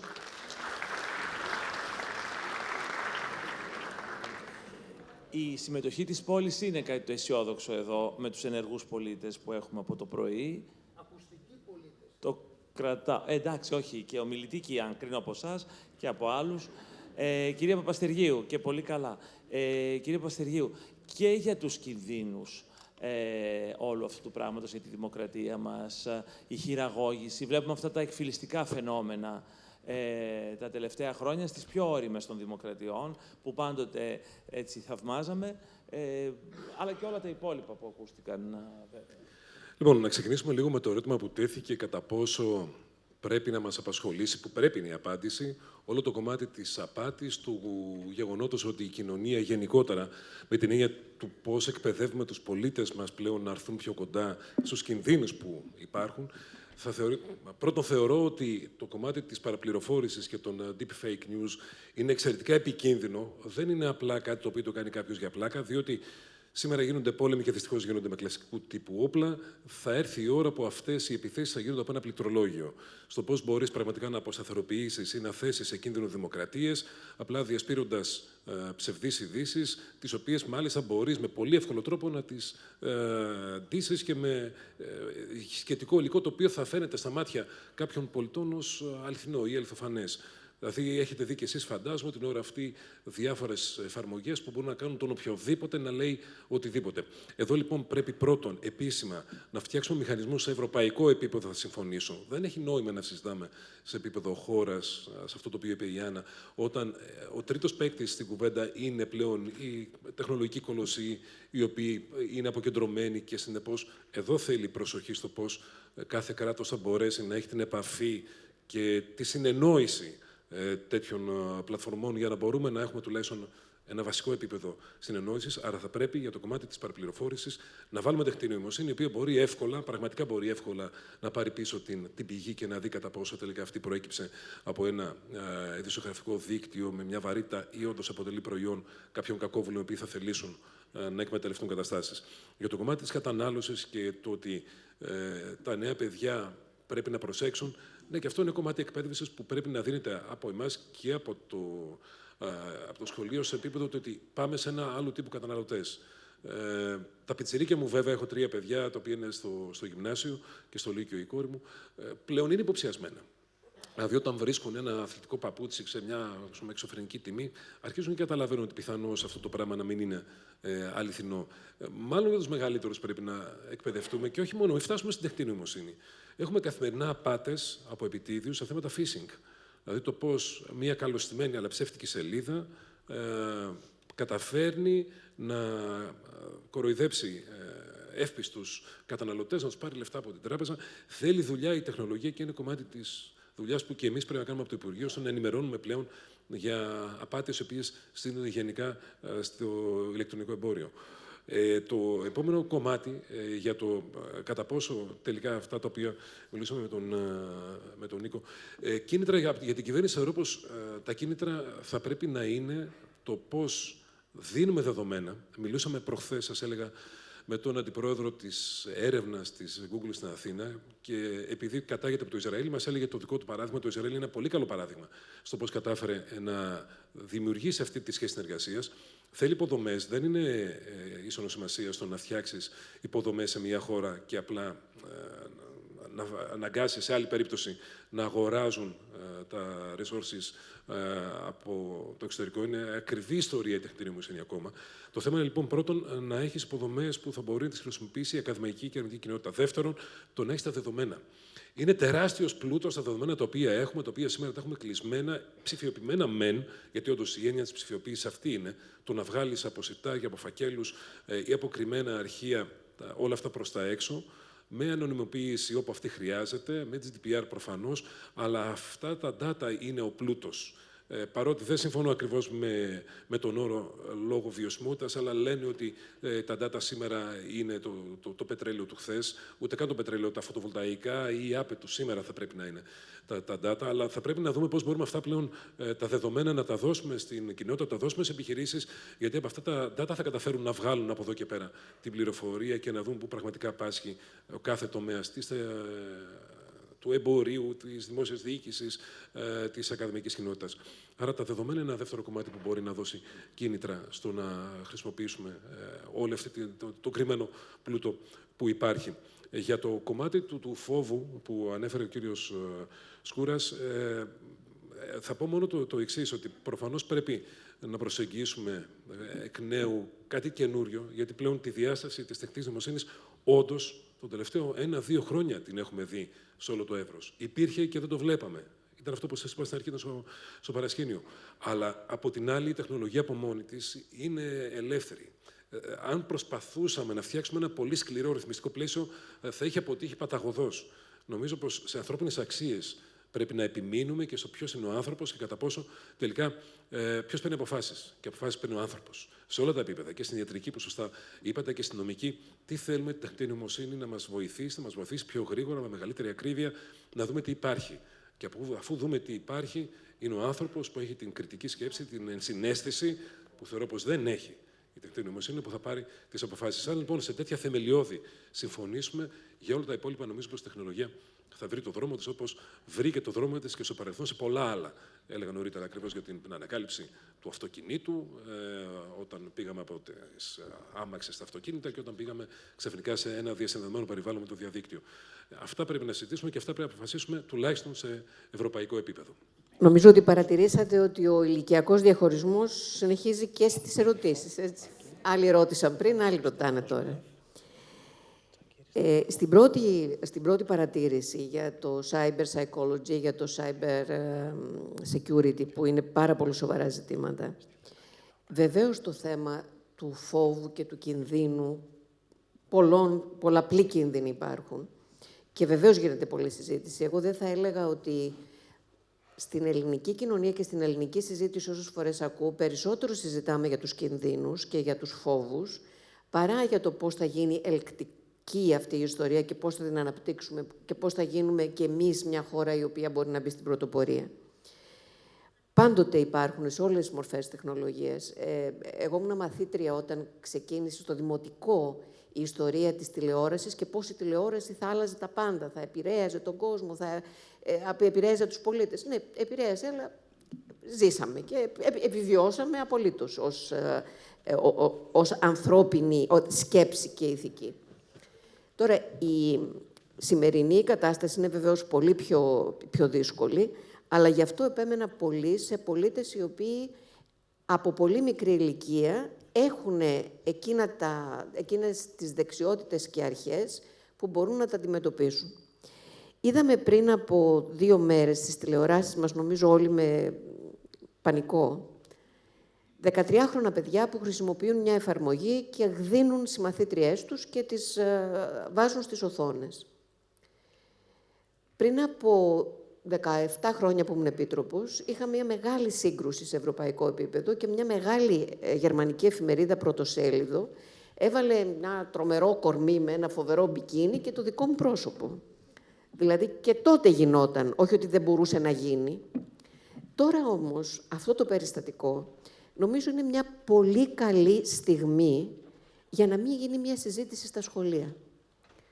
Όχι να πάρουμε αυτά τα παιδιά και, ξέρετε, να τα βάλουμε στη γωνία 13 χρονών παιδάκια, αλλά να γίνει μια συζήτηση για το τι είδους ηθικές αρχές δίνουμε στο σχολείο. Δηλαδή, τι σημαίνει σέβομαι τον συμμαθητή μου, τη συμμαθήτριά μου σε μια νέα εποχή, πώς την προστατεύω, πώς είμαι περήφανος γιατί μπορώ να την προστατέψω και όχι γιατί είμαι περήφανος ότι μπορώ να την ευτελίσω ή να τον ευτελίσω. Αυτά δίνουν, νομίζω, αφορμή και στον εκπαιδευτικό κόσμο, γιατί δεν θα σταματήσουν. Σήμερα είναι μια εφαρμογή τέτοια, αύριο μπορεί να είναι μια πολύ πιο άγρια εφαρμογή. Να αρχίσουν αυτά τα ζητήματα να παίρνουν αυτά τα χαρακτηριστικά στη συζήτηση για να οπλίζονται μόνοι τους οι μαθητές και οι μαθήτρες, τα παιδιά μας, και να μπορούν οι ίδιοι να το συζητούν, να το απορρίπτουν. Γιατί τι θα γίνει, θα τιμωρήσουμε 13 χρονών παιδιά, θα κοινοποιήσουμε τα ονόματά τους και θα γίνει τι. Πολλές φορές γίνονται, όπως ξέρετε, σε αυτές τις ηλικίες ήρωες. Έρχομαι στο δεύτερο θέμα με την ιστορία της έρευνας της βιομηχανίας, της συνεργασίας που έθεσε ο κ. Φθιμιάδης. Αυτή τη συζήτηση με τον κύριο Ευθυμιάδη πρέπει να την κάνουμε περίπου 30 χρόνια. Τη συνεργασία πανεπιστημίων, βιομηχανίας και ερευνητικών κέντρων. Δεν ξέρω αν είναι πια θέμα κινήτρων ή αν είναι θέμα ακριβώς το αντίθετο. Δηλαδή, όποιος δεν το κάνει, να μην έχει πρόσβαση πουθενά. Δεν γίνεται από όλες τις χώρες της Ευρώπης η Ελλάδα να μην μπορεί να βρει έναν δρόμο συνεργασίας των πανεπιστημίων με τη βιομηχανία. Γιατί επί χρόνια, και νομίζω πρέπει να είμαστε σε μια εποχή που πρέπει να παρουσιάζουμε τις αλήθειες μας, επί χρόνια η σχέση πανεπιστημίου και βιομηχανίας ήταν απογορευμένη από την πολιτική. Ήταν ανήθικη. Ο επιχειρηματίας ήταν ποινικοποιημένος. Αυτές είναι αλήθειες που τις ζήσαμε και που δεν μας ωφέλησαν ως χώρα. Δεν ξέρω πόσο έχουν αλλάξει. Όταν ήμουν υπουργός, δυστυχώς έβλεπα ότι δεν είχαν αλλάξει. Αλλά πλέον, εάν ένα πανεπιστήμιο δεν συνεργάζεται με μια βιομηχανία ή αν μια βιομηχανία για να κάνει την έρευνά της δεν συνεργάζεται με ένα πανεπιστήμιο, να μην έχει πρόσβαση σε προγράμματα. Δηλαδή να κάνουμε πια το αντίστροφο. Γιατί δεν μπορούμε να συνεχίσουμε αυτά τα τρία διαφορετικά κομμάτια. Έρευνα χωριστά, πανεπιστήμια χωριστά, βιομηχανία χωριστά. Πρέπει ως χώρα να έχουμε παραγωγή. Το θέμα της ηθικής, για να δούμε πόσο διαφορετική είναι η Ευρώπη από τις Ηνωμένες Πολιτείες, η κάθε μία με τα θετικά της και τα αρνητικά της, όταν διάβασα το κείμενο που υπέγραψε ο Biden και όταν είδα το AI Pact, στο κείμενο του Biden, ποιες είναι οι λέξεις κλειδιά? Προστασία του καταναλωτή, ο έλεγχος κινδύνων των βιολογικών προϊόντων, των γενετικών προϊόντων, όλα. Ποιες είναι οι λέξεις που βλέπει συνέχεια στο AI της Ευρωπαϊκής Ένωσης, στο Pact? Οι ηθικές αρχές της Ευρώπης, η λειτουργία της δημοκρατίας, ο ρόλος του πολίτη. Δηλαδή, ο πολίτης και ο καταναλωτής είναι δύο λέξεις κλειδιά που βλέπεις στις δύο υπήρους. Και νομίζω χρειάζεται μια όσμωση. Και το τρίτο θέμα, για το αν μπορούμε να... Χαίρομαι πολύ που είστε εδώ, δεν σας είχα δει και βέβαια σας ξέρω και σας παρακολουθώ. Εάν μπορούμε να εκπαιδεύσουμε ή όχι τους εκπαιδευτικούς. Το 1999 η Ιρλανδία έκανε την πολιτική της εκπαίδευσης των εκπαιδευτικών της στους υπολογιστές. Τότε ήταν πολύ αρχή, έτσι, οι υπολογιστές στα σχολεία. Δημιούργησε προγράμματα για όλους τους εκπαιδευτικούς, τα οποία ήταν δωρεάν, και έδωσε σε όλους τους εκπαιδευτικούς τη δυνατότητα σε 6 μήνες να έχουν μάθει τη χρήση των υπολογιστών. Εάν δεν μπορούσαν, περνούσαν από εξετάσεις, μεταφερόταν σε άλλες υπηρεσίες. Δεν υπάρχει δεν μπορώ. Όταν κάτι αφορά το έθνος, τη χώρα, το λαό μας, την πρόοδό μας, θα πρέπει να βρούμε εκείνα τα κριτήρια, εκείνους τους όρους που θα το κάνουμε εφικτό. Και να σας πω κάτι, όποιος δεν συμμετέχει πια σε εθνικούς στόχους, δεν είναι θέμα δικό του, δεν είναι θέμα δημοκρατίας. Όταν έχουμε κοινούς στόχους για το καλό, για τη χώρα, για τα παιδιά μας και κάποιος το αρνείται, δεν λέω να τον τιμωρήσουμε, αλλά να μην τον βάλουμε στην πρώτη γραμμή της υπηρεσίας του εθνικού συμφέροντος. Αυτό χρειάζεται, είναι πολύ από το να το πεις μέχρι να το κάνεις, ξέρω πολύ καλά την απόσταση. Γι' αυτό αναφέρθηκα στα κόμματα. Γιατί υπάρχουν ζητήματα πια που είναι θέματα όλου του πολιτικού συστήματος, που πρέπει να συμφωνήσει και πρέπει να τεθούν χρονοδιαγράμματα υλοποίησής τους. Οι χώρες που δεν θα μπουν στην πρωτοπορία, δεν σας λέω που δεν θα ακολουθήσουν, που δεν θα μπουν στην πρωτοπορία αυτής της εποχής, φοβάμαι ότι θα γίνουν παρείες. Δημήτρη, μια κουβέντα μόνο γιατί δεν απάντησε στον κύριο στο βάθος. Αντικειμενικά το αστείο δεν ήταν πολύ καλό, αλλά μπορείτε καλύτερα, είμαι σίγουρος. Κάτι για την τιμή του λαδιού. Λοιπόν, να πω το εξής, ότι όντως είναι εύστοχη η ερώτηση κατά τα άλλα, όμως γιατί σε τι άλλο πάσχουμε στην Ελλάδα, στην πολυνομία. Δηλαδή, νόμους φτιάχνουμε, δεν εφαρμόζονται και πιθανώς δεν εφαρμόζονται γιατί είναι και πάρα πολλοί και αντικρουόμενοι κλπ. Πριν από 5 μέρες παρουσιάσαμε στη Γενική Γραμματεία Πληροφορικών Συστημάτων μια τέτοια προσπάθεια κωδικοποίησης αλλά και διαδικασίας πλέον για να παράξουμε νομοθετικό έργο. μαζί με τη Γενική Γραμματεία που στην Προεδρία της Κυβέρνησης ασχολείται πλέον με την προπαρασκευή του νομοθετικού έργου, προκειμένου εδώ πέρα πλέον να ξέρουμε με ποιο τρόπο μπορούμε πλέον να νομοθετούμε πιο σωστά, να ετοιμάζουμε τα νομοσχέδια πιο σωστά και να βλέπουμε βέβαια μέχρι σήμερα τι έχει προετοιμαστεί. Επίσης, η κωδικοποίηση δεν θα μπορούσε να είναι, και εδώ έρχεται η τεχνητή νοημοσύνη επίσης, να βοηθήσει αυτό που απλά λέμε παραπομπή στον τάδε νόμο ή δείτε αλλού. Πλέον με την τεχνητή νοημοσύνη πάρα πολύ εύκολα και ήδη και η Γενική Γραμματεία εργάζεται προς την κατεύθυνση αυτή, μπορείς πλέον να δεις κάθε σημείο στο πού ακριβώς η νομοθεσία τελικά εναιρεί τον εαυτό της, έτσι ώστε το τελικό κείμενο να διαβάζεται. Το έλεγα, αυτό είπα και στην παρουσίαση. Είμαι ηλεκτρονικός μηχανικός, οπότε μην με κατηγορήσετε για την πλημελή ανάπτυξη νομικών όρων, ότι είναι ακριβώς όμως το ίδιο πράγμα που γίνεται με τον κώδικα. Όταν γράφουμε ένα κομμάτι κώδικα, στην αρχή γράφουμε πολύ ωραίο κομμάτι κώδικα και τρέχει εξαιρετικά και δεν κολλάει κλπ. Θυμόμαστε μετά στην πορεία θέλουμε να αλλάξουμε κάτι σε αυτόν τον κώδικα. Το ίδιο γίνεται και στον νόμο. Θυμόμαστε ότι τελικά η νομοθεσία δεν μας καλύπτει σε ένα σημείο και ερχόμαστε και κουμπώνουμε ένα άλλο κομμάτι κώδικα, νομικού κώδικα. Λοιπόν, το αντίστοιχο στον προγραμματιστικό κώδικα είναι το ότι αρχίζουμε και φτιάχνουμε προγράμματα τα οποία έχουν πολλές παραπομπές, οι οποίες αρχίζουν και βαραίνουν τον κώδικα και το πρόγραμμα κολλάει. Λοιπόν, πώς ακριβώς κολλάει το πρόγραμμα στον υπολογιστή, γιατί αυτός ο κώδικας είναι κακογραμμένος, έτσι και χειρότερα, γιατί αφορά πλέον τη δικαιοσύνη. Υπάρχει και γίνεται πολλές φορές στην νομοθέτηση. Θέλουμε πιο ξεκάθαρο λοιπόν νομικό κώδικα και αυτό μπορεί να γίνει πραγματικά με τη βοήθεια πλέον τέτοιων αλγορίθμων που θα βοηθήσουν, για να το κλείσω, στο να μπορεί ο άνθρωπος τελικά να πάρει καλύτερες αποφάσεις. Πολύ ωραία. Έναν σύντομο γύρο για κάποιους που δεν πρόλαβαν. Να δω τα χέρια. You want? Okay, let's start με τον κύριο εδώ. Πολύ σύντομα. Θα είμαι λίγο αυστηρός τώρα. Ερώτηση με ερωτηματικό. Ναι. Ευχαριστώ πολύ. Εδώ η Βόρεια Ελλάδα και όχι μόνο η Βόρεια Ελλάδα έχει ζήσει μία αποβιομηχάνηση τα τελευταία 10-15 χρόνια.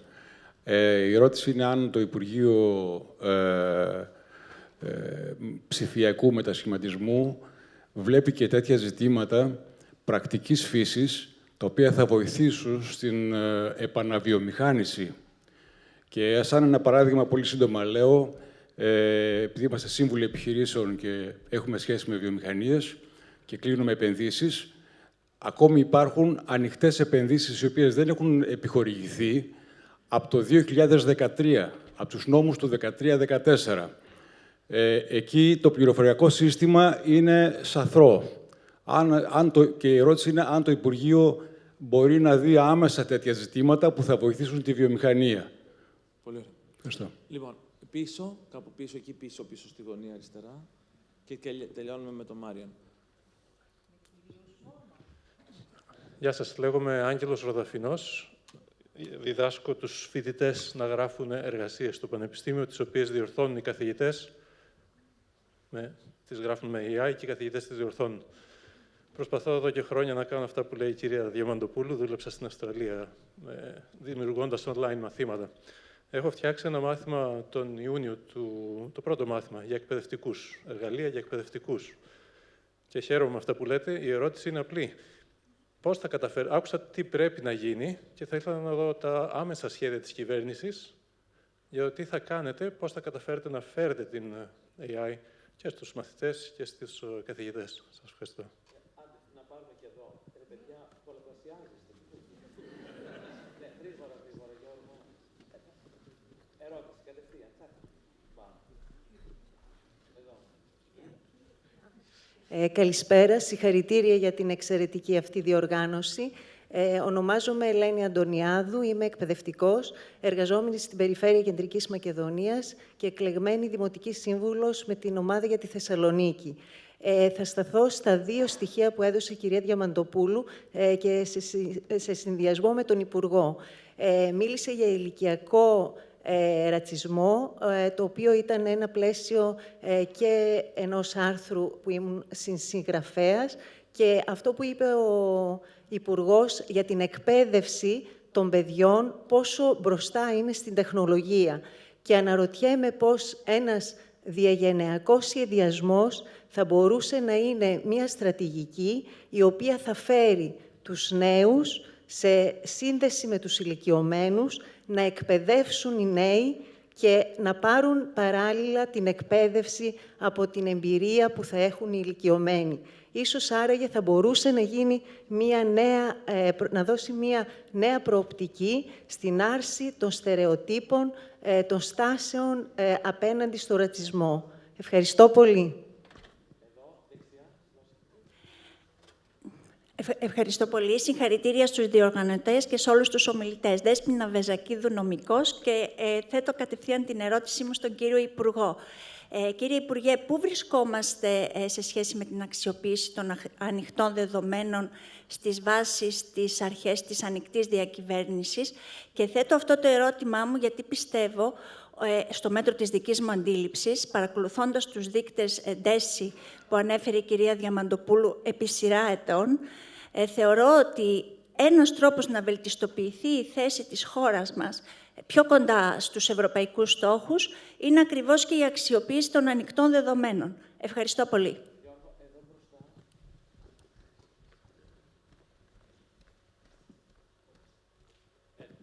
Thank you for the wonderful panel, Marion Venn, Director of the Konrad Adenauer Foundation.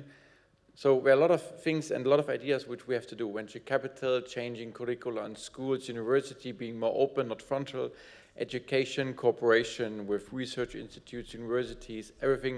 So there's a whole bunch and a whole box of instruments we have to do. So the question is, and that's maybe the elephant in the room, how do we change the mentality? How do we change maybe the mentality of the Greek society, the European? So what can the government do that people are open to invest, people are open to do a cluster, and how do we change the schools that we come back from this? So this is the question.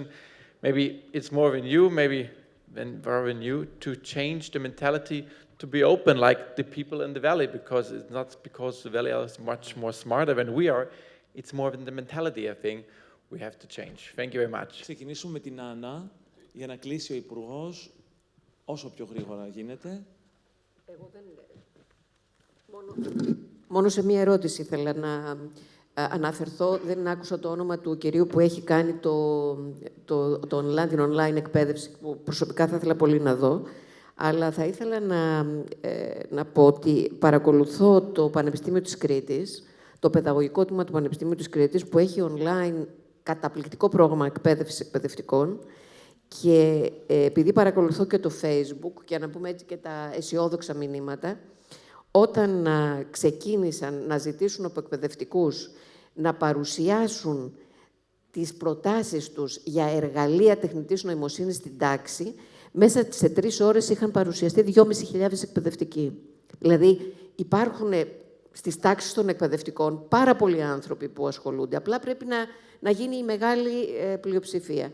Και αυτή η σύνδεση των ηλικιών, που είναι αναγκαία, θεωρώ ότι αλίμονο αν δεν είχαμε στα σχολεία μας τους ανθρώπους με τη μεγάλη εμπειρία. Η εμπειρία του δασκάλου δεν αντικαθιστάται από την γνώση των τεχνολογιών των νεότερων. Αυτά τα δύο πρέπει να συνδυάσουμε και ίσως κάνουμε κάτι που έχει γίνει πιλωτικά σε άλλες χώρες, να φέρουμε πολύ νέους εκπαιδευτικούς σε σχολεία που έχουν ήδη έμπειρους.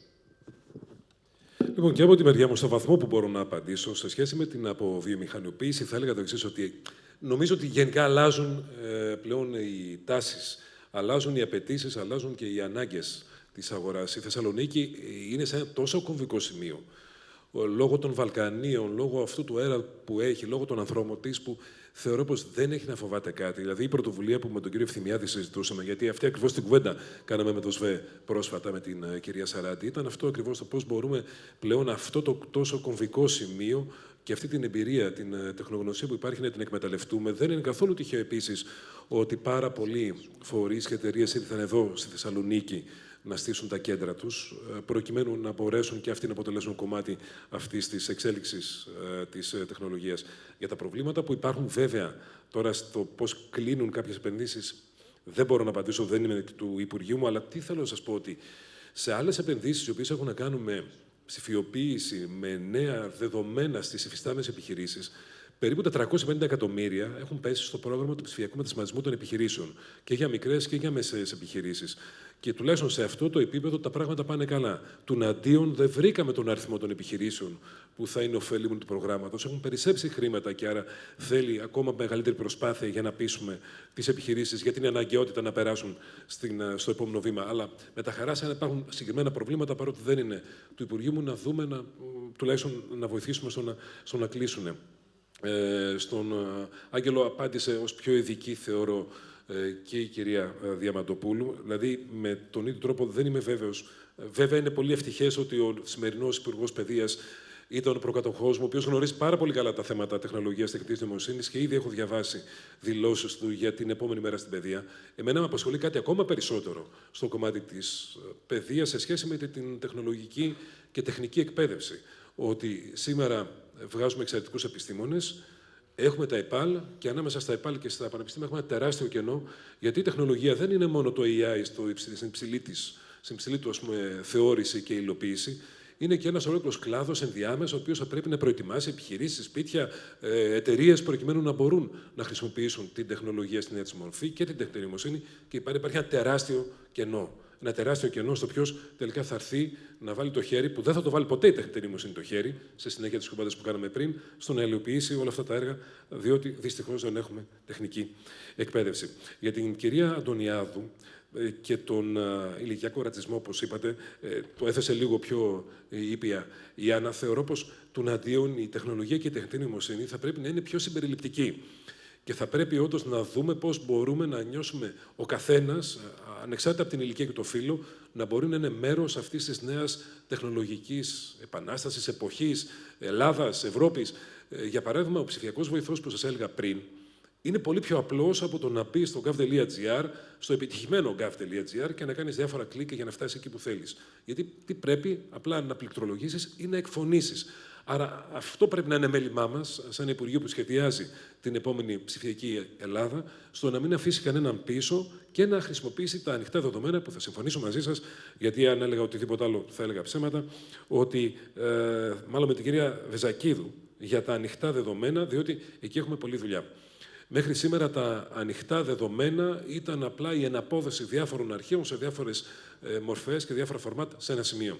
Σε καμία περίπτωση δεν είναι αυτό το πράγμα ανοιχτά δεδομένα, παρότι η πρώτη προσπάθεια έγινε κάπου να αρχίσουμε να ανοίγουμε τις βάσεις μας και να δίνουμε δεδομένα, αλλά η τεχνητή νοημοσύνη, αν νομίζω ότι κάπου πραγματικά μπορεί να παράξει θαύματα, είναι η διαχείριση του τεράστιου όγκου των ανοιχτών δεδομένων στο κομμάτι της υγείας, στο κομμάτι της δικής σας δουλειάς, της δικαιοσύνης, δηλαδή η ψηφιοποίηση των πρακτικών της δικαιοσύνης, έτσι ώστε να υπάρχει όλη αυτή η νομολογία πλέον έτοιμη στα χέρια οποιοδήποτε θέλει να ανατρέξει πίσω και να δει τι αποφάσεις έχουν πάρθει και με ποιες συνθήκες έχουν πάρθει. Νομίζω πως είναι αυτό ακριβώς που χρειαζόμαστε.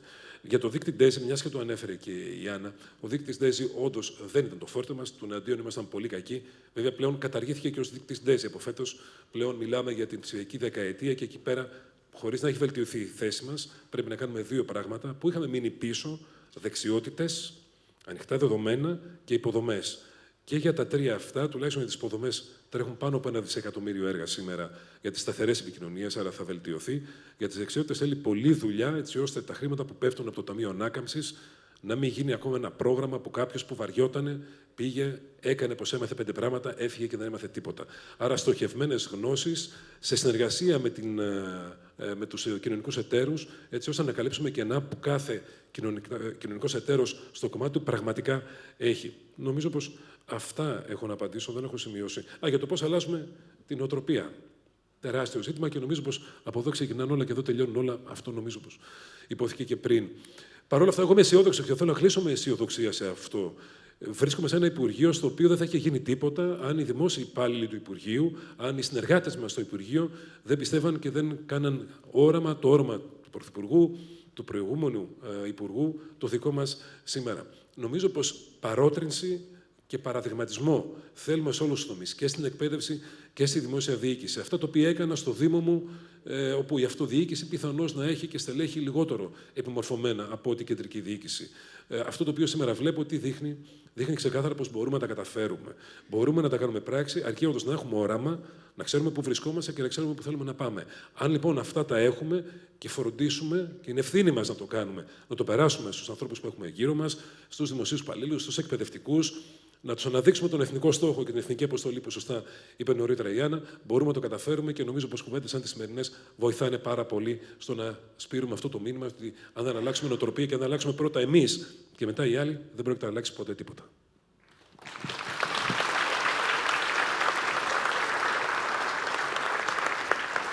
Σας ευχαριστώ. Δημήτρη, να κάνω μια ερώτηση στο κοινό, ένα δευτερόλεπτο. Πόσοι στην αίθουσα χρησιμοποιούν GPT? Άρα, σε αυτή την αίθουσα, αυτοί που ήρθανε ήταν επί του αντικειμένου. Να ρωτήσω και πόσοι μπαίνουν στο TikTok. Αλλαγή εποχής. Εγώ... εντάξει, λοιπόν, να ευχαριστήσω τους ομιλητές και όλους και να πω τούτο.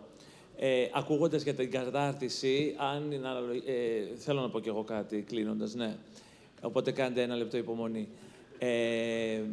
Ακούγοντας τα της κατάρτισης, θυμήθηκα τα δισεκατομμύρια που δώσαμε σε κατάρτιση από το 1981 και μετά. Έπρεπε όλοι οι Έλληνες να έχουν τουλάχιστον ένα διδακτορικό.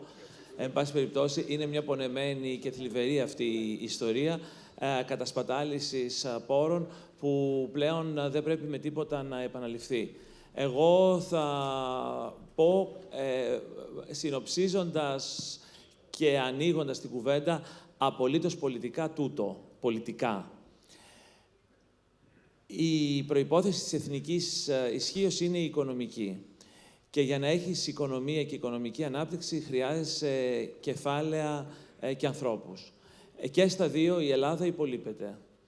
Διότι και οι άνθρωποι λιγοστεύουν και ως προς τα κεφάλαια η εθνική αποταμίευση, έχουμε το ρεκόρ, είναι αρνητική.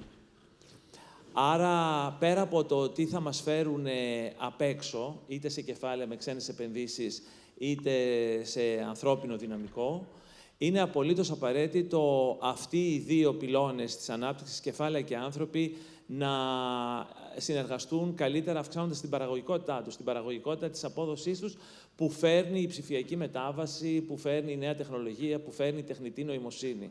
Άρα, υπό μίαν έννοια, όλο αυτό, για να επιμείνω στο urgency και της Άννας και όλων ημών, είναι εθνική ανάγκη, εθνική επιταγή. Να τρέξει γρήγορα μπροστά. Διαφορετικά η χώρα θα αποδυναμωθεί μέσα στον διεθνή καταμερισμό της εργασίας και στον διεθνή γεωστρατηγικό καταμερισμό. Έχουμε πολλά headwinds που λένε εναντίον μας, πολλούς ανέμους εναντίον μας. Πρέπει να συνειδητοποιήσουμε το μέγεθος της πρόκλησης και να τρέξουμε συνολικά ως πολιτικό σύστημα μπροστά. Η αλήθεια είναι ότι καθήμενος στα υπουργικά έδρανα στην Βουλή και κοιτώντας ελαφρώς από ψηλά όπως είναι αυτό το πολιτικό σύστημα, ιδίως προς τα αριστερά κλείνοντας και βλέποντας τα 8 κόμματα, τώρα θα γίνουν 9, 8 της αντιπολίτευσης κόμματα, έχω κάποιες επιφυλάξεις και αμφιβολίες και για τον παραγόμενο πολιτικό λόγο και για την ποιότητα, να πούμε, αυτής της αντιπαράθεσης στην ώρα που έχουμε αυτές τις τεράστιες ανάγκες μπροστά μας. Και κάτι τελευταίο, να μην το ξεχνάμε ποτέ. Η Ελλάδα είναι μια γερασμένη κοινωνία. Μια κοινωνία όπου την πλειοψηφία και στο εκλογικό σώμα, διότι στη δημοκρατία πρέπει να ξέρεις να μετράς κουκιά και τα κουκιά είναι στις μεγαλύτερες ηλικίες, να μην το ξεχνάμε αυτό. Οι μισοί ψηφοφόροι μας είναι συνταξιούχοι. Και όταν... Μ' αρέσεις. Είναι συνταξιούχοι. Οι συνταξιούχοι με όλα τους τα καλά έχουν και συγκεκριμένες προτιμήσεις, να πούμε. Η προτίμησή τους δεν είναι ούτε για την αντιμετώπιση της κλιματικής αλλαγής, Αν πω στη μητέρα μου το 2080 ο πλανήτης θα βράζει, η απάντησή της θα είναι, παιδί μου, εγώ τώρα 3-4 χρόνια, τη σύνταξή μου και τίποτα άλλο. Ούτε τα της μετάβασης της ψηφιακής με τη γνωστή τεχνοφοβία. Άρα, πέρα από τις αντικειμενικές δυσκολίες που έχουμε, εμείς οι πολιτικοί, έχουμε και ένα εκλογικό σώμα το οποίο έχει μια δυσανεξία και μια δυσπεψία στην αντιμετώπιση των προκλήσεων αυτών που περιέγραψα αντικειμενικά. Άρα η δουλειά ημών των πολιτικών, αναντικατάστατη και από την τεχνητή νοημοσύνη, είναι πραγματικά πολύ μεγάλη. Να πείσουμε αυτή την κοινωνία, η οποία είναι από τη φύση της αντιδραστική και ακούει την αλλαγή πάντοτε με μεγάλη επιφυλακτικότητα, να την πείσουμε για το αναγκαίο, να συνδυάσουμε τις ψήφους της Ελλάδας των συνταξιούχων, που είναι πάρα πολλές, με τις ψήφους της Ελλάδας της παραγωγής, του δυναμισμού, της εξωστρέφειας. Και νομίζω αυτό είναι το μεγάλο στοίχημα. Τα πήγαμε καλά αυτά τα 4 χρόνια που πέρασαν και νομίζω σε αυτό το μοτίβο μπορούμε να συνεχίσουμε, έχοντας όμως υπόψη την πολύ μεγάλη πρόκληση που έχει η Ελλάδα μπροστά της. Την ώρα που άλλοι τρέχουν, είδατε τι γίνεται στον Περσικό κόλπο ή στην Αμερική ή στην Κίνα και ούτω καθεξής. Εμείς αυτό που σίγουρα θα κάνουμε είναι να συνεχίσουμε να συζητάμε μαζί με τη Θεσσαλονίκη μας και στο επόμενο 12ο Συμπόσιο. Η Άννα είναι return customer που λένε, μέλος του Friends and Family του Συμποσίου. Ελπίζω και ο κύριος Παπαστεργίου να μπορέσουμε του χρόνου να κάνουμε μια θετικότατη αποτίμηση του έργου που γίνεται στην ψηφιακή διακυβέρνηση και επί της δικής σας Υπουργείας. Αποφεύγω να αναφερθώ στον Πιερακάκη, ο οποίος ήταν και αυτός μαθητής μου, γιατί θα πάθω κατάθλιψη πλήρη, μιλάμε, ηλικιακή. Να ευχαριστήσω όλους σας, να ευχαριστήσω καταρχάς τους συγχορηγούς της Πολιτιστικής Εταιρείας, Πολιτιστική Εταιρεία, η οποία κάνει ένα εξαίρετο και σπουδαίο έργο υπό την Προεδρία του Σταύρου Ανδρεάδη εδώ στην πόλη, συγκεντρώνοντας το πιο δυναμικό επιχειρηματικό κομμάτι της πόλης. Βέβαια, το Αμερικανικό Κολέγιο Ανατόλια, το σχολείο μας, το ACT που συμμετείχε εδώ, το Ίδρυμα προφανώς Konrad Adenauer, το οποίο υπήρξε συνοδοιπόρος σε όλες αυτές τις εκδηλώσεις, επιβεβαιώνοντας ότι πολύ λίγα πράγματα μπορεί κανείς να κάνει στην Ελλάδα χωρίς το Βερολίνο. Κορυδεύω τώρα, αυτό είναι αστείο. Και θέλουμε πάρα πολύ αυτή την στενή συνεργασία με τους Ευρωπαίους εταίρους και φίλους μας. Βεβαίως το δίκτυο, το πολύ ενεργό δίκτυο, κυρίως στην Αθήνα, είναι καιρό να το φέρουμε και στη Θεσσαλονίκη, να κάνουμε μια μεγάλη εκδήλωση. Τον Δεσμό, που είναι μια πρωτοβουλία Ελλήνων επιστημόνων στη Βοστόνη, που μας βοήθησε πολύ. Όλους τους ομιλητές που ήρθαν από κοντά ή από μακριά και μας διαφωτίσανε σε αυτήν την υπέροχη μέρα. Τους 2 υπουργούς μας εδώ στο κλείσιμο, την Άννα και τον κύριο Παπαστεργίου, επιμένω εγώ. Και τον τρίτο, τον κύριο Κερή. Ναι, εντάξει. 2 και once a minister always, έτσι, ναι. Και βέβαια όλους εσάς που δείξατε όλο αυτό το ενδιαφέρον, μείνατε εδώ 5 ώρες. Πολλά συγχαρητήρια στην πόλη μας, στη Θεσσαλονίκη μας, σε αυτή την υπέροχη ημέρα και ραντεβού. Και πάλι ευχαριστούμε τη Βίκη, τον Αλέξανδρο, την Ελένη, την Κρίστη, όλους όσους δούλεψαν. Ραντεβού στο 12ο του χρόνου το 24.